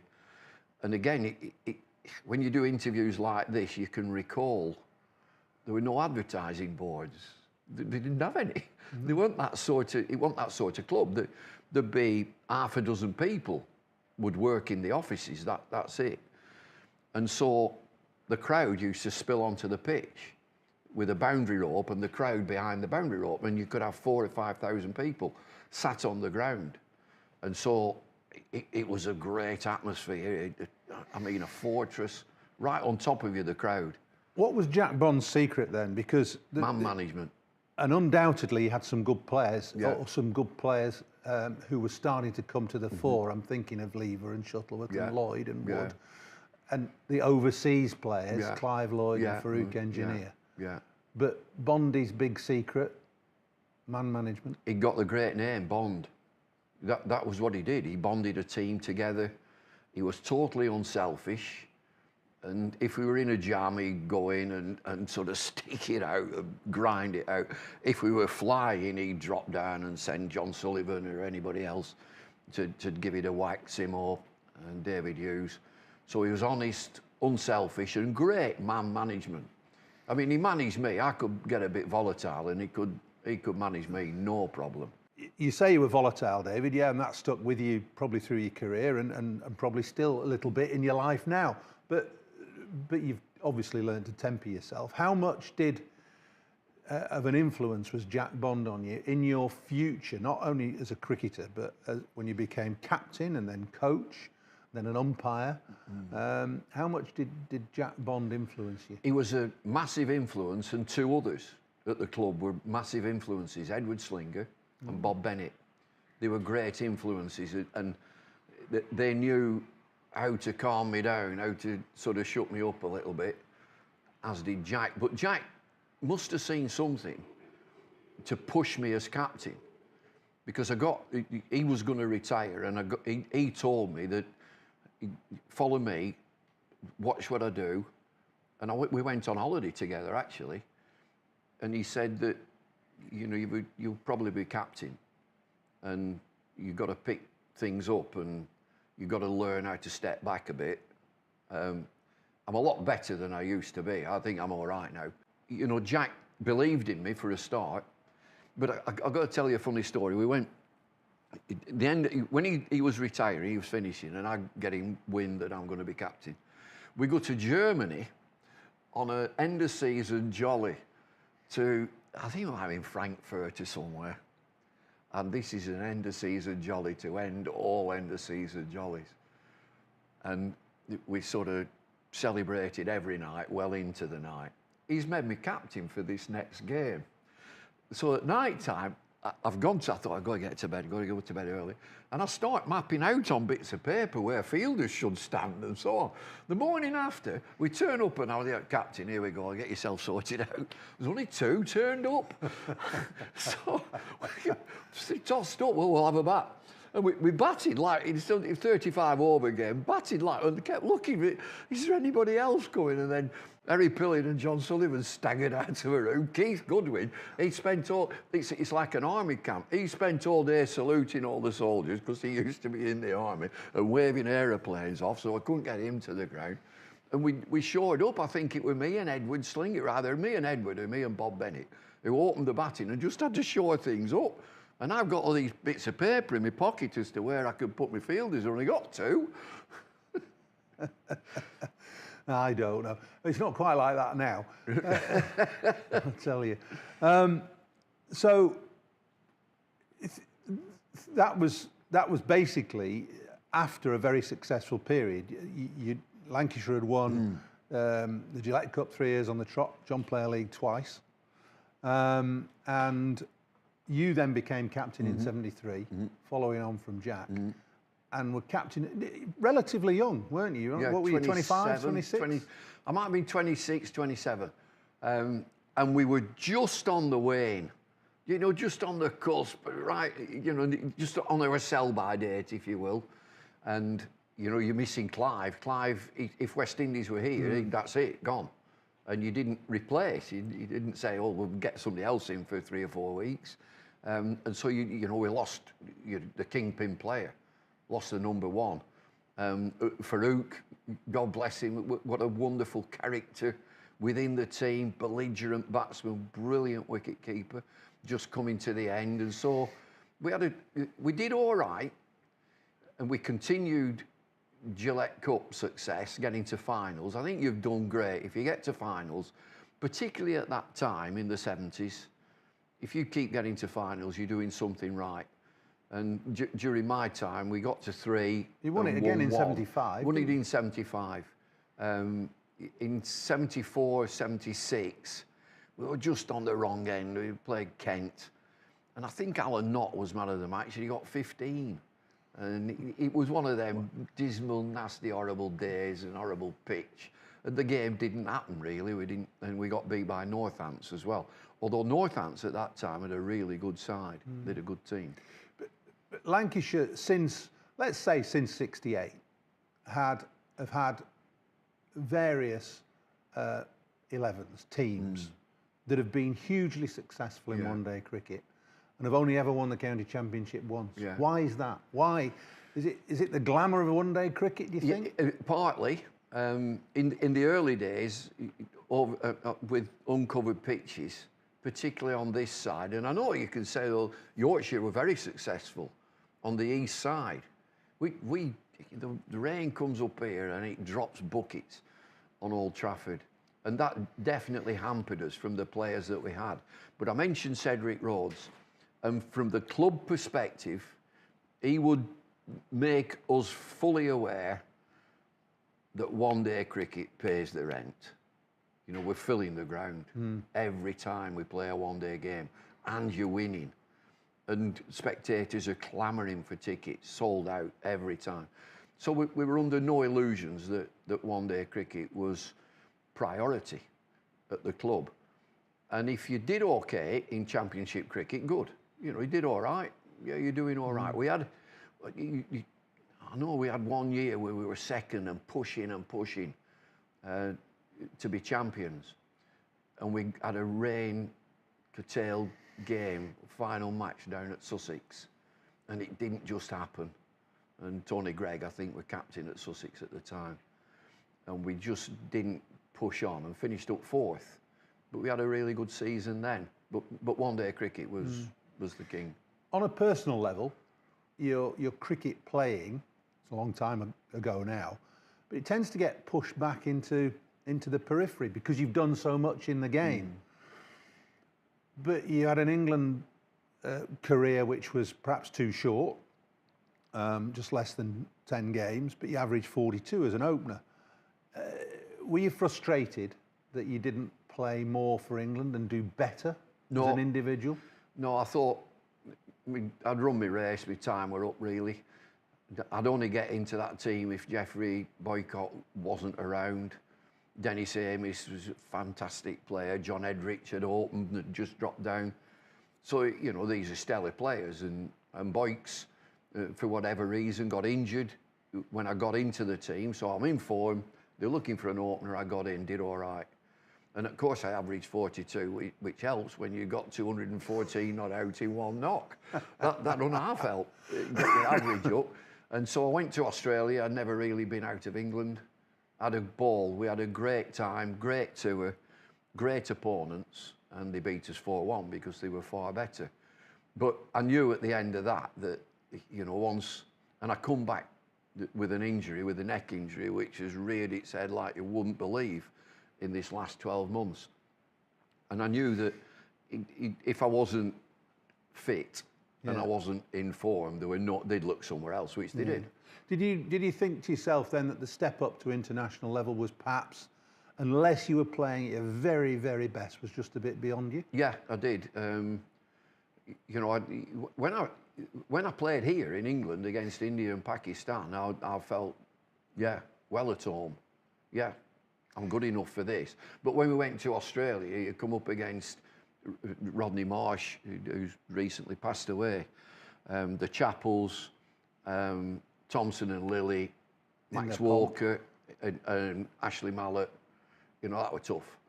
And they were better than us, which is how it is. If they win 4-1, and we had good players, but they were better than us. I'm just thinking that you know, your formative experiences, coming from Accrington, playing for Lancashire, your time under Jack Bond, your time as a leader for Lancashire, and then your time playing as an opening bat for England. Probably set you in really good stead for what you were going to do in future. You went to be an umpire, and then you went to be a coach. Did you have a career path planned? Definite. And you really wanted to be, I mean, you were on the verge of becoming an international umpire when you went back into coaching. Yeah. In my latter stages, so in my early 30s, early to mid 30s, I finished when I was 36. And I always said I wish I'd have finished when I was 32. And I'd gone in to see Chris Hassel when I was 32 and said, look, I think I'm thinking of calling a date because I want to do this. And he said, we'd like you to carry on. I carried on to 36, which was a mistake. I could have done 2 years, could have done to 34. But there were two things, that coming back from England and realising I'm just going to be a county player, I changed my game. I started being a bit of a dasher, where I was careful, building innings, you know, leave the ball. I started going after it, and I thoroughly enjoyed that. And the other thing that when I was 30s, I took all my coaching badges, which is the best thing I did, whilst I was playing. I did all this whilst I was playing. And you know what I'm like. I'm coming back from these coaching winters, which are tough, down at Lillishall. Yeah. Real tough. And I'm wanting to put all these ideas into play. And Bondy and Sav, just shut up. You just look, you just sit. Well, just sit down. We're not interested. But I got all these badges, and you were always a great thinker about the game, a great theorist, and you developed into a wonderful innovator, didn't you? Through your time as Lancashire coach initially. Love that. First up, I came with David Hughes. Yozza and Alan Ormrod had parted company. I think Alan had gone. Hughesy was here, and I came in and looked after the twos. That was a great time. I enjoyed that. Then Yossi left, and I was elevated to do the job. And so I was in cahoots with the groundsman, a bloke called Peter Marron. Pete Marron, me and him, and we had a dressing room attendant, called Ron Spriggs. So I used to get in here. So we're in the pavilion, all this side. And I wanted an office. I wanted to be away, but, if I want to pull a play, I want to come in here, I want to sit down. And Pete Marron made me an office in the defunct urinals. And so he boarded these urinals up and proper lavish, but blocked them all off. And that was my office. It was brilliant. Right at the back of the pavilion, overlooking the police station and the town hall. And so every morning I'd get in here at 7:30. And Pete Marron and Ron Spriggs would come up and sit with me, with three of us round the table. And it sort of reminds me of like Bill Shankly and the boot room at Liverpool. And Spriggs would make the tea, big pint pots of tea, put them down. And Spriggs would sit down. He said, "Have you seen that lad in the twos?" He said, "He should be in the first team. I don't know how you're not picking him." And so Ron Spriggs thought he was picking the team. But it was, round the dressing room, I think I hit them hard, the players at that time, because I had all these slogans round the dressing room, all, commitment, character, charisma, all over there. And they're coming in and what that. I said, that's what we are. That's what we are. I had a sign also, "This is Old Trafford." You were ahead of your time in that, though, really, I think, in terms of coaching. I think you innovated that sort of approach. I remember you playing music to the players as well. Yeah, little bits. Stir them up or calm them down, whichever. Yeah, stir them up. But when you say you play music, there were little clips, like a minute and a half, nothing more than that. And then I got them all to choose their own clip and play that. And so I wanted them to go out. I wanted to run down the steps at Old Trafford and flipping charge onto the field and let everybody know, particularly the Oppo, that we're here for business. That's what we do. And the one thing I said to the lads, I didn't say a lot. I said, we might not be the best batters, we might not be the best bowlers, but we will be the best fielders. We work like stink on fielding and fitness, so that we're just swarming all over them in the field. And that, I always, particularly one-day cricket, I had lads like Gary Yates, Peter Martin, young Glenn Chappell, Ian Austin, my lad Graham, Neil Fairbrother, Crawley, Atherton, Gallion, name them all. Fantastic team, that. Brilliant team. I said, in one-day game, you switched on. I said, there'll be one moment that we have to win. It's that moment of magic. That when somebody picks the ball up and runs him out. And I'll never forget, played Yorkshire on here, big game. Darren Lehman. He's probably the best overseas player they've had. And I said, we run him out. He's got a bit of weight, look at him, tubby. He's a bit tubby. I said, we run him out. I said, he'll want to get to the other end. We run him out. I said, if he's on strike, ball 5-6, tighten up, infield, tighten it up. We're running him out. Forget the other geezer, run him out. And it was our Graham. It was rapid. Graham was ready. You wouldn't think low so. To the ground as well. He was low to the ground, and he picked. And I'm on that balcony there, across the other side. And as soon as he's pushed, his sort of back foot, which he's got another yard to make up, because he's on the back. He's pushed it, and Graham's moved round at cover like slow motion. And I've got hold of the edge of and run him out, and he hit the stumps full on. And he would get no DR, none of that business, and we'll go to the umpire upstairs, and the square leg umpire give him out. And I'm jumping about on the balcony. You had a very talented team. I don't think there's ever been a good coach of a bad side, has there? No. But let's forget that. Yeah. You were a good coach of a good team. We forgot a bloke called Akram. Oh, yeah, he was quite good. Yeah, well, there you go. If you have him, you've got two players in one, and one of the best ever, haven't you? Well, I get asked every time, what's your best World 11 that you've seen? So I start at number 8, I just put Akram, and at number 9 I put Warren, and then build the rest of it. Yeah. Yeah, well, let's just break off. Shane Warne recently died in tragic circumstances.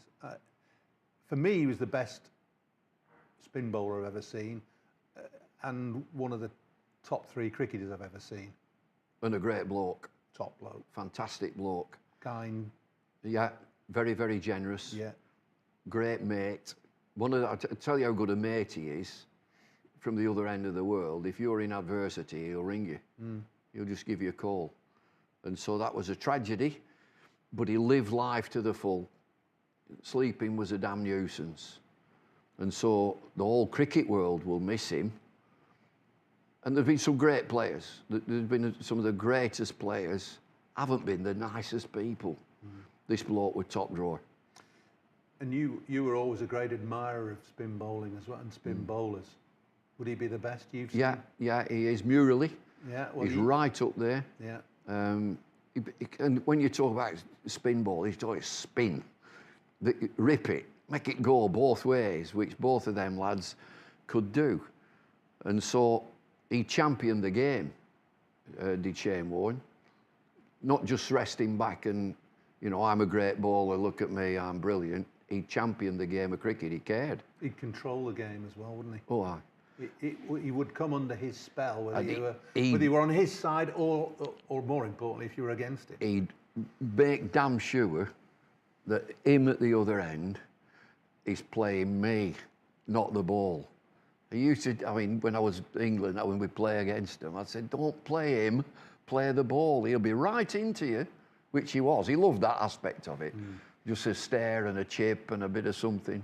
And a hugely perceptive commentator in brilliant.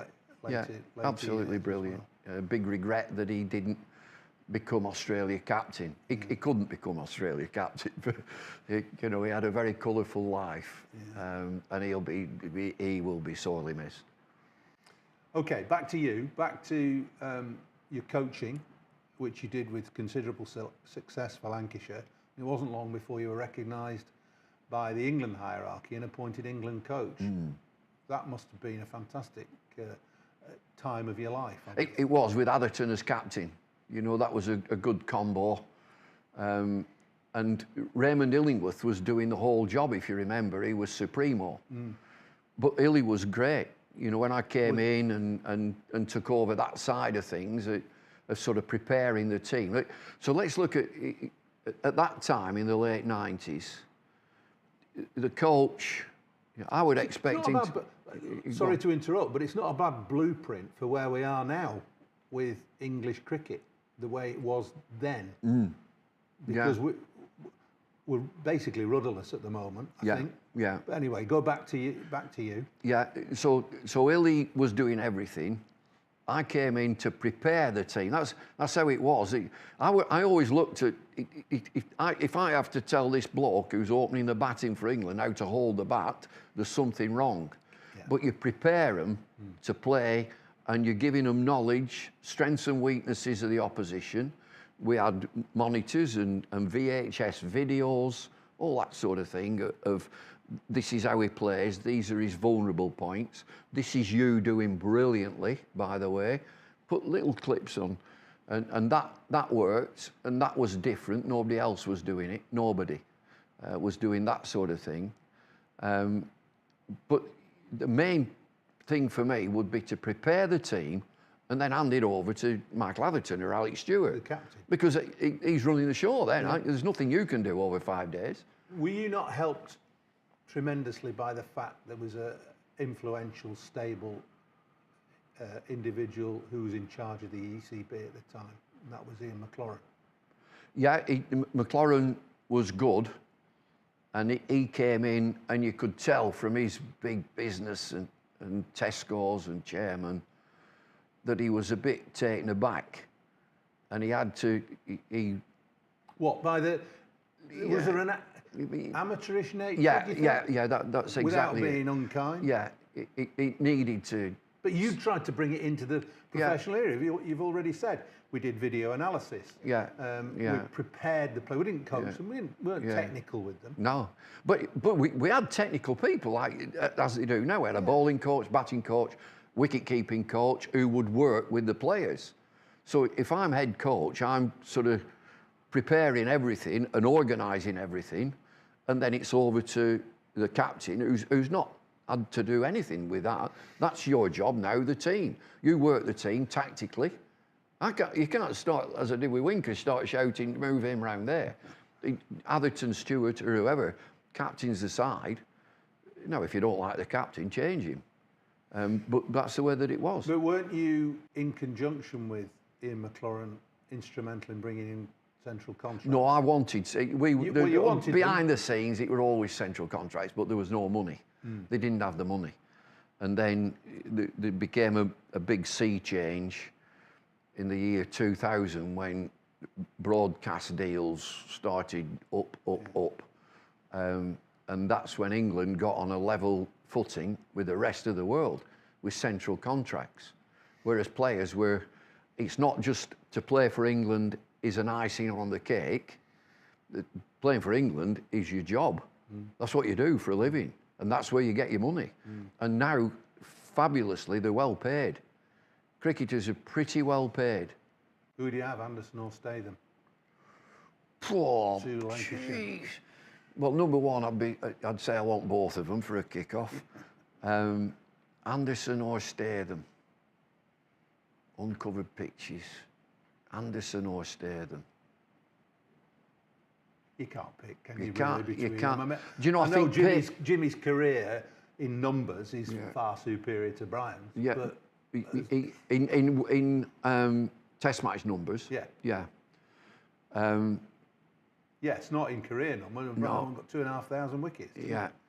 But about the same pace. About 85, lively enough, deadly accurate. Statham, in uncovered pitches, used to knock a little channel out. We're not talking about pitches with loam and clay, just the soil of the area.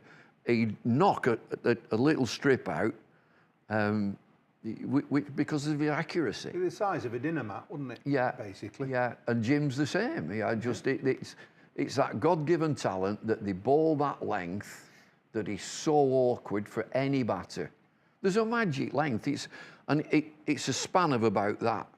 It's the length that says to the batsman, do you play forward or do I play back? And by the time you've made your mind up, you've nicked it. That's it. Yeah. Yeah, it's simple, but so hard to do. Yeah. Don't mind you not being definitive on that, that's fine. You've been in the game, as I said earlier, and we'll come to the end of this shortly, in best part of 60 years, in all your guises. And your broadcasting and your speaking has sort of sat in the background for a lot of it, obviously not in the last 20 years, but you'll have seen an inordinate number of cricketers. And I'll put you on the spot now. I want you to tell me who you think is the best player you've seen who played for England for a start. Kevin Peterson. Yeah, really. Yeah, number one, Kevin Peterson. Because he could just bend everybody to his will and do extraordinary things. And from the job that we did, he got you on the edge of your seat. You know, powerful, big, tall, commanding. Reminded me a lot of Ted Dexter. Same sort of build and had a presence. And Peter, I don't know Peterson. I don't know Kevin Peterson at all, really. Just say hello to him. But as an England player, he was my number one. Graham Gooch, brave, thorough, dedicated. Geoffrey Boycott, get past that. You get past that flipping lot. And I've had that many up and downers with him. Oh, with Lancashire, Yorkshire like that. Yeah. But I still class him as one of my best mates. Yeah. You're talking nonsense. I don't talk as much nonsense as you. He's an awkward zone. So, oh, dear me. But fanatical about the game, and does he ever talk sense about it? Yeah. Yeah, well, he doesn't now because he's gone. Yeah. Must be crackers. Anyway. Okay. Peterson, the best played for England, in general, any country. Give me a player. Batter? Yeah, whatever. Me three. I could qualify this and say the three favourite players are all West Indians. Good. Gary Sobers, Viv Richards, Brian Lara. Them three. All left-handed batters as well. Great, yeah. great players, Ricky Ponting, and there's the big debate that we can do it here in Lancashire's dressing room. You try and have this debate in Mumbai. Who's the best player, Sachin Tendulkar or Virat Kohli? Now, I've seen them both, I've worked on them both.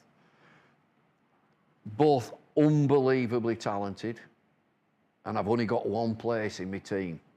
I've got one place at number 4, number 5, whatever. Who am I going to pick? Virat Kohli. Now, I've just alienated a country. Well, the good news is we have some more cricket to bring you live from Stanley Park in Blackpool on Lancs TV, on the BBC Sport website and app. After a delay to the start of the afternoon session, we have lost 15 overs. We are going to resume in the next couple of minutes, and we've got 48, potentially 48 overs remaining in the day. Tea will be scheduled at 4:40, so we've got quite a decent chunk of an afternoon session and then quite a decent chunk of an evening session as well to bring you, subject of course to any further rain, but we're going to restart certainly, and we'll see how long we're on for. Fingers crossed we'll get plenty of overs in, with Ben Compton on 39 and Tawanda Mayeye on 10, with Kent 105 for 2, with play about to resume with Jimmy Anderson's in and bowling. That's pushed away by Compton, away through the offside for a single, out towards the point boundary. Scott Reed and Sachi Pai with you, with Matt Cole to come a little bit later on as well. So starting with Jimmy, but from the far end, because he bowled from this end, didn't he, this morning? Yeah, and he looks in good rhythm, as he always does. When does he not, right? But I think with a bit of rain, more of the wind and a bit of cloud coverage around, I think he might have fancied his chances again after the break. Yeah, this will be a tricky restart, won't it, for Compton and for Mayeye to try and settle in and get going again. Here's Anderson over the wicket, bowls forward, goes Mayeye and defends, and there's no run from the southern end of the ground. Anderson bowling from, and from this northern end of the ground this morning, he bowled the first 5 overs, 3 maidens for 13. And then he was replaced by Chris Green. Lancashire using Anderson and Bailey with the new ball first thing. And then Chris Green bowling 10 overs on the spin. Mitch Stanley, an opening burst of 4 overs. Balderson and Wells are the bowlers used. Anderson to Mayeye defending, back to Lancashire bowler, and there's no run. The wicket takers Chris Green and George Balderson. Green dismissing Jaden Denley, the first wicket to fall. He was sweeping Green, the off spinner, the young left-hander. Top edge taken by Stanley coming up from the boundary, and then Daniel Bell-Drummond with a little thin edge through to Matty Hurst, the keeper, who was standing up off the bowling of George Balderson, the other wicket to fall in the morning session. Anderson in to Mayeye. It's jabbed away back down the pitch, but it's slightly awkwardly played, and maybe a suggestion that perhaps didn't quite bounce as much as he was expecting.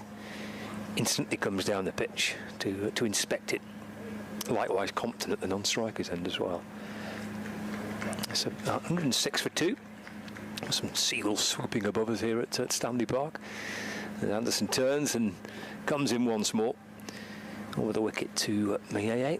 Let's run off a thickish edge down towards the through the slips. There's a good stop there. It's just beyond my line of sight. I can't see that. No, it's a good stop that by Keaton Jennings in Gully.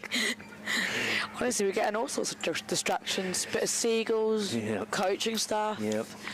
Sometimes I feel like you struggle to see he was bowling. I didn't realise he was bowling. I couldn't see. There's Anderson in and bowls and driven away by Mayeye into the offside, and there's no run.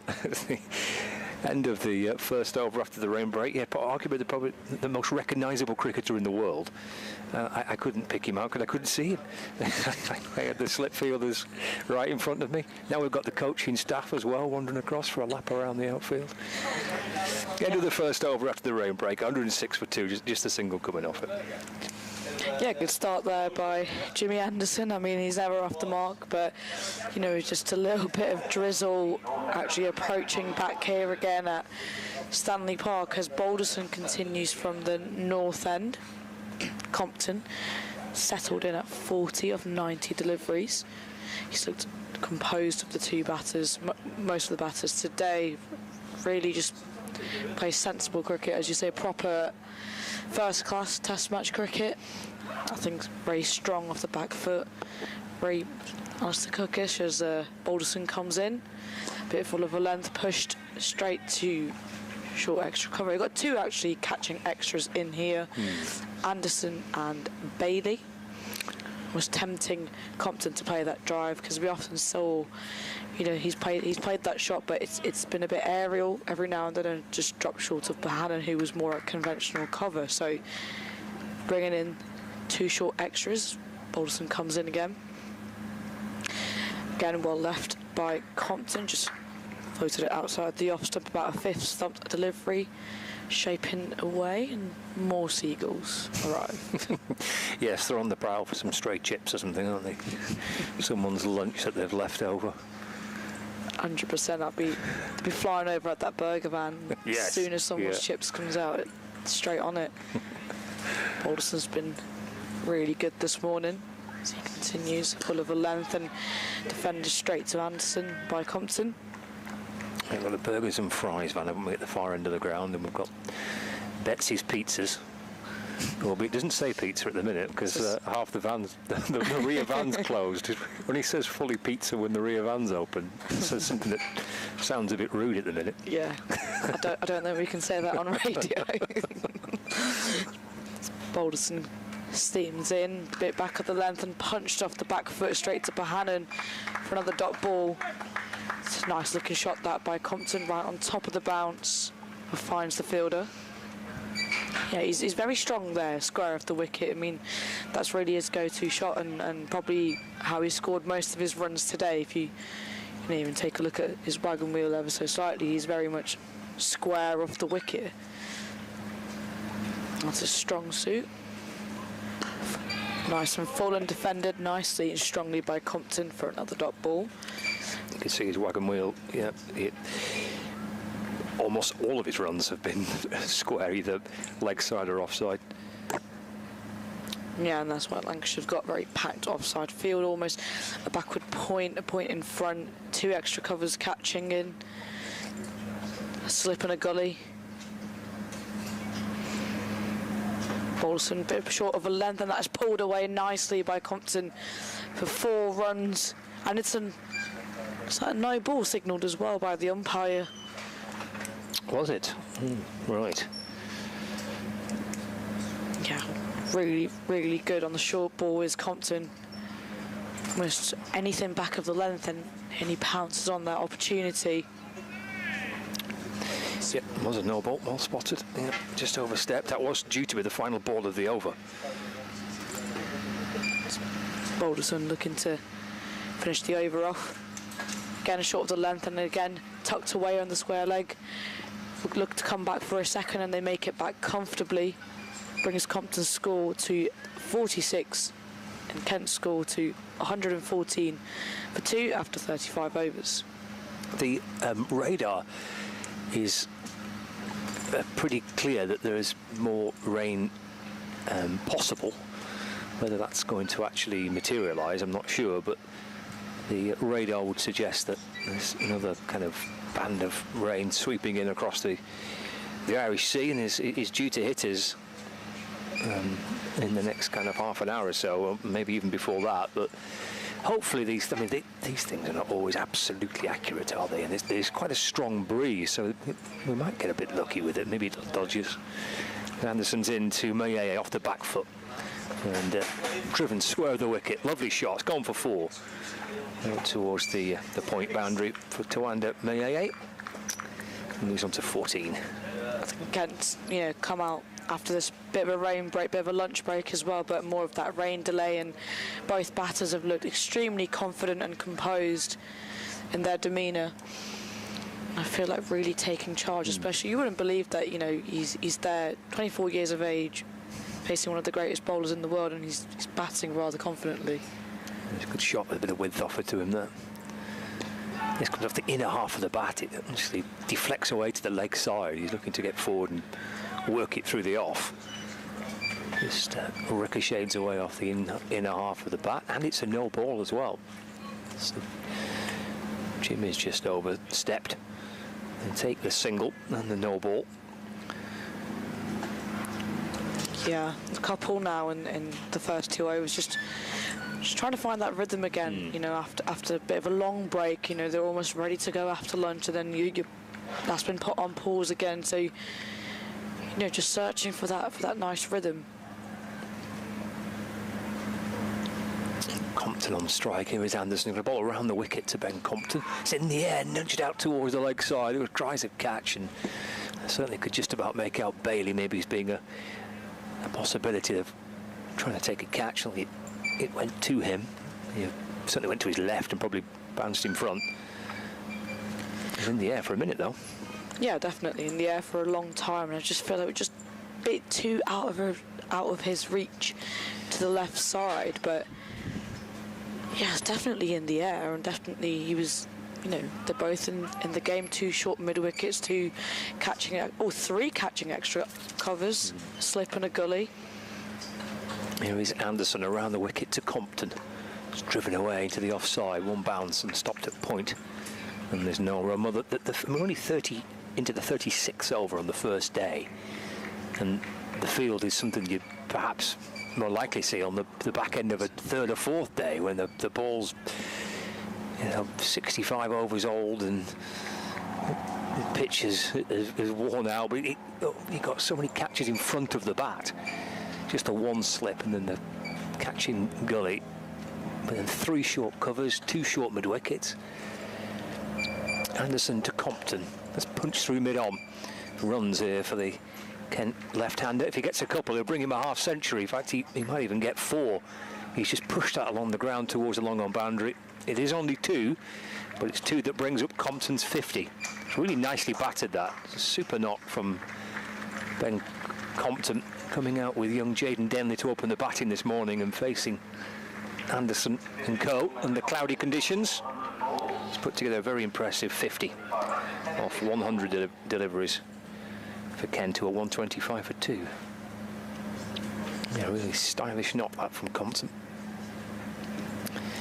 Just deflected down towards fine leg, down towards the boundary. It's gone for 4.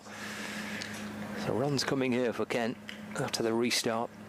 4 from the first ball of the over, then the no ball, and they've ran 4, and then they've just found another boundary, flicked away off the pads down to fine leg. So it's 129 for 2. Yeah, the runs are coming thick and fast now, aren't they, for Kent? And almost felt like there's a bit of an attacking mindset coming into this sort of next few hours. I feel like they might have an inkling that, do you know what, a bit of rain might be on the way. So if we can try and get the score moving along nicely. Here's Anderson to complete the over. Compton defends, and Anderson backheels it towards Josh Bahanan, who scoops it up. It's the end of the over. Anderson collects his cap and his jumper, and yeah, a good one there with a couple of boundaries, and in the end, 13 off that over. Yeah, big over that. But when you almost look at that field that Anderson had set, it's quite an attacking field, really driving in almost all dismissals in that action. There was 3 short extra cover catching, 2 mid-wicket, almost wanting Compton to drive, as we have seen from his wagon wheel. He's been really, really strong square of the wicket, not so much in front, as Balderson continues from the north end to Moyeye. It's short, and that's picked up nicely by Moyeye and smashed to the boundary, and that'll be 4 runs. towards his account. What a shot that was! Almost like a T20. It was a bit dismissive, wasn't it? Absolutely. He's got 100 on Friday against Essex in the T20 game. That was beautifully picked up and dispatched almost to sort of deep mid-wicket by Maid. Looking really strong at the moment as Balderson charges in. Again, a bit fuller, driven straight, lovely straight drive. It's a big chase on by Mitch Stanley, but the ball again wins and races away to the boundary. Back-to-back boundaries for Maid. It's a beautiful looking shot. Yeah, it's a fabulous straight drive, isn't it? I mean, there's plenty of power in that previous shot, which he dispatched out towards mid-wicket, and then the very next delivery plays a lovely straight drive. Nice batting. Runs coming here for Kent. Yeah, very positive from both of these batters. As Balderson tries to find his reply, again a bit short of the length and just tucked away into the leg side out to deep square for just the one run. 4 and a single. It's just good cricket. Yeah, I mean, he's quite a positive player, isn't he? He naturally scores reasonably quickly. Obviously, I mean, not just in T20 cricket, but also in red ball cricket. He's a player that can keep the scoreboard moving along pretty sharply. Yeah, absolutely, and he's coming on the back of some nice form from the last competition, and that always gives you great confidence. Balderson comes in, a bit short of the length, and Compton defends off the inside edge of his bat, but be a dot ball. Yeah, I mean, you come into this game, any runs that you score in whatever type of cricket there is always gives you a lot of confidence when you're coming off the back of 100, and he looks the part today, does Maid? He does. As Compton looks to face last delivery. Again, just was looking to punch off the back foot, but slices it a little bit. Be a dot ball. It's not got the legs to carry to gully. Just looking at Maid's figures now, I think he's now gone past 2,000 first-class runs. Yeah, coming into this game, by the looks of it, on 1,994 first-class runs, so he's gone past 2,000. Balderson, short of a length, and again hit hard firmly out to backward point. A little bit of a misfield, but they don't take that single. And that will be the end of the over. It's 138 for 2. And again, Jimmy Anderson will continue from the south end. Strike rating first class cricket of 66 for Tuanda Maid. Just got a decent lick, doesn't he? Compare that to someone like Compton, whose strike rate in first class cricket is mid-40s.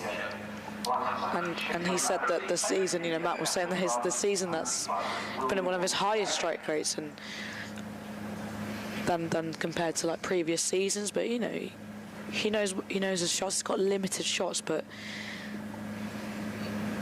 comes Anderson into Maid. It's defended to the leg side. There's no run. He's had a pretty good season, hasn't he?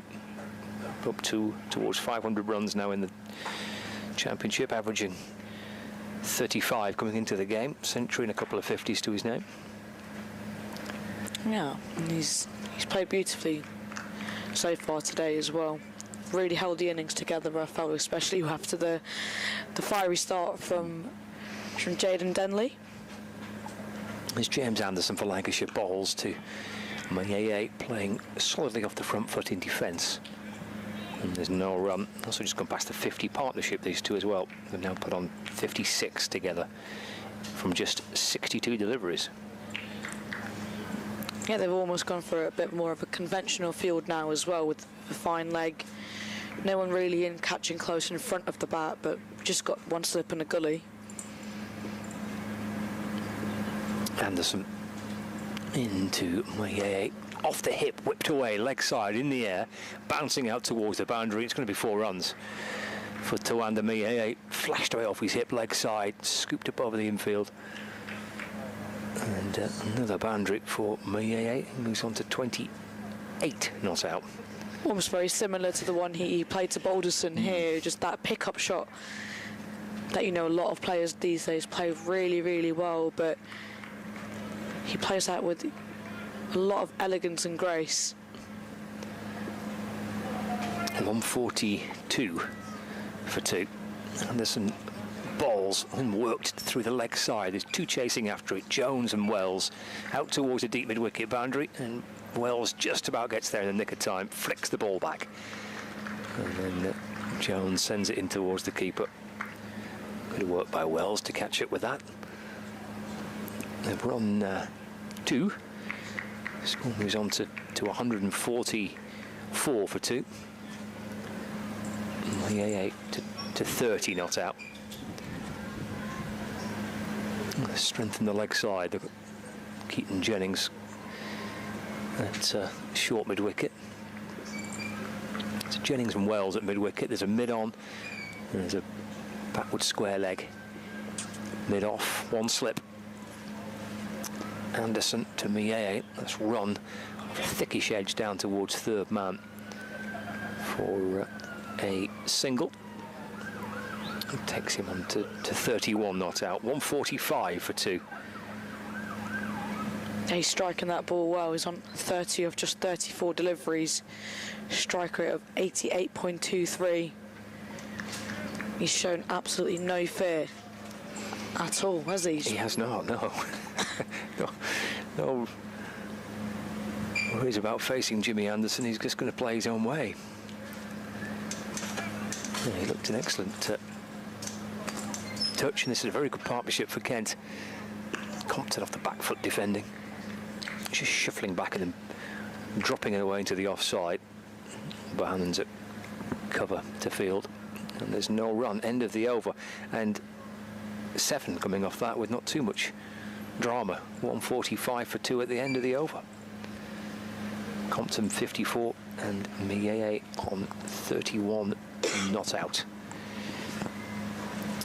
Yeah, it's a really good start this for Kent, coming off the back of lunch and back from a bit of a rain delay, and you know Balderson will be continuing again from the north end for coming into his, I believe, will be his 9th over of the spell. He has taken 1 wicket of Bell-Drummond as he comes in for Maid.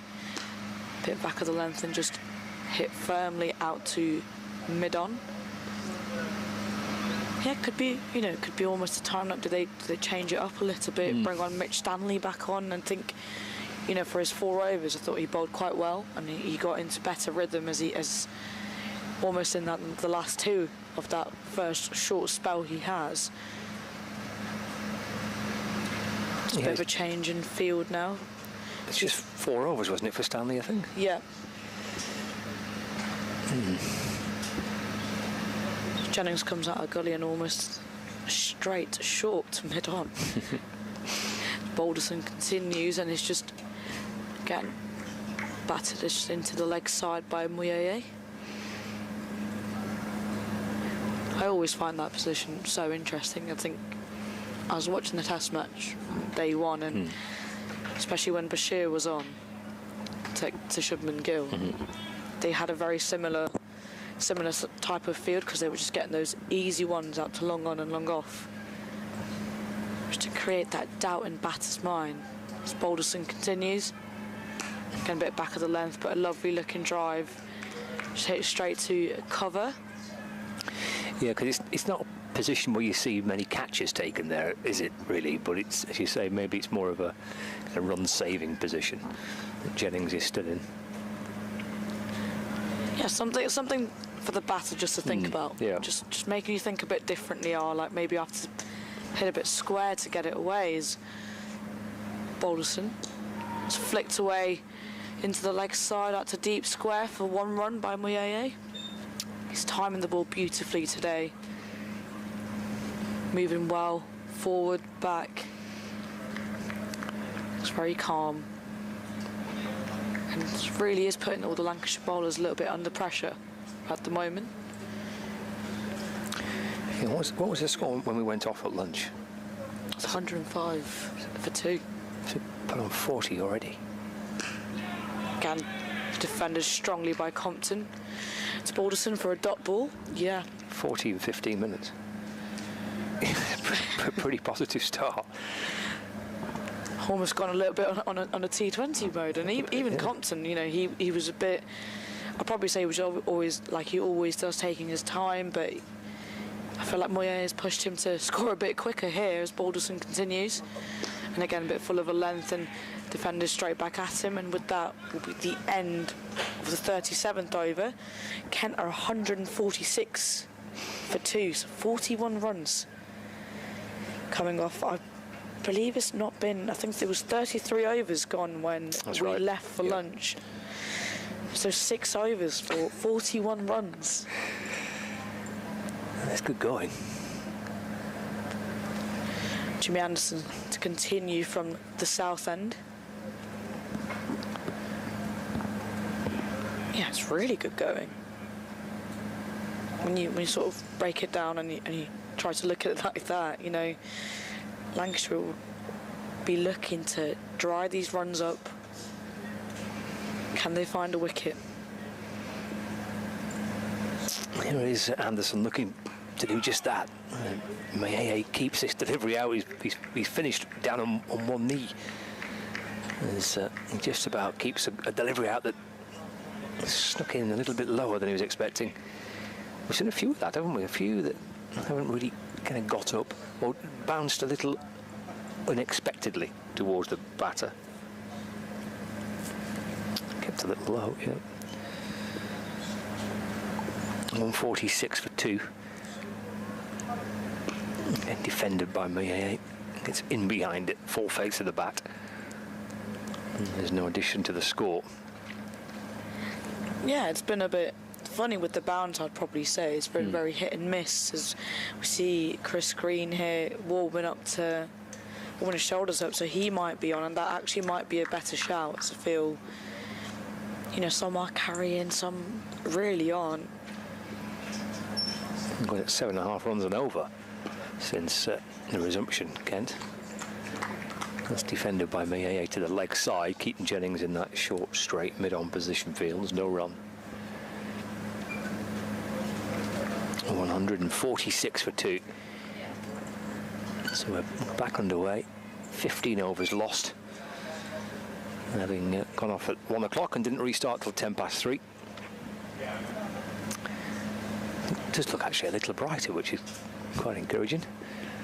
Anderson sends his mid-wicket out towards the boundary.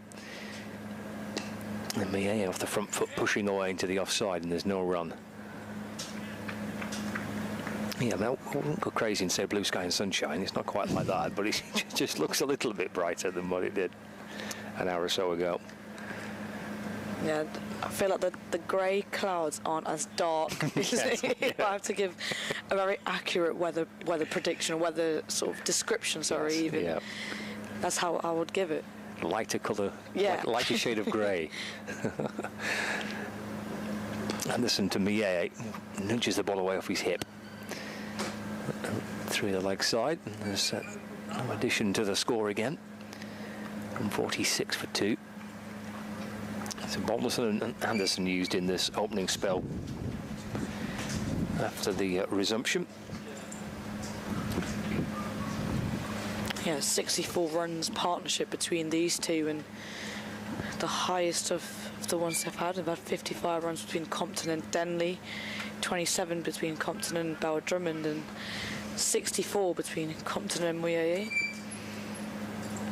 Yeah, at a good pace. Here comes Anderson to Moyet, defending off a thickish outer half of the bat. Just sees the ball squirt away into the offside, and there's no run. And it's a maiden, actually. That'll be the first maiden over of the afternoon session.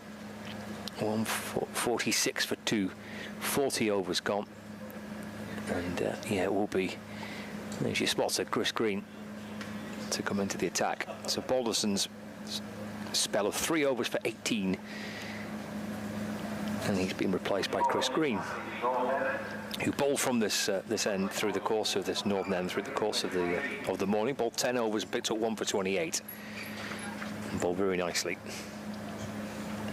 Yeah, he bowled really, really well. And he bowled very clever, actually. He was great with the change of paces, and that's how he got Denley out. I think there was the over before where he sort of tempted him with that big slog sweep for 6 that he hit, and then a few flatter ones, and he just set deep backward square, and then almost tossed it up for Denley to take the bait, and he did, and it was a great catch by Mitch Stanley on his professional county champs debut as well.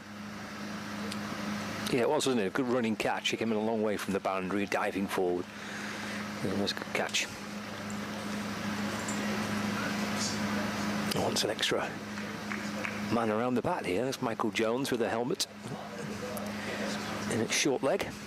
So we've got a short leg, first slips. Almost very backward. I say a short third.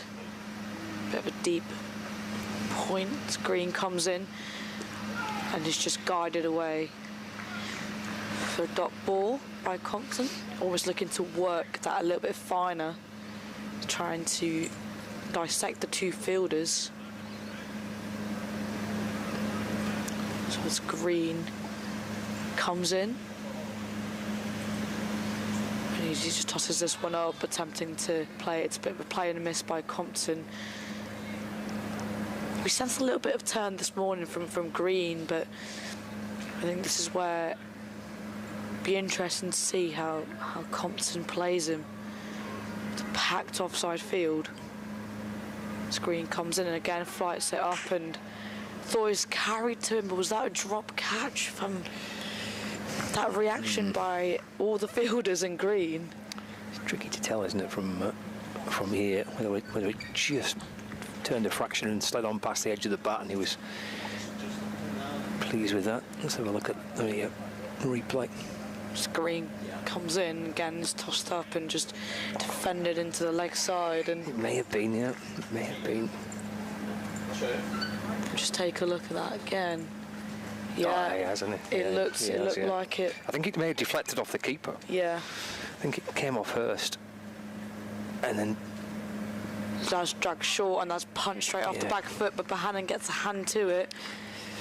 It's deflected off Hurst, so Jennings has dropped it, but it's come off Hurst, the keeper, to make it a tricky catch. What probably would have been quite a routine one, but it looked like an edge. Yeah, it did, and you had the reaction of Green and Bohannon, I think, said it all. That was a chance, that was a moment there that they needed to break this partnership, and that chance goes begging, so you have to go again. As Green comes in now, I believe his final delivery to Muyeye. Dragged shortly, and it's tucked off the back foot out to deep square leg for the one run. As Muyeye keeps strikers, and that's the end of the over. Kent are 148 for 2 after 41 overs. It's a really solid start by these two, coming back off the break. 148 is the total. Partnership now moves to 66, and there'll be a change of bowling as Mitch Stanley comes into the attack from the south end. Lancashire really looking to break this partnership. And Anderson couldn't find one in his second spell of the day. But Kent have been really, really promising, really exciting with the way they've come out. Great positive intent, really looking to put the bowlers under pressure, which they have done. As I'm joined, and Matt's back. Yeah, bit of a chance in that last over, previous over. Yeah, bit of an edge, and quite a regulation catch really for Matthew Hurst, but just deflected off his glove, and then Keaton Jennings seems to have dropped it as well in the first slip. Stanley comes in. Bowls to nice clip behind square there. It's two fielders there for that very shot. Hold it. Is that Chris Green holding it back? No. Is that Green? Just oh, it is. Thank you very much, running in front of us. Yeah. Looked frustrated. A bit of a kick at the the crease, didn't he, after that? What looked like a drop. But a couple from Toanda Mieye, who's going on decently here. 34 for him. Compton has 54. And this partnership for Kent, which has taken him along to... I can't see the score again, I do apologise. Go back. They'll take a single into the onside. And thank you very much, 149 for 2. Honestly, when it comes to visuals, we're struggling today, aren't we, as a team? So you get used to different grounds, don't you? And then I thought, well, I'm just going to look up and see the score. No, I won't. And I think the blotter is actually worse place than it was before. Is that right? Or maybe I've changed a position, but it's Mitchell bowling to Mieye on the back foot up to mid-on, and there's no run. I mean, I could just, the listeners may think, I could just count, but I honestly can't. I've got the attention span of a goldfish, so if you tell me the score 10 seconds ago, all the delivery goes and I'll have completely forgotten. So 150 for 2. I can almost see through it. There we go. I'm using my short height as an advantage. You've got sort of tunnel through there. Bit of tunnel vision. So Stanley to Mieye once more, and turns out behind square, fielded this time by Michael Jones, just a few yards in from the boundary, and will take a single again. And the challenge for Lancashire is to keep pressure on certainly after an over where there was a drop catch. To not let these two get away. It's been a good partnership so far, though. 150 up. Came together at 82 for 2 when Daniel Bell-Drummond went for 13, before lunch that was, and before the showers we had. As Compton goes for that one, controlled pull away. It's a short ball from Stanley. They'll go through for just a single. Yeah, there was no real big intent there from Ben Compton. Well, intent to get a single, but there was no explosion there from him, just making sure he kept the ball down, safe rather than sorry. Yeah, now facing right arm fast medium of Mitchell Stanley, clipped off his pads, backward a square, and Chris Greenfield's end of the over. And yeah, they needed pressure from that end, really. No disrespect to the bowler, but it's 5 off the over. And Kent at the moment, well, I'll say during that over, perhaps looked comfortable, but Chris Green making him uncomfortable on the previous one. Takes his jumper off. So I had an answer to this, my conundrum. I was asked by a Kent supporter when the last time a left-handed partnership opened the batting for Kent, and thank you, Philip Bailey. I dangle these things out because Philip runs the Cricket Archive database, so he knows those sort of things, but obviously a lot of other supporters do. But this one was a real curio for Kent, and it went a long way back. Unlike other counties, Kent a real outlier, and I'll give you the answer after this next delivery from Chris Green. Just tossed up nicely and just driven beautifully down the ground just for a single out to long on by Mieye. I expected I was being entirely dense. It turns out not. It was 2004. It was a while ago. You made it sound like it was 1950. Oh, okay. Well, over 20 years. Well, I was a long time ago. I was like, God, it's got to be a very long time ago, but it was one, yeah. Fairly long. Yeah, fairly long. It was one well-known Kent opening batter, Michael Carberry, but with James Treadwell, who is known really for his spin bowling, but an occasional opener for Kent. So there we go. That was the answer. This Green comes in and just drags this one's a bit short, and that is pounced on. That has Compton, and that's gone for what? Has that gone for a 4 or a 6? The umpire is just checking it. That was 4 has been signalled. Again, just Green looking to throw in that quicker one in there, but went for a little bit short, and Compton, well, he's not going to miss out on those. Anything short, that's his area. Yeah, you're right. Just picking it off stump. Green comes in again, just again similar looking shot, and again the same result, but this time be all the way. So that's 6 runs, that by Compton. And Kent, they really are on a roll after this break. Score coming to 100 and 64 for 2 now. Yeah, and Compton coming very definitely out of his shell, but punishing, as you say, he's not dropping far short, Chris Green, is he? But no, he's absolutely making himself room to clout that away over mid-wicket. And again, tossed up 9, left alone by Compton. I think he knows he's got to wait for anything remotely back of the length. It's not necessarily short, but he's so strong off the back foot that you really have to force yourself to go so much fuller to the like of Compton. As Green comes in again, tossed up nicely, and defender straight back at him. So again, Compton moves to 67 now. Kent really scored at such a fast rate after this break. Green comes in again, tossed up, and again defended straight back to him. With that will be the end of the over. Kent are 164 for 2 after 43 overs.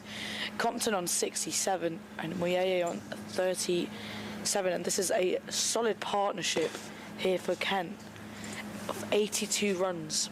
Yeah, going well at the moment, aren't they? And particularly after I said that chance was spilled, which some often come back to haunt sides, don't they? But yeah, it's Ben Compton's had a good summer so far, 3 centuries in it already, and the biggest of those 178 against Gloucestershire in the 3rd game of the season. But as I mentioned before, he has so often been the real shining light in the low par performances for Kent. He's hoping this won't be one, but going well so far. Tawanda Moyeye is at the other end. He's on 37 so far.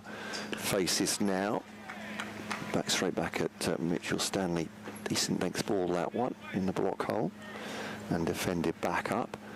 I was going to say, we saw the rain radar, and I think we skirted a shower. It skirted us at 3:30, because there was definitely one which looked like it was headed here, but there are grey clouds overhead, hoping the showers will just give us a swerve from the coast, from the North Sea. Stanley to Moyeye drives that solidly into the offside. It's stopped out there by George Balderson, and there is no run. As Scott mentioned earlier, we're talking these clouds are a bit brighter, so I'm hoping the rain has almost gone around the ground. Yeah, it will be great. Also at the sea, and we have no more disruptions, hopefully, as Stanley comes in. Yeah, bowls to Moyeye now, up on his toes, and that'll be through the covers for 4 runs, will it? Jogging to, yeah, well indeed, another boundary for Tawanda Moyeye, who goes on to 41 now. He's had a good summer with the bat himself so far. I say all these are at the backdrop of a Kent side that's lost 4 in a row, so it's not been a great season, but he's looked decent, just at 1 century, 250s so far for him. As I said, very good in the T20 blast as well, but this is a very different form of cricket, and goes for this one, pulls it away low. Excitement in my voice. There are actually 2 fielders there prowling for any ball from Tawanda Moyeye. One of them, Michael Jones, got there, so they'll just take a single. So I'm going back to the left-handed openers question for Kent, which has been a long time, and before that opening pair, Michael Carberry and James Treble, who occasionally appeared together, because James Treble was a very good lower order batter, but really very much known as an off-spinner. Was 1991 was their last regular left-handed, all left-handed open partnership, so a long time ago. Does that count as a long time ago? Yeah, that was before I was born. That was a glance, so. Okay. Thank you. It wasn't the 1950s, but it was a long time ago. Single taken by Compton, just glancing at Stanley down to fine leg. And you see our man Philip, he had a bit of time on his hands, I think, maybe because of the rain delay, and did a sweep of all the other counties. So here we are. Wow. Prepare for some stats on left-handed opening partnerships for other counties. 10, yes, 10, more than half of the other first-class counties. Hold this thought. Oh, you were really excited by these stats. Oh, not as excited as he will be by that shot from Tawanda Moyeye. He has launched that into the onside, and has that gone all the way? I couldn't see Sue Redfern's signal. It was indeed 6. Standen delivering there. That was a mighty blow. So that over has gone for 12 for Mitchell Stanley there, so an expensive one. Tawanda Mayeye taking the opportunity, as I said, to really thump him over mid-wicket there for 6 runs. Just looking at the, yeah, it's a good-looking shot, that one. And frustration for the bowler. So more than half of the other first-class counties, 10 of them, have had left-handed opening partnerships just in the last 2 years, and the longest ago of all of them, apart from Kent, was 2017. There we go. Chris Green continues again. It's cut off the back foot but finds the outside edge, but the ball is racing away to the boundary. It's a big chase by Mitch Stanley, I believe it is. As he stopped it, he has. And he has stopped it, and that will be 3 runs to Compton. Sorry, it wasn't Mitch Stanley. I really can't see who that is. But it was a great stop nonetheless. Diving stop out to 3rd man, but there was no fielder there, so it was a great chase as Mayeye is on strike on 46 to green, and those pickup shots that he has played, the 3rd one off the lot was played to Mitch Stanley, has been absolutely beautiful, and it's a shot that he's played with a lot of authority. As Green comes in again, is tossed, played nicely off the back foot. They will scamper through for a 1. Yeah, he's looked in great touch, but he's also almost pushed Kent's tempo up by, I'd say, a large fraction, hasn't he? Yeah. The run rate since he's come out to the crease. It's a good call. They're going at 4 and over now, over the piece, so yeah. Yeah, absolutely, as Green comes into Compton.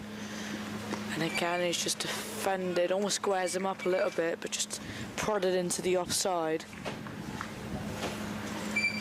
And almost Green is searching for that outside edge. There was a chance that went down. And Compton was in his early 60s, and you know how expensive is that going to be? And Matty Hurst would be counting the runs he has to score to make it up as Green comes in, tossed up, but pushed into the offside by Compton for a dot ball. Yeah, so 178 for 2 now, Kent, and in some ways I don't know if they're hustling a bit more because of the rain break, thinking time out of the game, maybe it's time to put the foot on the pedal. Again, tossed up, and it's just pushed into the offside. There's a bit of a chase on there. They look to come back for a second, and they do. It's good running there by these 2, but probably one of the first shots Compton has played where he's driven it in the V, as they say. Yeah. He's played a lot square of the wicket, but he's almost pushed or leaned into that, I'd say. So Green is really trying to vary his pace. As he comes in again, is tossed up, just finds the inside edge of the bat as Compton looks to turn it straight to Anderson, and that's a dot ball, and that will be the end of that over. This would be 180 for 2 after 45 overs. You know, it's only been 12 overs since we've returned from our play, and Kent, when we left, were on 105 for 2, and they're 33, and of 12 overs they've scored 75 runs. Have not lost a wicket. Lancashire will be in a desperate need of trying to break this partnership, find something that goes their way. Yeah, because the key to this is just pressure on. It's easy to say, isn't it, because the batters look set. The pitch maybe not giving much to the bowlers here. The overhead conditions are increasingly blustery, but maybe not humid enough for any real swing. Thanks to Richard, and I missed an email from John earlier on as well, from Valldal in Norway. Not both of them from Valldal in Norway. That would be great, wouldn't it? We've just got a great Norwegian following on the commentaries. But I'll address Richards in just a second. As Mitchell Stanley bowls to Mayeye going down the leg side. I thought I was close to leg stump, but maybe I was the only one. No, that was quite close, but again, we've seen this bit of an odd bounce. That ball took off. It was quite a foolish-looking delivery, and it absolutely flew to Matthew Hurst, but there's been a couple of other deliveries from that Jimmy has bowled that's not barely hit Maye's knee roll. Yeah, just Right, just on a full length there, seemed to leap up. This one hit straight back at Stanley, and there's no one. Richard saying, I just heard the answer to the Kent conundrum, he says, but Simon Hinks and Mark Benson must have opened a bit together, maybe with Clinton as well. Yeah, that was my point, actually, that Simon Hinks and Mark Benson were, I think, fair to say, Kent's last regular, I won't say proper, that's give James Treble no credit for opening the batting, but I think you know what I mean, Kent fans. Driven to the man at a short mid-on, that is Keaton Jennings fielding there, just off the cut strip. Almost in the eye line of Tawanda Mieye, or trying to make something happen there is Jimmy Anderson as a captain. So yeah, absolutely right, Richard, I think. Regular at that time, but it was a long time ago. 1991. As Stanley returns to his mark. Bowling now to Tawanda Mieye, just drops that into the offside. I was going to say it's a tip and run. It's a tip and don't run, because Tom Bailey is herring in from point, and not been allowed. This one from John in Norway. He said, I love watching games at the old grounds, all being well. I'll be in York in August, attending a 50-over game there. It's my first visit to Blackpool, and saying to Scott Reed, I like this ground already. It's got a place in the heart. Opens the face to Anamia. He drives into the offside, well fielded by George Balderson, and there's no run. I mean, I'm just preaching to the choir here, isn't it? Especially on the Lancs TV screen. But yeah, it's a lovely ground. It's a really nice ground. It's got a very, I'd say, a warm feeling to it. You know, I feel like the crowd almost feels like they're part of the game. Yeah, I think it does feel like you're really on top of it here, doesn't it? And driven into the offside and shy at the stumps at the striker's end. I think Compton would have been safe, but throw coming in anyway. And that'll be the end of the over. It's that ruined the maiden for Stanley. It's 181 for 2 now at the end of the 46th over. I've not been to York either, Jonathan, so you're one up on me there. He says, really, Kent being bottom with 2 wins, it would help Kent massively if they learn to score runs in the first innings. He says we currently have 9 batting bonus points compared to Leicestershire's 22. Point taken, John, yes indeed, yeah. Or Gloucester with 21. They've heard John, I feel. There you go. But he's absolutely right, and John, thank you for that, because that, yeah, as Shachi says, this leads us on to the fact that Kent are making a really good fist of this first innings at this point. Yeah, absolutely, and you know, like start of the day, like Lancashire definitely favoured it. There were bowling conditions, and Kent have really made it look a lot easier than what it actually is out there. As Green continues, just tossed it up to Mieye, but just hit straight to short mid-on for a dot ball, as he's on 48 now. Be looking to make his 4th 50 of the season, I believe.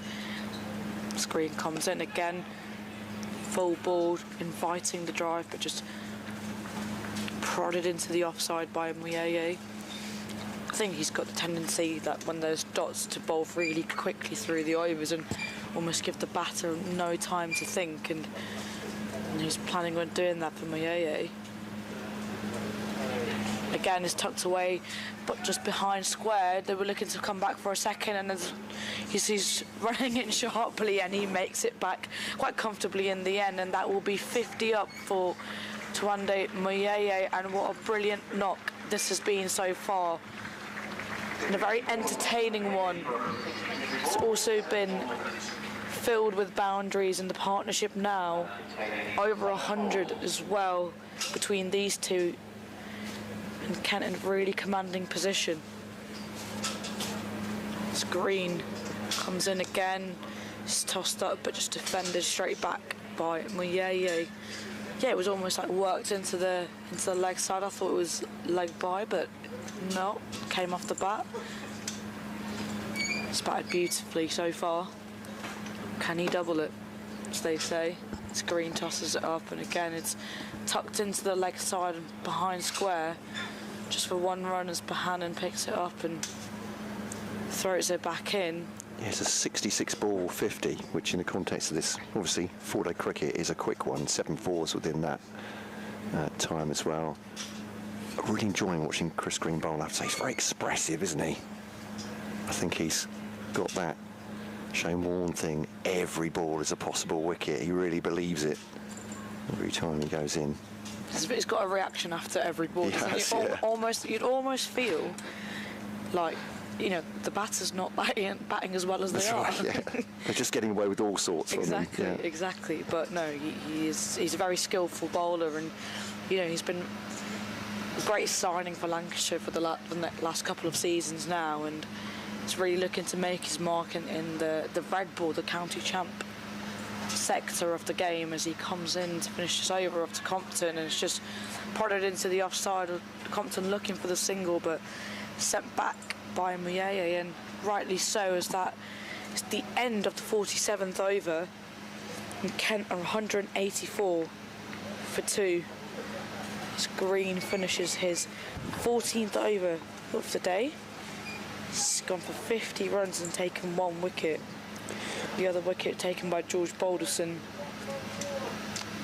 But apart from that, Lancashire desperately searching for the third one now. The partnership creeping to 103, I believe. Yeah, absolutely. So came up in that 100 partnership came up in that over, as well as Tawanda Miye's 50. If that was at the same shot, may well have been. So Maid now to face. It's Mitchell Stanley carrying on. It's going at 4 and over at the moment. Getting a bit gloomy here. It's whipped away by Tawanda Miyehi, cut away. Is that going to go for a boundary? It is indeed. And that disappeared off the bat pretty quickly. Really quick bat speed from Tawanda Miyehi, just cutting that away. And it's 4 more. At the moment, they're just having difficulty applying pressure on Lancashire here. Yeah, it's a good-looking shot from Tawanda Miyehi. It's a look to the heavens from Mitchell Stanley, we can see on the replay. So he comes in now from the other south end and driven to long off Tawanda Miyehi. Yeah, I was just going to say, Stanley, I think he's trying to find the right length. I think he's been a bit short in his second spell. I think, you know, in his first spell in the last 2 overs, he was going a bit fuller, and that was almost challenging the batter a little bit more, and they were leaving a lot more, and he was in that corridor of uncertainty that we speak about. But he's just been a little bit too short, and the Kent batters have really capitalised on every opportunity. Some beautiful pick-up shots and pulls, and I'd say guided pulls as well.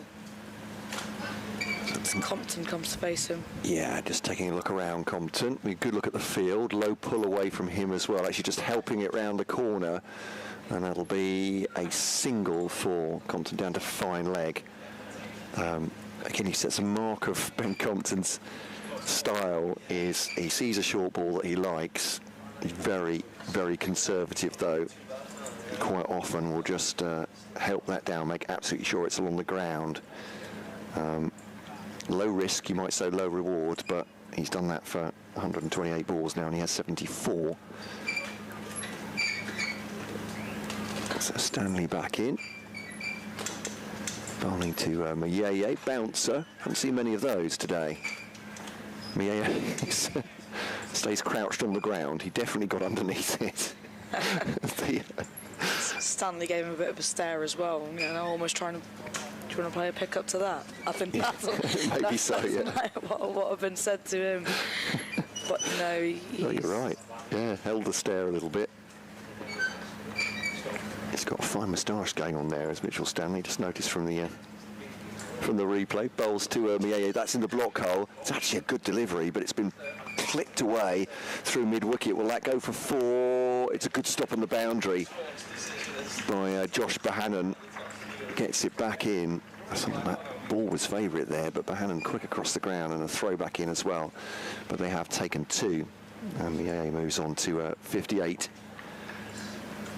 Here on BBC Lancashire, BBC Radio Kent, on the BBC Sport website and app, and on Lancs TV with the pictures as well. Welcome wherever you are with us. Cloudy skies, and Lancashire striving for a wicket here. Kent 190 for 2. That's an uppercut by Tawanda Miyehi. Will it go over the man or towards deep third. They'll come back for 2 comfortably in the end. I'd love to tell you how much jeopardy was in that shot. It was in the air for a long, long time, but gazebo cuts off our vision of anything on that side. Thank you for translating my, Yeah, absolutely does. But I think by looking at Stanley's reaction, I felt like it was someone was in for a chance there. Just take a look at that. It was almost guided across to him, but I believe it was just short of Tom Bailey. Yeah. As he covered the ground, but didn't quite have the legs to carry all the way to him. Certainly where he was fielding, he'd have come quite a way round, wouldn't he? Certainly he'd been in the air a long time. But yeah, he is safe. He's 60. Compton is 74. Kent 194 for 2. And as John from Norway was saying on the Kent emails, Kent have not scored many first innings runs this season. And in fact, last season it was a real hole in their game, is that when they scored second innings when arguably it's easier to score against an attack which has been a little bit more tired. So they need for themselves to make hay while the sun isn't shining. The cloudy skies here. And now the dark clouds have returned. Yeah. And Chris Green has also come back on. Just again a bit of full delivery and just defenders straight back to him. Grey, I don't know if I should associate grey clouds with Chris Green. He's actually bowled really well. So it's the Stormbringer. I apologise for any Chris Not Green Lancashire fans out there. I think Stormbringer is a great nickname, though, isn't it? That sounds, yeah. No, got to do it with the ball now. Well, I mean, Rainmaker might not be such a good one for a cricketer. Again, that was tossed up and just defended it out into the offside by Compton, but no run. But yeah. What was it? Stormbringer. I think it's, yeah. Stormbringer. Yeah. Might use that one for my future. Future commentating opportunities. You could use that one, as Chris Green comes in again is flighted up nicely to Compton and defender straight back. I think that's it. I think he should not get bored of trying to bowl that to Compton, as we have seen that he's not much of a driver of the ball or coming to use his feet to hit down the track. So can Green just tempt him a bit more? Again, that's left alone by Compton, just chucked a bit wider, but again, a very foolish length. Yeah. By Green. As I say, I like this from Green. He's trying to play this game where he's tossing it wide a couple of times. I wonder if he'll go in at the pads.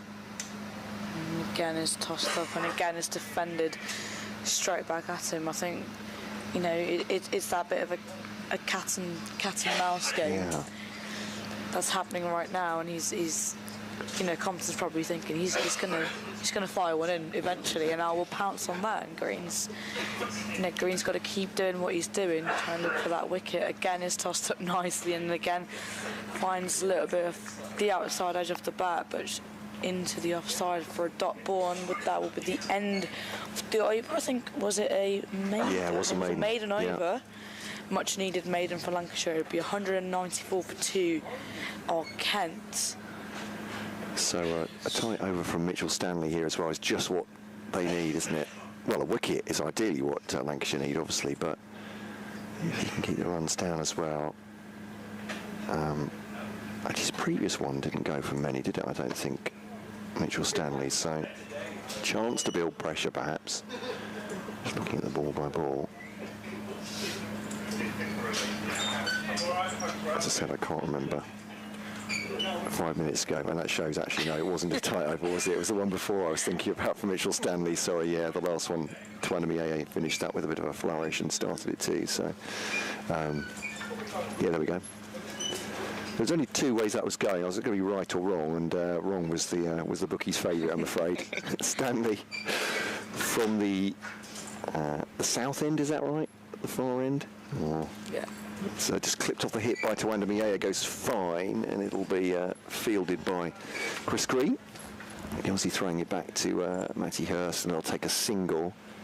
Crikey, it really is blustery and grey out there now, isn't it? Yeah, the wind's picked up a little bit as well, and the wind's gone a little bit cold, almost like it's back to April again, and you wouldn't believe how hot and humid it was yesterday. No, I was saying I won't tell the whole story again because the listeners have only woken up after the last time, but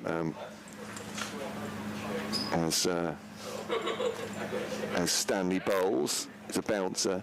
Compton gets underneath it, but I went to a popular service station on the M6 yesterday just to get something to eat as I was driving up, and got out of the car and it was 30 degrees, the car temperature gauge. Got back in and it gone to 20, and it was blowing a bit of a hoolie and a lot cooler. And I thought to myself, wait a minute, how long was I in there for? But yeah, this front, I suppose, is it? I'm not a meteorologist, but turned into the onside, no run. Yeah, it's definitely got so much cooler. Yeah. Oh my God, yeah. I think, this whole week has been absolutely boiling. Yeah. But I think yesterday was probably the hottest one. And of course, it's the day we start the county champs, and the day we've got 4 days of cricket. Yeah. That is suddenly goes cold. It's almost typical. It's almost got to ask the weather gods, like, why do you always do this to us? It's cricket. It's cricket. Yeah. Welcome to cricket. That's Stanley bowls to Compton. He thinks about playing that, Compton, and then thinks again and ends up rocking, using his bat for support. But yeah, decent short ball that was. Just the doubt in Compton's mind. It's exactly what Mitchell Stanley is trying with those shorter balls. Still warm down south, I gather. So there's a bit of a southeast northwest split, I think, in the weather.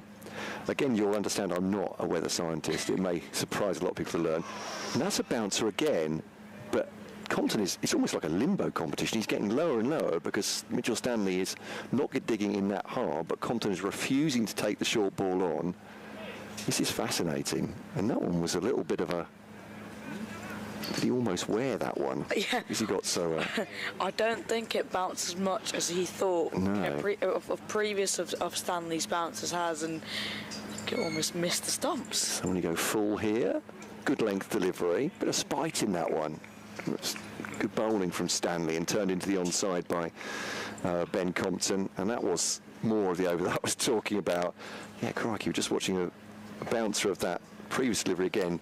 You're right, I mean, it just looks slightly back of a length at that point, doesn't it? Compton's gone underneath it. It's barely got over his back as he's crouched down. End of the over, though, just one off it. 195, though, for 2 Kent. Lancashire trying everything they can here to break through. Stanley at one end with the right arm fast medium, Chris Green at this end, and we've just seen two spells from Jimmy Anderson today, haven't we? And he's not managed to break through as yet. The wicket's going, if you're just joining us, Jaden Denley, opening with Ben Compton, went for 34 at 55 for 1, caught by Mitchell Stanley off the bowling of Chris Green. Daniel Bell-Drummond, the Kent captain.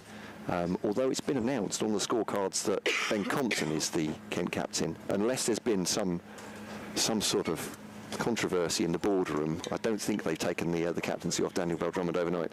He's been caught by Matty Hurst off the bowling of George Balderson for 13. 105 for 2 at lunch off 33 overs. Kent are now 195 for 2 off 50. Yeah, again, Kent really... putting the stamp on this innings, haven't they, and trying to make a really strong start, and they really have. It's 195 they're on off their 50 overs, and they've been scoring at a really good rate since they've come back, as the wind has really picked up and this marquee is rattling away, hoping that it doesn't fly. Yeah. Because otherwise we're in real trouble. I think you're right about the scoring rate, aren't you? Well, of course you are.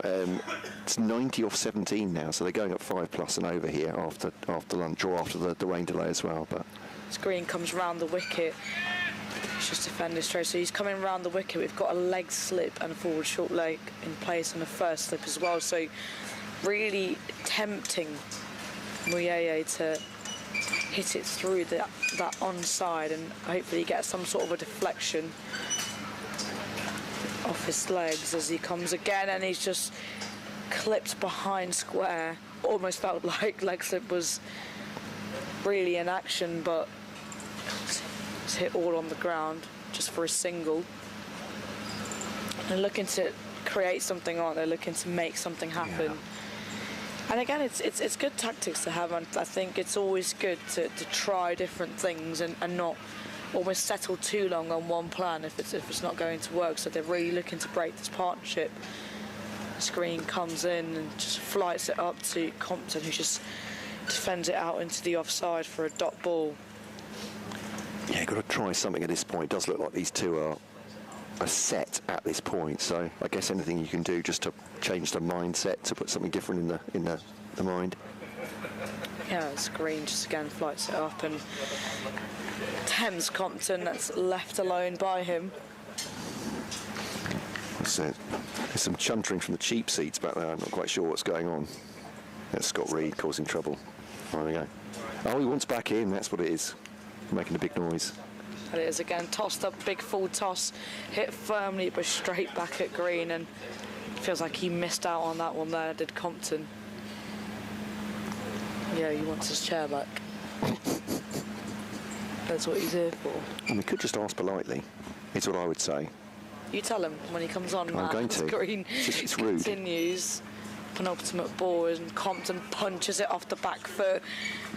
It'd be a bit of a chase to the boundary, and it has gone to the boundary as Green kicks the floor, as it was a really good over that now has got a 4 off it, and Kent are 200 up for Kent now, 200 for 2, and he almost felt like there was an opportunity to find something, and again Green tries to go for that quicker one, and Compton, I felt like, skipped down the track and just pounced on the back foot. Really good shot again.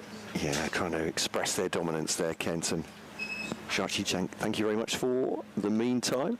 Scott will be back in place shortly as we rotate here, and there's going to be rotation in the bowling as well for Lancashire, I think. George Balderson comes on at the south end. Yes. Thank you. I'm pointing. Sorry, you can't see that on the radio or online even, or even on the stream. Thank goodness you can't see me. So it was excellent pointing, though, Matt. Thank you very much. Very good pointing. But I don't do many things well, Scott, so it's nice to have a couple of... You do pointing really well. Well done. I've never been criticised for my pointing before, put it that way, so I'm holding on to that. You've got to. So George Balderson into the attack for Mitchell Stanley from the south end, and it's blowing a bit of a gale out there, isn't it? The trees are ending fine. We've done well not for it not to rain. We really have, yeah. The weather radar, so we missed the one at 3:30, and there appeared to be one at 4:15 as well, but that's his... as Balderson bowls to... Yeah, he's up on his toes, drives it, but doesn't really time it into the offside. It's fielded by Stanley. Yeah, the first one definitely swerved us, didn't it? It looked odds on that we would be... I was going to say underwater. Probably not. That's a bit dramatic. At least slightly soggy. Here's Balderson to Mieye. It's a good length ball, that one again. Not quite Yorker length, but full, and he just has to deflect that away. Yeah, as you said, there's one due about now, and it looks like we might be dodging that one as well. So, I mean, it is the wind and the breeze might just push these kind of rain showers north or south of us, and certainly, been a little lucky not to have got some rain. These two have played well, haven't they, since the lunch break? Yeah, they've been terrific. Great hour and 10 minutes for Kent. Going at 5 and over. Mieye is again jabbing it into the offside. It's just a bit of a fielding drill at the moment, isn't it, for Mitchell Stanley? He's offering that one some ground fielding for him, looking to just go a foot either way. They have dragged it back a little bit, Lancashire, in the last 5 overs in terms of the runs conceded. They were, after tea, the first 5 overs, they were going at 7.5 and over, and they've pulled it back to 3.5. So, pulled away. Is that caught? No. I thought for a moment. Luke Wells got down to it, just bounced before him. Thinks it did, yeah. Yeah. On to his right. Yeah, so, I mean, Balderson coming back into the attack. I think Green has helped to try and tie one end down. Stanley's 5 overs went for 27. So here's Balderson once more to Maid. Just squeezes down on that up towards mid-on. And there is no run. Yeah, if we avoid that shower, we might be clear for a bit, he says, which almost inevitably means another shower will come along. No, I've said that, but... so yeah, it's looking, if anything, brighter overhead now than it has been for a while. As you said, I suppose the wind's blowing so hard that it's possible it's just flying through here. Balderson to Maid, kept a little bit low. Commander Maid just, again, back down on that one. That's a maiden over from Balderson, good one from him for a return. And Kent remain at 200 for 2, albeit a really good start for them. And big partnership so far between these two, 118. Compton 78, Maid 62. Yeah, Compton dropped on 54, wasn't he, by Keaton Jennings off Chris Green. It did take a little deflection off the keeper. I think maybe just flicked his pad or his thigh pad, or maybe just through the end of his glove or something like that, but still a chance that Jennings would back himself to take. So dropped on 52 and looking to try and make the most of it. Green's off spin to Compton, that's worked into the onside. There's no run. I saw a little bit of kind of gentle turn for Chris Green at the start of his bowling this morning. When he bowled into Denley, got a couple just to gently turn away, not too much. It's triple Compton so far. That's turned into the onside. He only wanted a single. He was sent back. Anderson at mid-wicket was quickly on the ball. That's a good point. Seems to be less turn than there was. Maybe if the ball was just fresher, getting a bit of bounce as well. More pronounced seam. Silly point in place. Slip as well. Silly point. It's off the back foot, into reach for it with a little bit of bounce there. Carves the ball away through the offside out towards the cover boundary. Jogs through for one. Compton moves to 79, not out. 200 has arrived for Kent. 201 for 2 with that single. There's a little short and wide by Green from around the wicket. Cut away. In and balls to Maid, who drives it through mid-on. Jogs through for a single. 63 to Maid. 202 for 2 now, Kent. Tees at 440 today. Yeah, slight alterations due to the time we lost in the afternoon. So 440 tee. That's an edge. It's gone beyond the reach of Jennings down towards the boundary.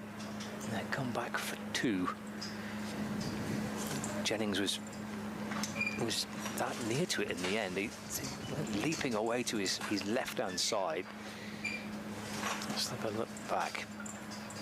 No. Low to his left, but beyond his reach.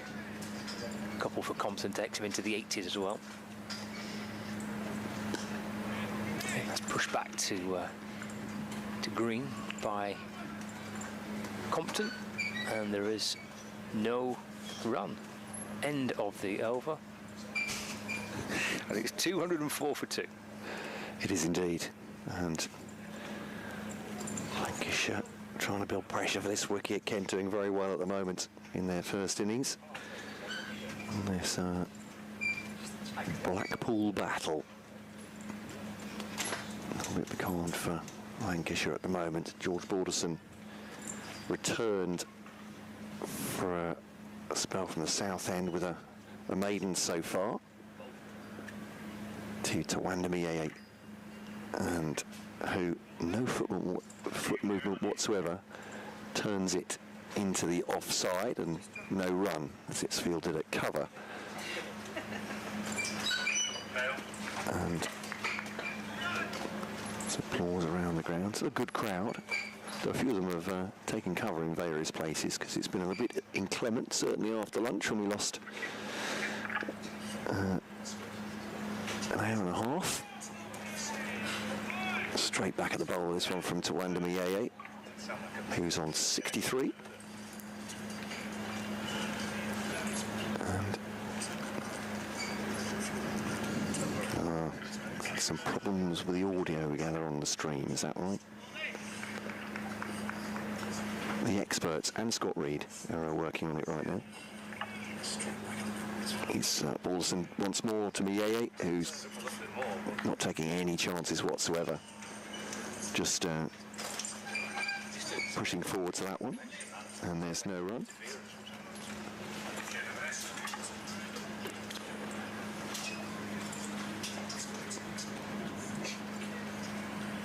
Balderson turns at the end of his mark, then going back in to Tawanda Mieye. Mieye again defends this one, this time weight on the back foot, and there is no run. They're asking for a little bit less marquee in the monitors, is that right? Yeah. No. I don't know. You see, there's something doesn't sound right. It's probably being you.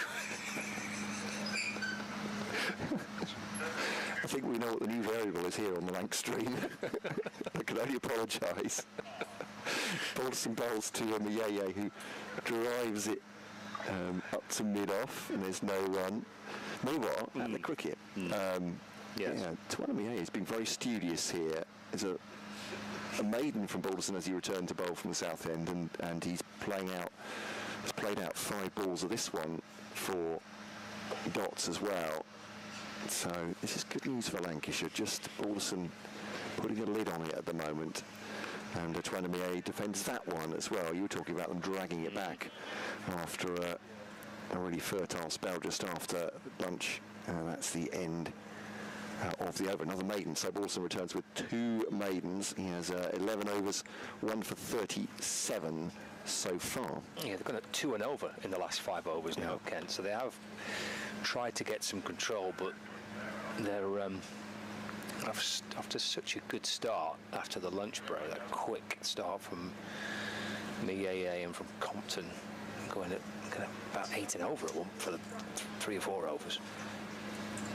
They have managed to try and pull it back, and a sense of a little bit of control. Back-to-back maiden overs for George Balderson in this opening spell, so he started nicely. Green, likewise, he's doing he's doing a very good job, isn't he? The first day of the match, your off spinners into the attack after half an hour. He's bowled 17 overs already, 1 for 59. Is a pretty decent effort.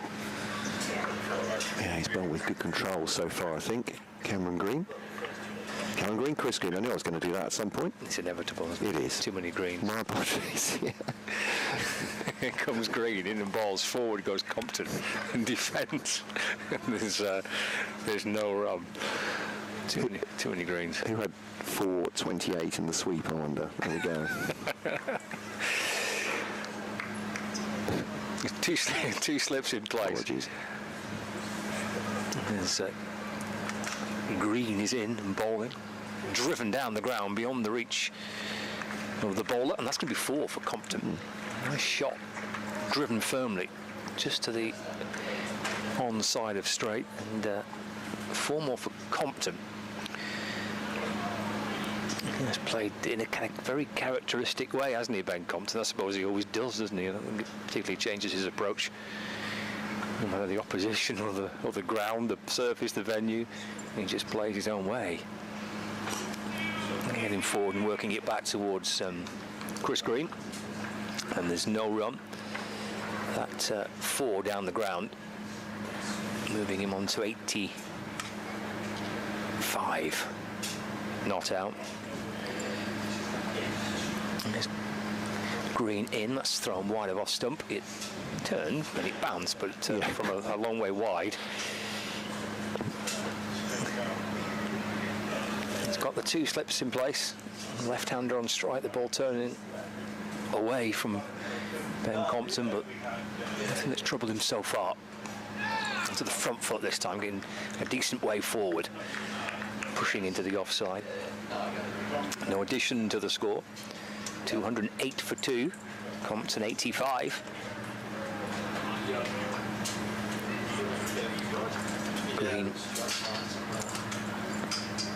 Passed on by Milnes. Bowls again.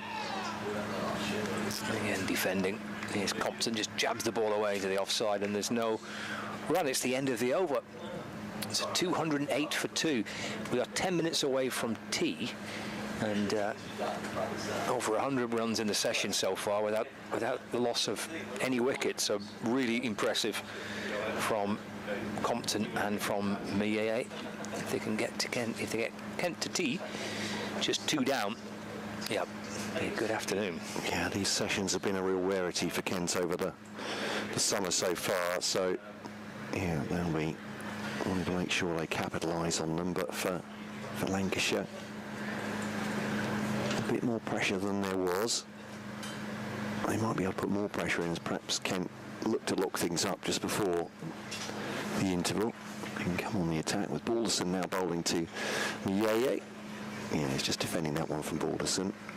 It's a bit you shall not pass from Maid rather than swinging for the fences. Yeah, well, we're kind of approaching tea, aren't we? So yeah, maybe just a sense of let's not take the edge off what has been a very, very good afternoon by doing anything too reckless. But I mean, neither batter has, as the Compton's played in his usual fashion. Maid was really positive and quite attacking after lunch, but not with any risk.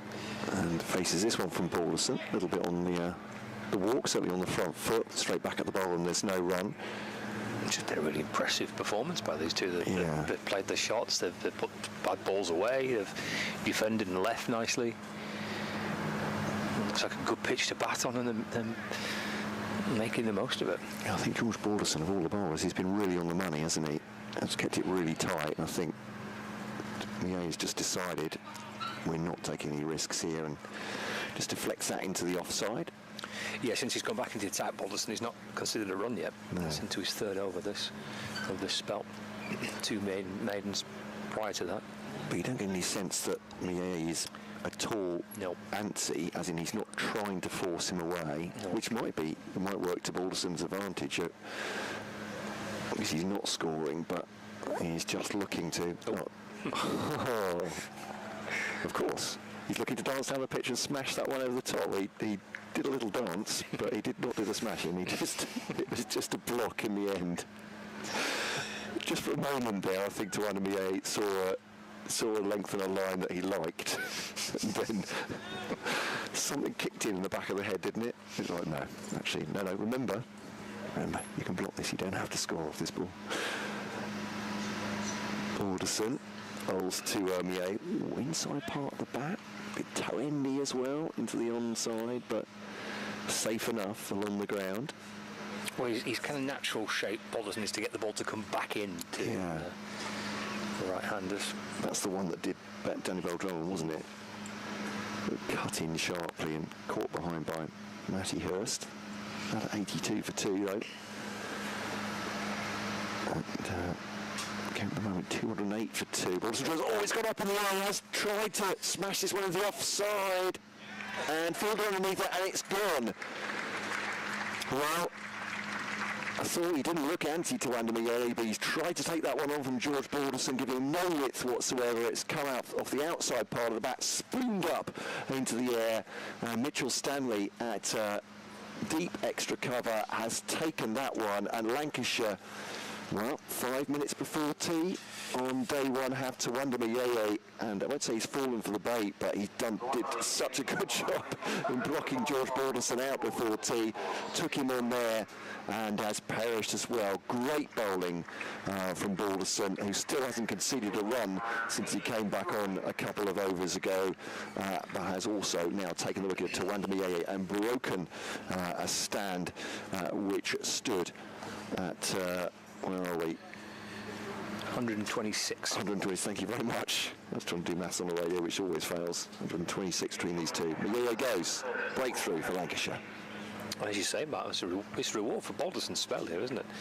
And there wasn't any particular sign that Maid was getting frustrated by it, but clearly that pressure been built a little bit, that sense that runs had stopped. I guess it almost instinct takes over, doesn't it? You're almost kind of thinking, well, I need to try and I'll just sit here and block and block and block. I need to try and put a little bit of pressure back on the bowler. And he's gone for a shot which had been, in truth, out of character from what we've seen so far today. But I think that is a result of the pressure that's been built by George Balderson. That wicket was a wicket maiden for him. And he's bowled 3 overs, 3 maidens, picked up a wicket. So yeah, terrific from Balderson. It's a very kind of classic Balderson spell, like it was in his first spell. He's extremely economical. He's bowled, I think, more than anybody else for Lancashire this season, and has gone at an outstanding record, really. If you look at his economy rate, he kind of goes out about 3 and over. Leading wicket take. Josh Bohannon now bowling, by the way. Just goes well wide of the leg stump of Ben Compton.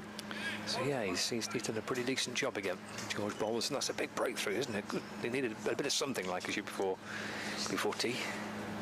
Bohannon comes around the wicket to floating in towards Ben Compton, looking to sweep that away by the mime he made there, but couldn't. The first one was a little bit average. The delivery, that one was much better, right on the money. This one's tossed up on the full, taken by Compton and swept behind square for a single, and that'll bring Jack Leaning on strike. I'm sure he won't thank Tuandamiye. That's past him. You can imagine him in his Yorkshire brogue saying, "Tar very much, 3 minutes before tea." Yeah. Thanks, mate. Maid is 63, coming off 95 deliveries, 8 fours. Batter for 109 minutes. I mean, still a good innings, but yeah, great bowling from George Balderson, and making really something come out of nothing there, it felt like, for a long period of time after the resumption. And this one really is tossed up, and Jack Leaning will need no second invitation. It's a full toss outside the off stump, and he has just clubbed that through extra cover for 4. Interesting choice to go to Bohannon, isn't it? What will be the last over certainly from this end? Yeah, you'd imagine they'd get trying to squeeze this over in, so they can have one more for Balderson, from Balderson just before the break. But this one is on the strip, but well wide of Jack Leaning's off stump. So there is no run. Once more over the wicket, right arm, bit of off spin from and this was a dot ball to end the over. Experiment. Sometimes the bad ball does work, doesn't it? It's surprised by a full toss, but Jack Leaning had really thumped that one through the offside. So 5 off the over from Bohannon to start. And yes, no surprise that George Balderson will take the ball for a final over before tea.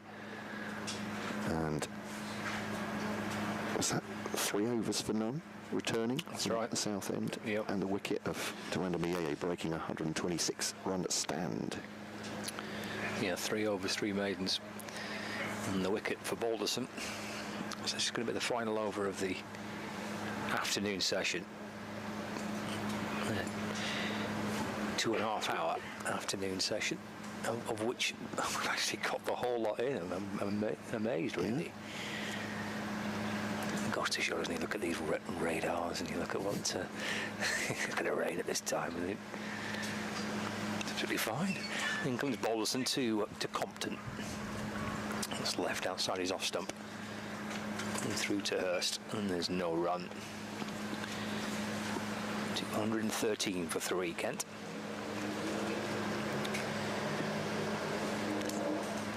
See one of the photographers to our left who's probably coming short today. Looking a bit chilly on the outfield now. It's a brave move, isn't it? Yeah. Compton defends by turning it out towards the leg side. The ball that just comes a little back in towards him, just nudges it away off his pads, no run. But if you work on the theory that tomorrow is going to be very much like today, then that will be absolutely proper, wouldn't it? There we go. 213 for 3, a couple of dot balls to start the final over of the afternoon. Left and bouncing before it reaches Hurst. I read something once read about weather forecasting that if when you got up you looked out the window and decided that was what it was doing for the day, that you'd be right. You'd be more often. And astonishingly, probably, I won't say more often than a qualified meteorologist, but yeah, you wouldn't go far wrong. You just have to look out the window. Balderson to Compton. Oh, again, he's back in short. It loops over the Compton's head and it bounces before it reaches Hurst. The last couple of his have bounced before they've reached the wicket keeper. Yeah, and Compton is almost making a point of, I don't care how many short balls you bowl, I really am not pulling them. Yeah, he's ignored them, hasn't he? It's raining quite heavily. Oh, crikey. They are going to have to stop here, I think. Yeah. Some rain shower. This is a good time to go for tea, isn't it? Get the covers on quickly. Yeah. Yeah, they're off for quite a heavy shower, which has shortened the afternoon session by 2 balls. We had 2 balls to go before the tea break was due. Well, even with the fall of the wicket, that's still a good session of cricket for Kent. They've added in excess of 100 runs, and they've lost just the 1 wicket to Wander Mayeye, dismissed for an attacking shot out of character from what we've seen in the innings, really. And in the end, he's caught out by Stanley off the bowling of George Balderson, who's picked up 2 wickets today, 2 for 37. Compton still going, 86 not out. Jack Leaning's on 4. So that will be tea on this opening day. So it's at least a 20-minute break. We'll see if we resume. Covers have been pushed down by the ground staff. Players are heading off, as indeed are the umpires. So we'll take a break. Tea on this first day rather. 2:13 for 3 Kent.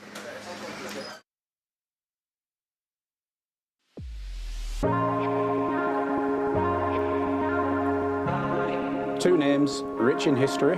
Barton's, our family-run business with over 100 years of experience in drinks distribution, and Lancashire Cricket, a club drenched in tradition, heritage and globally recognised moments. Since 1917, Barton's has been supplying the finest wines, soft drinks and premium beverages across the UK, partnering with world-class brands to bring unforgettable experiences to every occasion. Now, we're excited to announce we will be bringing that same passion to cricket fans at Emirates Old Trafford. As the official wine, spirits and soft drinks partner of Lancashire Cricket, we're elevating matchday experiences, hospitality and celebrations across the next 3 years. From the first ball to the final cheers, Barton's is here to make every moment one to savour. Keep an eye out for some familiar brands such as Guinness, Celavino, VK Hooch and Britvic. Barton's and Lancashire Cricket, partnership built on passion, unforgettable moments and history.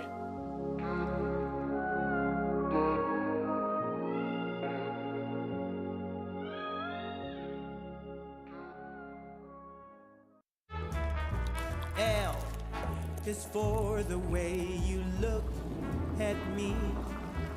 O is for the only one I see. V is very, very extraordinary. Welcome to the opening day. Oh, that is a wonderful shot.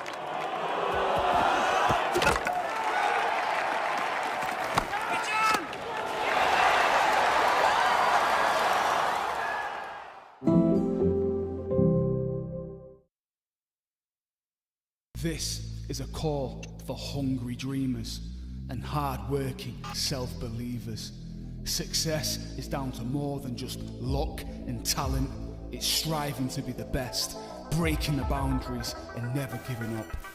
Are you ready to become your best self? Are you ready to unlock your greatness? So what are you waiting for? This is Education Evolved. This is UA 92. When I was a kid, there was no professional women's cricket. I didn't even think that women could be professional sports people. Especially early on, it just didn't really seem like there was a career in it. To support myself around cricket, I had to work at the petrol garage. I was the only girl, so I stood out. I'd love for young girls to be able to dream about being an athlete and it to be achievable. Thanks to the Hilton funding my contract, it's allowed me to play the game that I love all day, every day. We're like an engine and we need to be fueled with the right gas. Without funding, we can't be visible. You can't be what you can't see. As a team, it feels like we're breaking boundaries. Thunder and Lancashire always want to put women's cricket at the forefront, and now I think that's really shining through. It's mad to think that without the Hilton funding, like, we wouldn't be playing cricket every day, training. Well, we could be, but we wouldn't have any money. We wouldn't, yeah, true.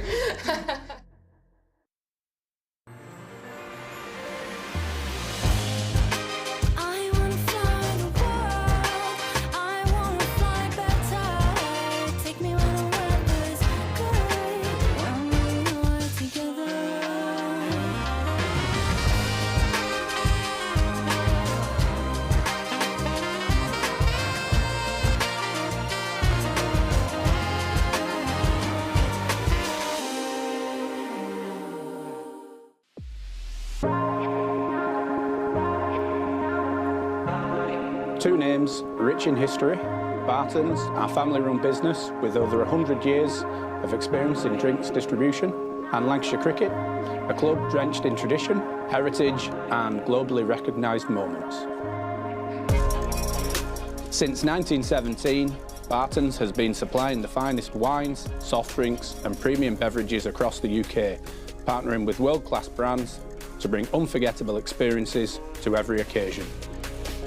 Now, we're excited to announce we will be bringing that same passion to cricket fans at Emirates Old Trafford. As the official wine, spirits and soft drinks partner of Lancashire Cricket, we're elevating matchday experiences, hospitality and celebrations across the next 3 years.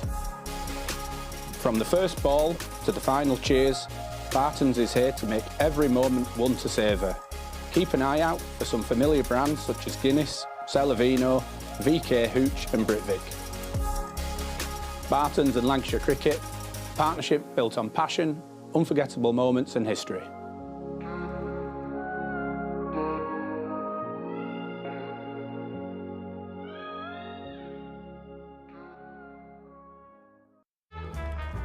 L is for the way you look at me. O is for the only one I see. V is very, very extraordinary. Welcome to the opening day. Oh, that is a wonderful shot.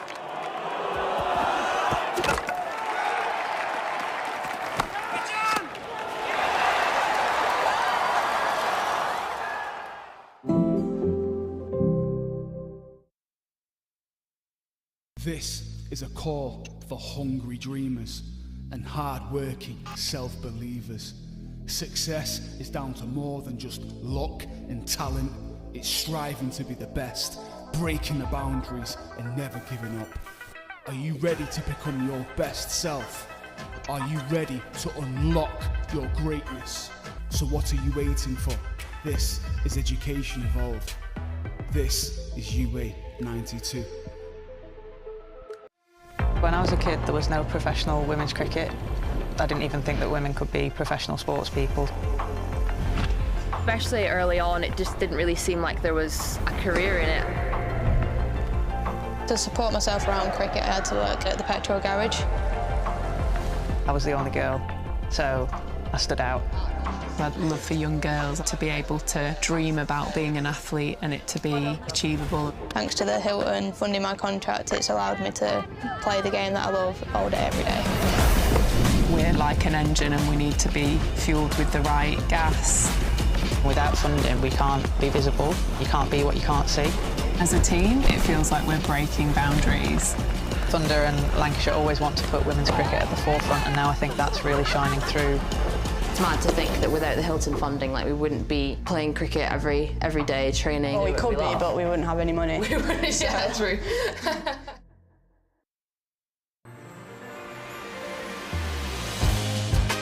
I wanna fly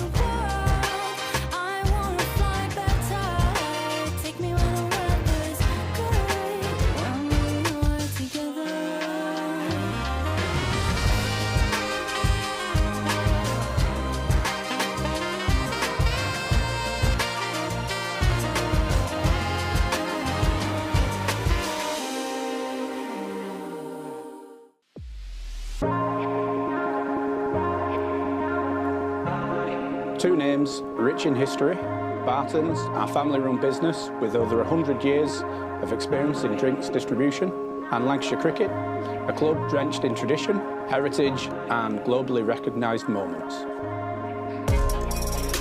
Since 1917, Barton's has been supplying the finest wines, soft drinks and premium beverages across the UK, partnering with world-class brands to bring unforgettable experiences to every occasion. Now, we're excited to announce we will be bringing that same passion to cricket fans at Emirates Old Trafford. As the official wine, spirits and soft drinks partner of Lancashire Cricket, we're elevating matchday experiences, hospitality and celebrations across the next 3 years. From the first ball to the final cheers, Barton's is here to make every moment one to savour.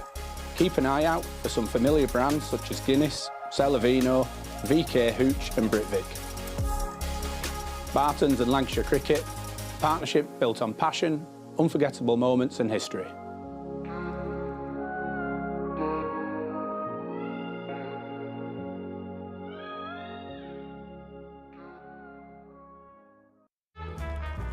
L is for the way you look at me. O is for the only one I see. V is very, very extraordinary. Welcome to the opening day. Oh, that is a wonderful shot.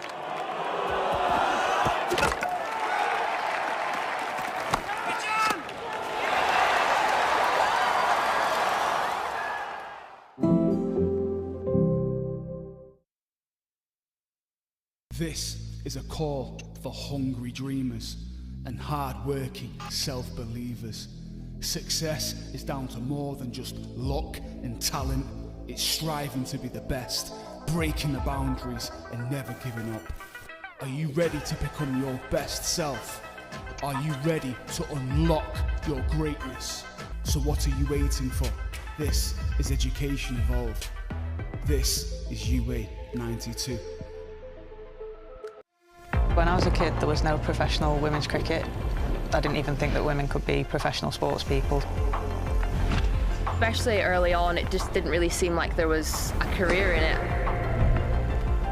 To support myself around cricket, I had to work at the petrol garage. I was the only girl, so I stood out. I'd love for young girls to be able to dream about being an athlete and it to be achievable. Thanks to the Hilton funding my contract, it's allowed me to play the game that I love all day, every day. We're like an engine and we need to be fueled with the right gas. Without funding, we can't be visible. You can't be what you can't see. As a team, it feels like we're breaking boundaries. Thunder and Lancashire always want to put women's cricket at the forefront, and now I think that's really shining through. It's mad to think that without the Hilton funding, like, we wouldn't be playing cricket every day, training. Well, we could be, but we wouldn't have any money. We wouldn't, yeah, true.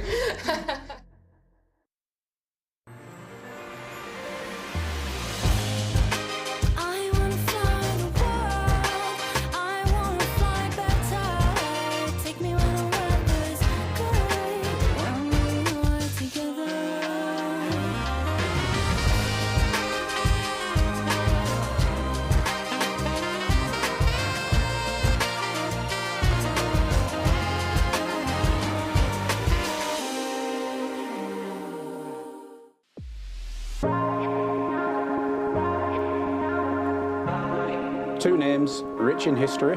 Barton's, our family-run business with over 100 years of experience in drinks distribution, and Lancashire Cricket, a club drenched in tradition, heritage and globally recognised moments. Since 1917, Barton's has been supplying the finest wines, soft drinks and premium beverages across the UK, partnering with world-class brands to bring unforgettable experiences to every occasion. Now, we're excited to announce we will be bringing that same passion to cricket fans at Emirates Old Trafford.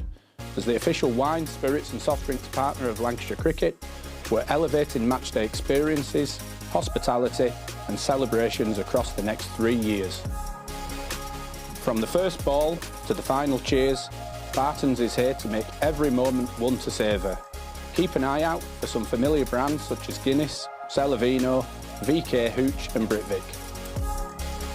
Bartons and Lancashire Cricket, partnership built on passion, unforgettable moments and history.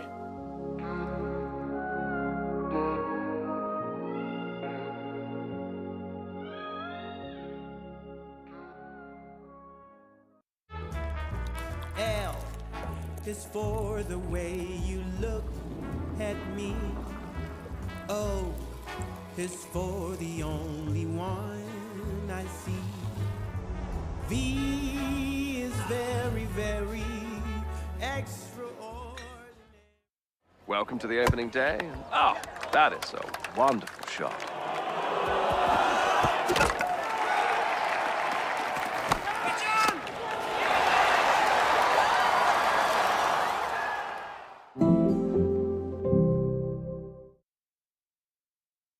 This is a call for hungry dreamers and hard-working self-believers. Success is down to more than just luck and talent. It's striving to be the best, breaking the boundaries and never giving up. Are you ready to become your best self? Are you ready to unlock your greatness? So what are you waiting for? This is Education Evolved. This is UA 92. When I was a kid, there was no professional women's cricket.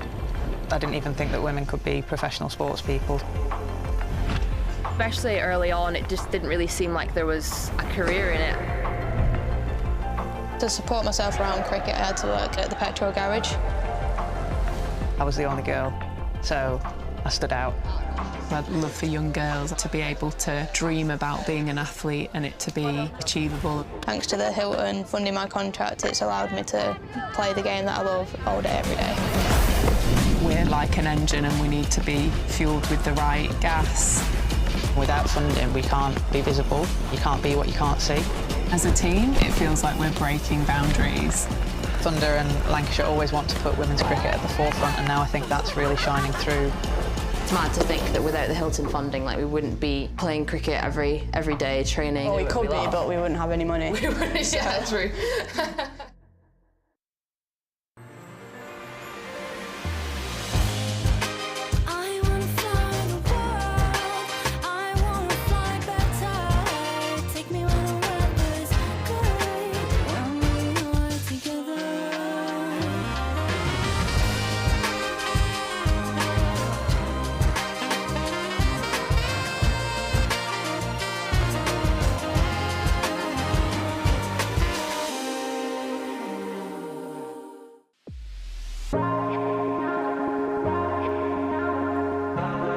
Two names rich in history, Bartons, our family-run business with over 100 years of experience in drinks distribution, and Lancashire Cricket, a club drenched in tradition, heritage and globally recognised moments. Since 1917, Bartons has been supplying the finest wines, soft drinks and premium beverages across the UK, partnering with world-class brands to bring unforgettable experiences to every occasion. Now, we're excited to announce we will be bringing that same passion to cricket fans at Emirates Old Trafford. As the official wine, spirits and soft drinks partner of Lancashire Cricket, we're elevating matchday experiences, hospitality and celebrations across the next 3 years. From the first ball to the final cheers, Bartons is here to make every moment one to savour. Keep an eye out for some familiar brands such as Guinness, Celavino, VK Hooch and Britvic. Bartons and Lancashire Cricket, partnership built on passion, unforgettable moments and history.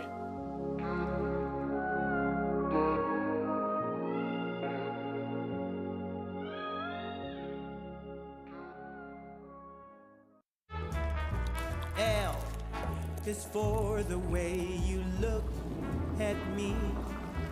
O is for the only one I see. V is very, very extraordinary. Welcome to the opening day. Oh, that is a wonderful shot.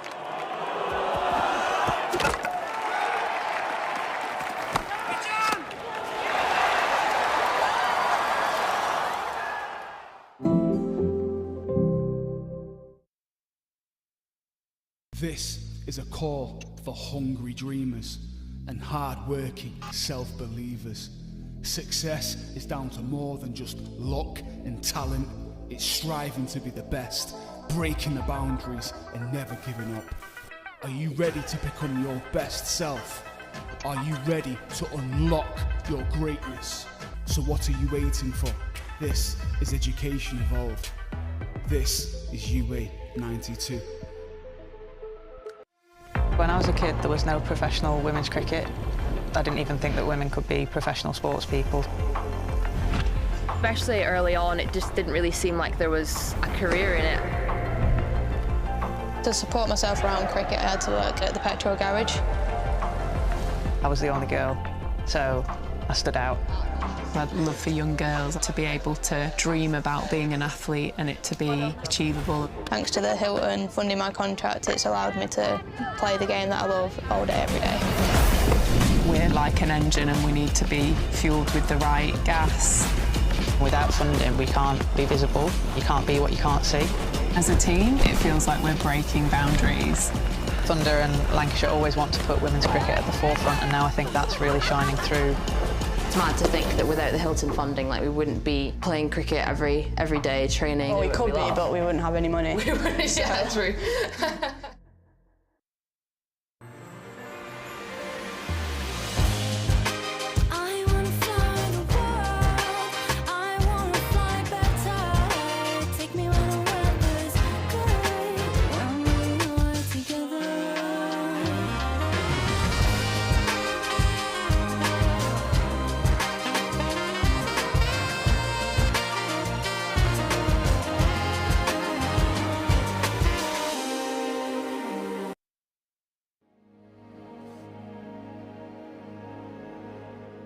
Welcome along to another edition of Beyond the Boundary with myself, Paul Allett, and today I'm delighted to have the greatest left-arm quick bowler in the history of the game alongside me.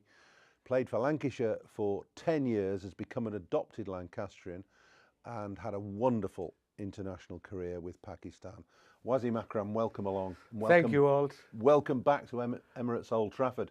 Does it still feel a little bit special when you come back Of course it does. Manchester? When I was parking my car, so a lot of memories came rushing back. The playing days, obviously the ground has changed a lot for better. But yeah, every time I come here, last time I was there about 3 years ago, when there was a COVID test, so we were in a bubble in the hotel. Yeah. But over and all, playing for Lancashire has been the highlight of my cricketing career. You know, I'm writing my book, it's almost ready, it'll be out in November. Okay. So a lot of positive stuff of Lancashire. For me, playing for Pakistan and coming to Lancashire was like a little oasis. Everything was comfortable, you guys just played cricket. And we had 3 senior players, Paul Allett, Michael Watkinson, and Graham Fowler. They used to make fun of all the junior players. It was a tough school at times, I agree. It was. But it's great that you hold Lancashire in such reverence and such esteem. But tell us a little bit about how you came to come to Lancashire in the first place, because you were a very raw international cricketer in the late 80s and 88. Yeah. You hadn't much experience of Western culture. None. I don't think you had much experience of playing over here at all, had you? Not at all. I think in '86, the great Imran sent me to play league cricket up north in Durham. Okay. I played for a club called Burnup Field. Yes. Boundary was about 25 yards one side. And it was tough for me, you know, as a kid from Pakistan coming to this weather and this country. But the idea was '87 we were touring. So just get the idea how the wickets work, how the weather works. So I enjoyed it. We used to end up every night at that nightclub on, you know, on the Newcastle River, on a ship. The Tyne, the River Tyne. Yes, yes. Yeah. I bet, and the fog on the Tyne was all yours. And then, yes, coming back to your question, 87, I think, or 88, 87, we were playing in Sharjah. Yeah. And Neil Fair brother was playing for England. He got picked up. And Laurie Brown, a physio, great guy, one of the best physios I worked with, great human being too. They got hold of me there. They said, would you like to play for Lancashire? And remember those days, Lancashire county cricket was, you got to be #1 player in the world. Only one overseas was allowed to play in playing 11 and you can only register 2. That's right. So I thought they were talking about Lancashire League. I said, yeah, sure, I'm ready for Lancashire League. They said, no, county. I said, really? So yeah, that was my first experience that I found out. And did you knew nothing about county cricket, presumably? No idea, none. Nothing about it? Nothing about county cricket, only read about it in Urdu magazines, cricketing Urdu magazines, that's how it works. But when I arrived here, I remember in 1988, but before that in 87, there was a test match here at Old Trafford. And our chairman, Bob Bennett at the time, Lancashire, a think tank, they got my family here. Yeah. For my birthday surprise. They called everyone, my two brothers, my younger sister, my dad and mom, to celebrate my birthday here. I think it was on 4th of June, if I remember correctly. But that was the first experience of me of, Lancastrian hospitality. So the club embraced you right from the word go, and Yeah, you they in did. turn embraced the club. It was actually David Hughes and Alan Ormrod who were running the cricket department at the time, and Yeah. they must have been the two that instigated your first appearances for Yes, for probably. And I remember both of them, David Hughes, Yoza and Alan, has been a great influence early on as a 20-year-old kid coming from a different culture altogether and mixing up with, Western culture. And they really helped me a lot. Remember the first time we met, we was a Forte Post House in Nottingham. Yes. That hotel on the first floor. Yes. And Alan told me to come to team meeting at 6 o'clock in the evening, day before the game. I said, okay. He said, it's in the bar. Okay, I said, that's different. I come from you're not a drinking culture. Yours. Exactly. But again, you guys, the minute I arrived, walked into that wine at the bar, you guys all shook hand and said, welcome to Lancashire. So that gave me a bit of confidence. And remember, the next day there was a game against Nottingham, and I was sitting in the corner right somewhere, because huge seniors, I don't know if it still happens or not, the senior players, they have their certain spots in each dressing room, and they go and sit there.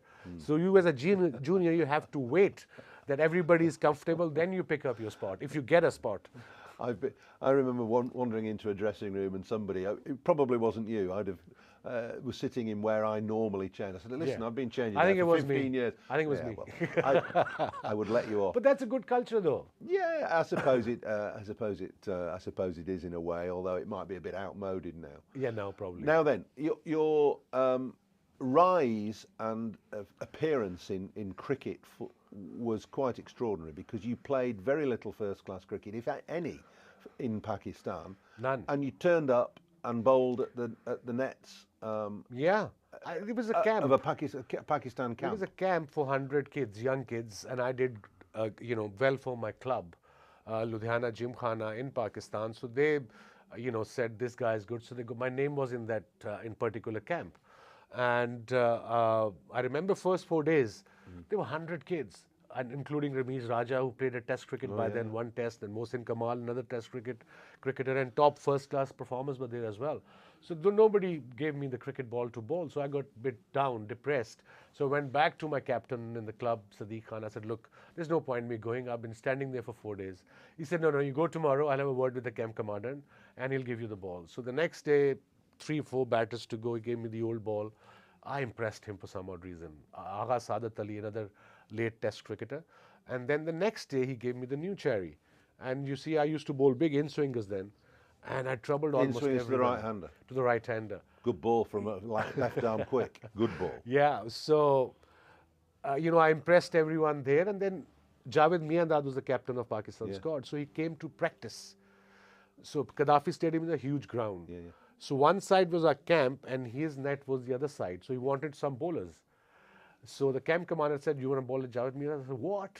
Javed Miandad? I had a poster of him in my room. I would love to.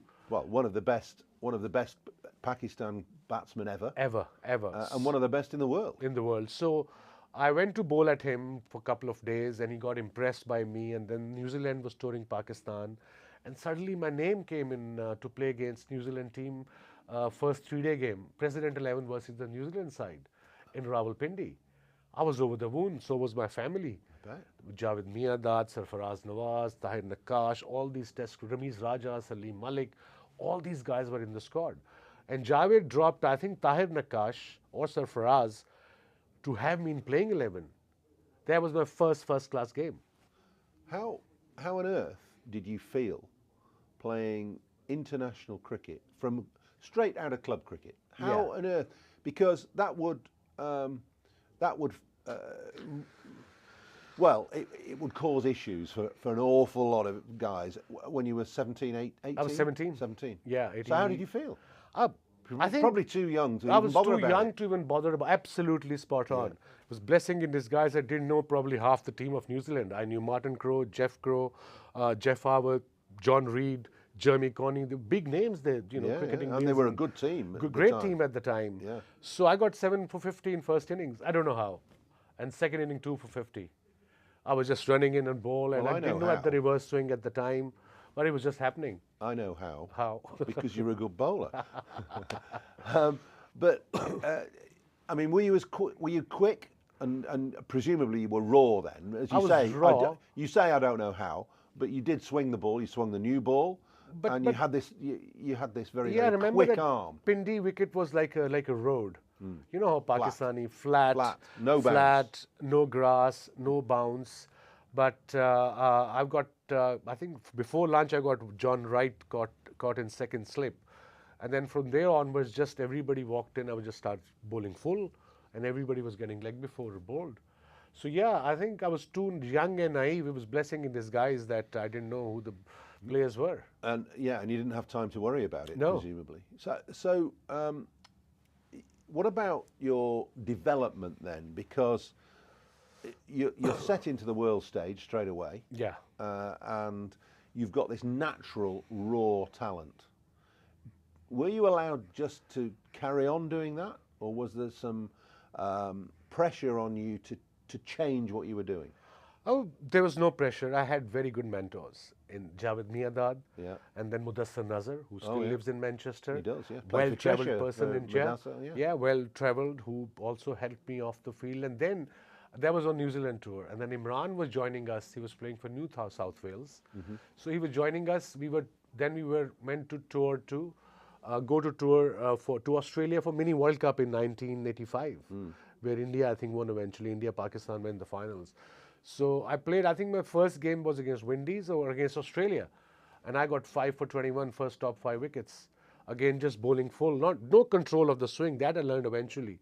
But in the beginning, just come and bowl and hit the right areas, and that's what I did. And Imran was standing at mid-on, telling me on every delivery what to do.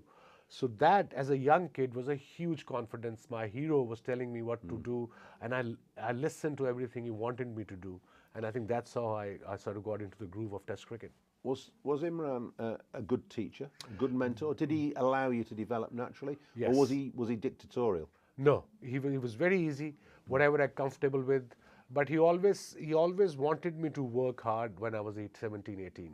Those were the trades I've learned from him, Miandad, Mudassar, that, talent can stay for 2-3 years, and the hard work can prolong that talent for another, say, 20 years, 15 years. And I think that's where I have to come back to Lancashire. When I played in 88, I remember getting my first 100 here, first class 100. And in 89, I became the #1 player in the world. That 6 months of county cricket, playing with you guys day in, day out, travelling. And you guys were very helpful. You were helpful as a bowler, our captain, Yoza. I don't know. It's probably the best compliment that anybody's ever paid me, for you to say that I helped you with your bowling. But I'm flattered. I do remember giving you a real kick up the backside once when you came off because you said your nose was running and you didn't feel very well. Yeah, I Tunbridge remember. Wells, do you remember? Yes, I remember.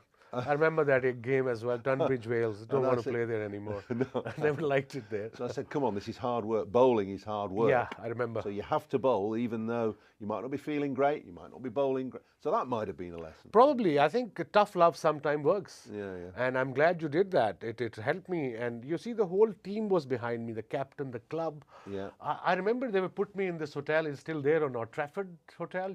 Down the road. Down the road. Well, Bob Bennett the chairman used to stay there. Yeah, didn't so he? they gave me a no, room I don't there. think it's still there now. Nah. But it was all right at the It time. was okay. So I went. So we went to play away games. We were away for about 2 weeks, 2.5 weeks. I came back. They checked me out. I couldn't find my clothes. I said, "Where are my clothes?" They said, "We checked you out. I thought you're not coming back."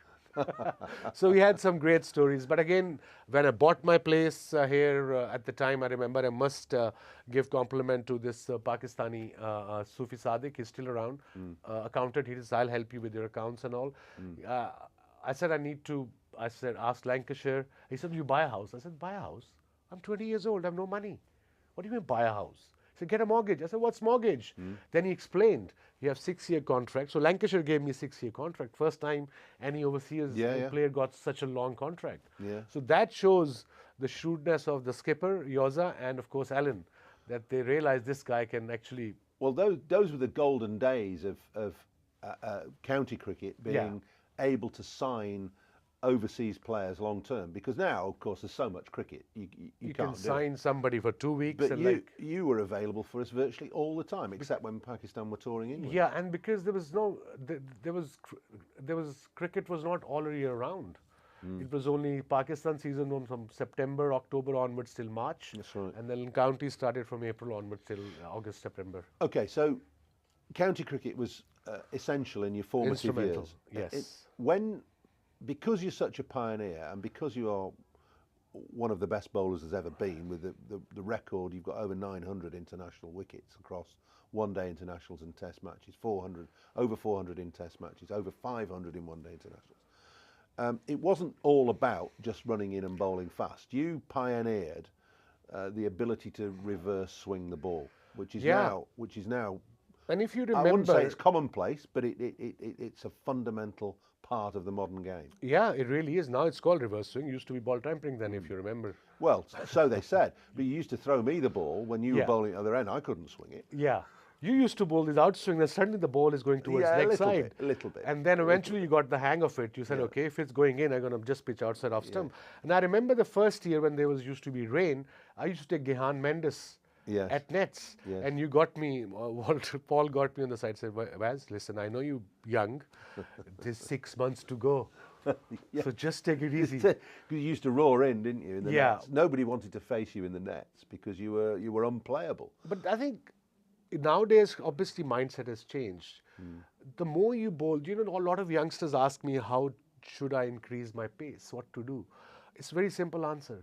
The more you bowl, the quicker you'll become, because your bowling muscle gets strong. And bowling muscle is not just one particular muscle, it's everything in your body. And I think nowadays you bowl 6 deliveries, 8 deliveries, and say 12 deliveries, say, okay, I'm done.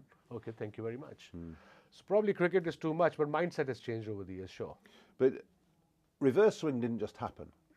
No, you must have developed this in line with Waqar probably. And Waqar came a little later. Imran was the one. and Imran. Yeah. They were the one who actually taught me how to reverse swing. And I remember you being absolutely paranoid about keeping the ball dry when we were out there. The rough side. Just keep it dry. Keep it dry. Don't spit on it. Don't put sweat on it. Especially the rough side. Yeah. And I remember our spinner, very good spinner, Gary Yates. Yes. He used to bowl like this. Yes, he did. And I had to go at him 3-4 times. I said, you better change your habit, buddy. Because the rough side, if it gets soft, then it won't reverse. The rough side has to be rough and shiny side has to be shiny. And we had at Lancashire, we had a wonderful 10 years when you were 88 to 98. We won all those one-day games. And you were actually constant in that team, but there were actually 2 teams because the old guard, like myself, Graham Fowler, Guillaume Mendes, moved on in about 91, 92. Yes. And then you had another crop of lads with the Athertons and the Fairbrother was there as well. Crawley. Peter Marin came in. Peter Martin came in. Chappie came in a little later. Then Bumble, Junior Bumble, Ian Austin, the great man. Yeah. What a performer he had been for Lancashire in shorter format. Who was the guys that stuck out most for you in Lancashire? Who were the guys that you really either admired or got on with or whatever? I mean, you guys were seniors. I had always admired you as a senior players. But of course, Harvey Neil Fairbrother is a very good friend of mine. Still, we are in touch. Ian Austin I was very close to.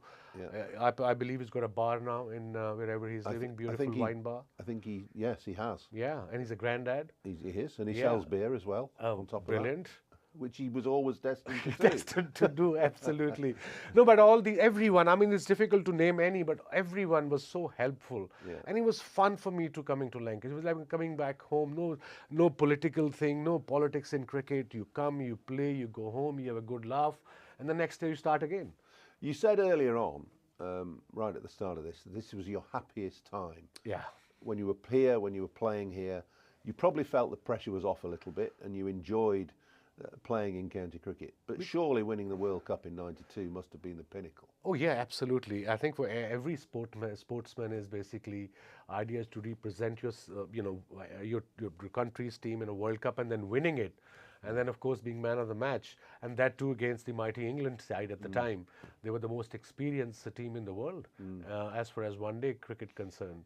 But yeah, that was one of the best moments, in fact, the best moment of my life. What did it feel like?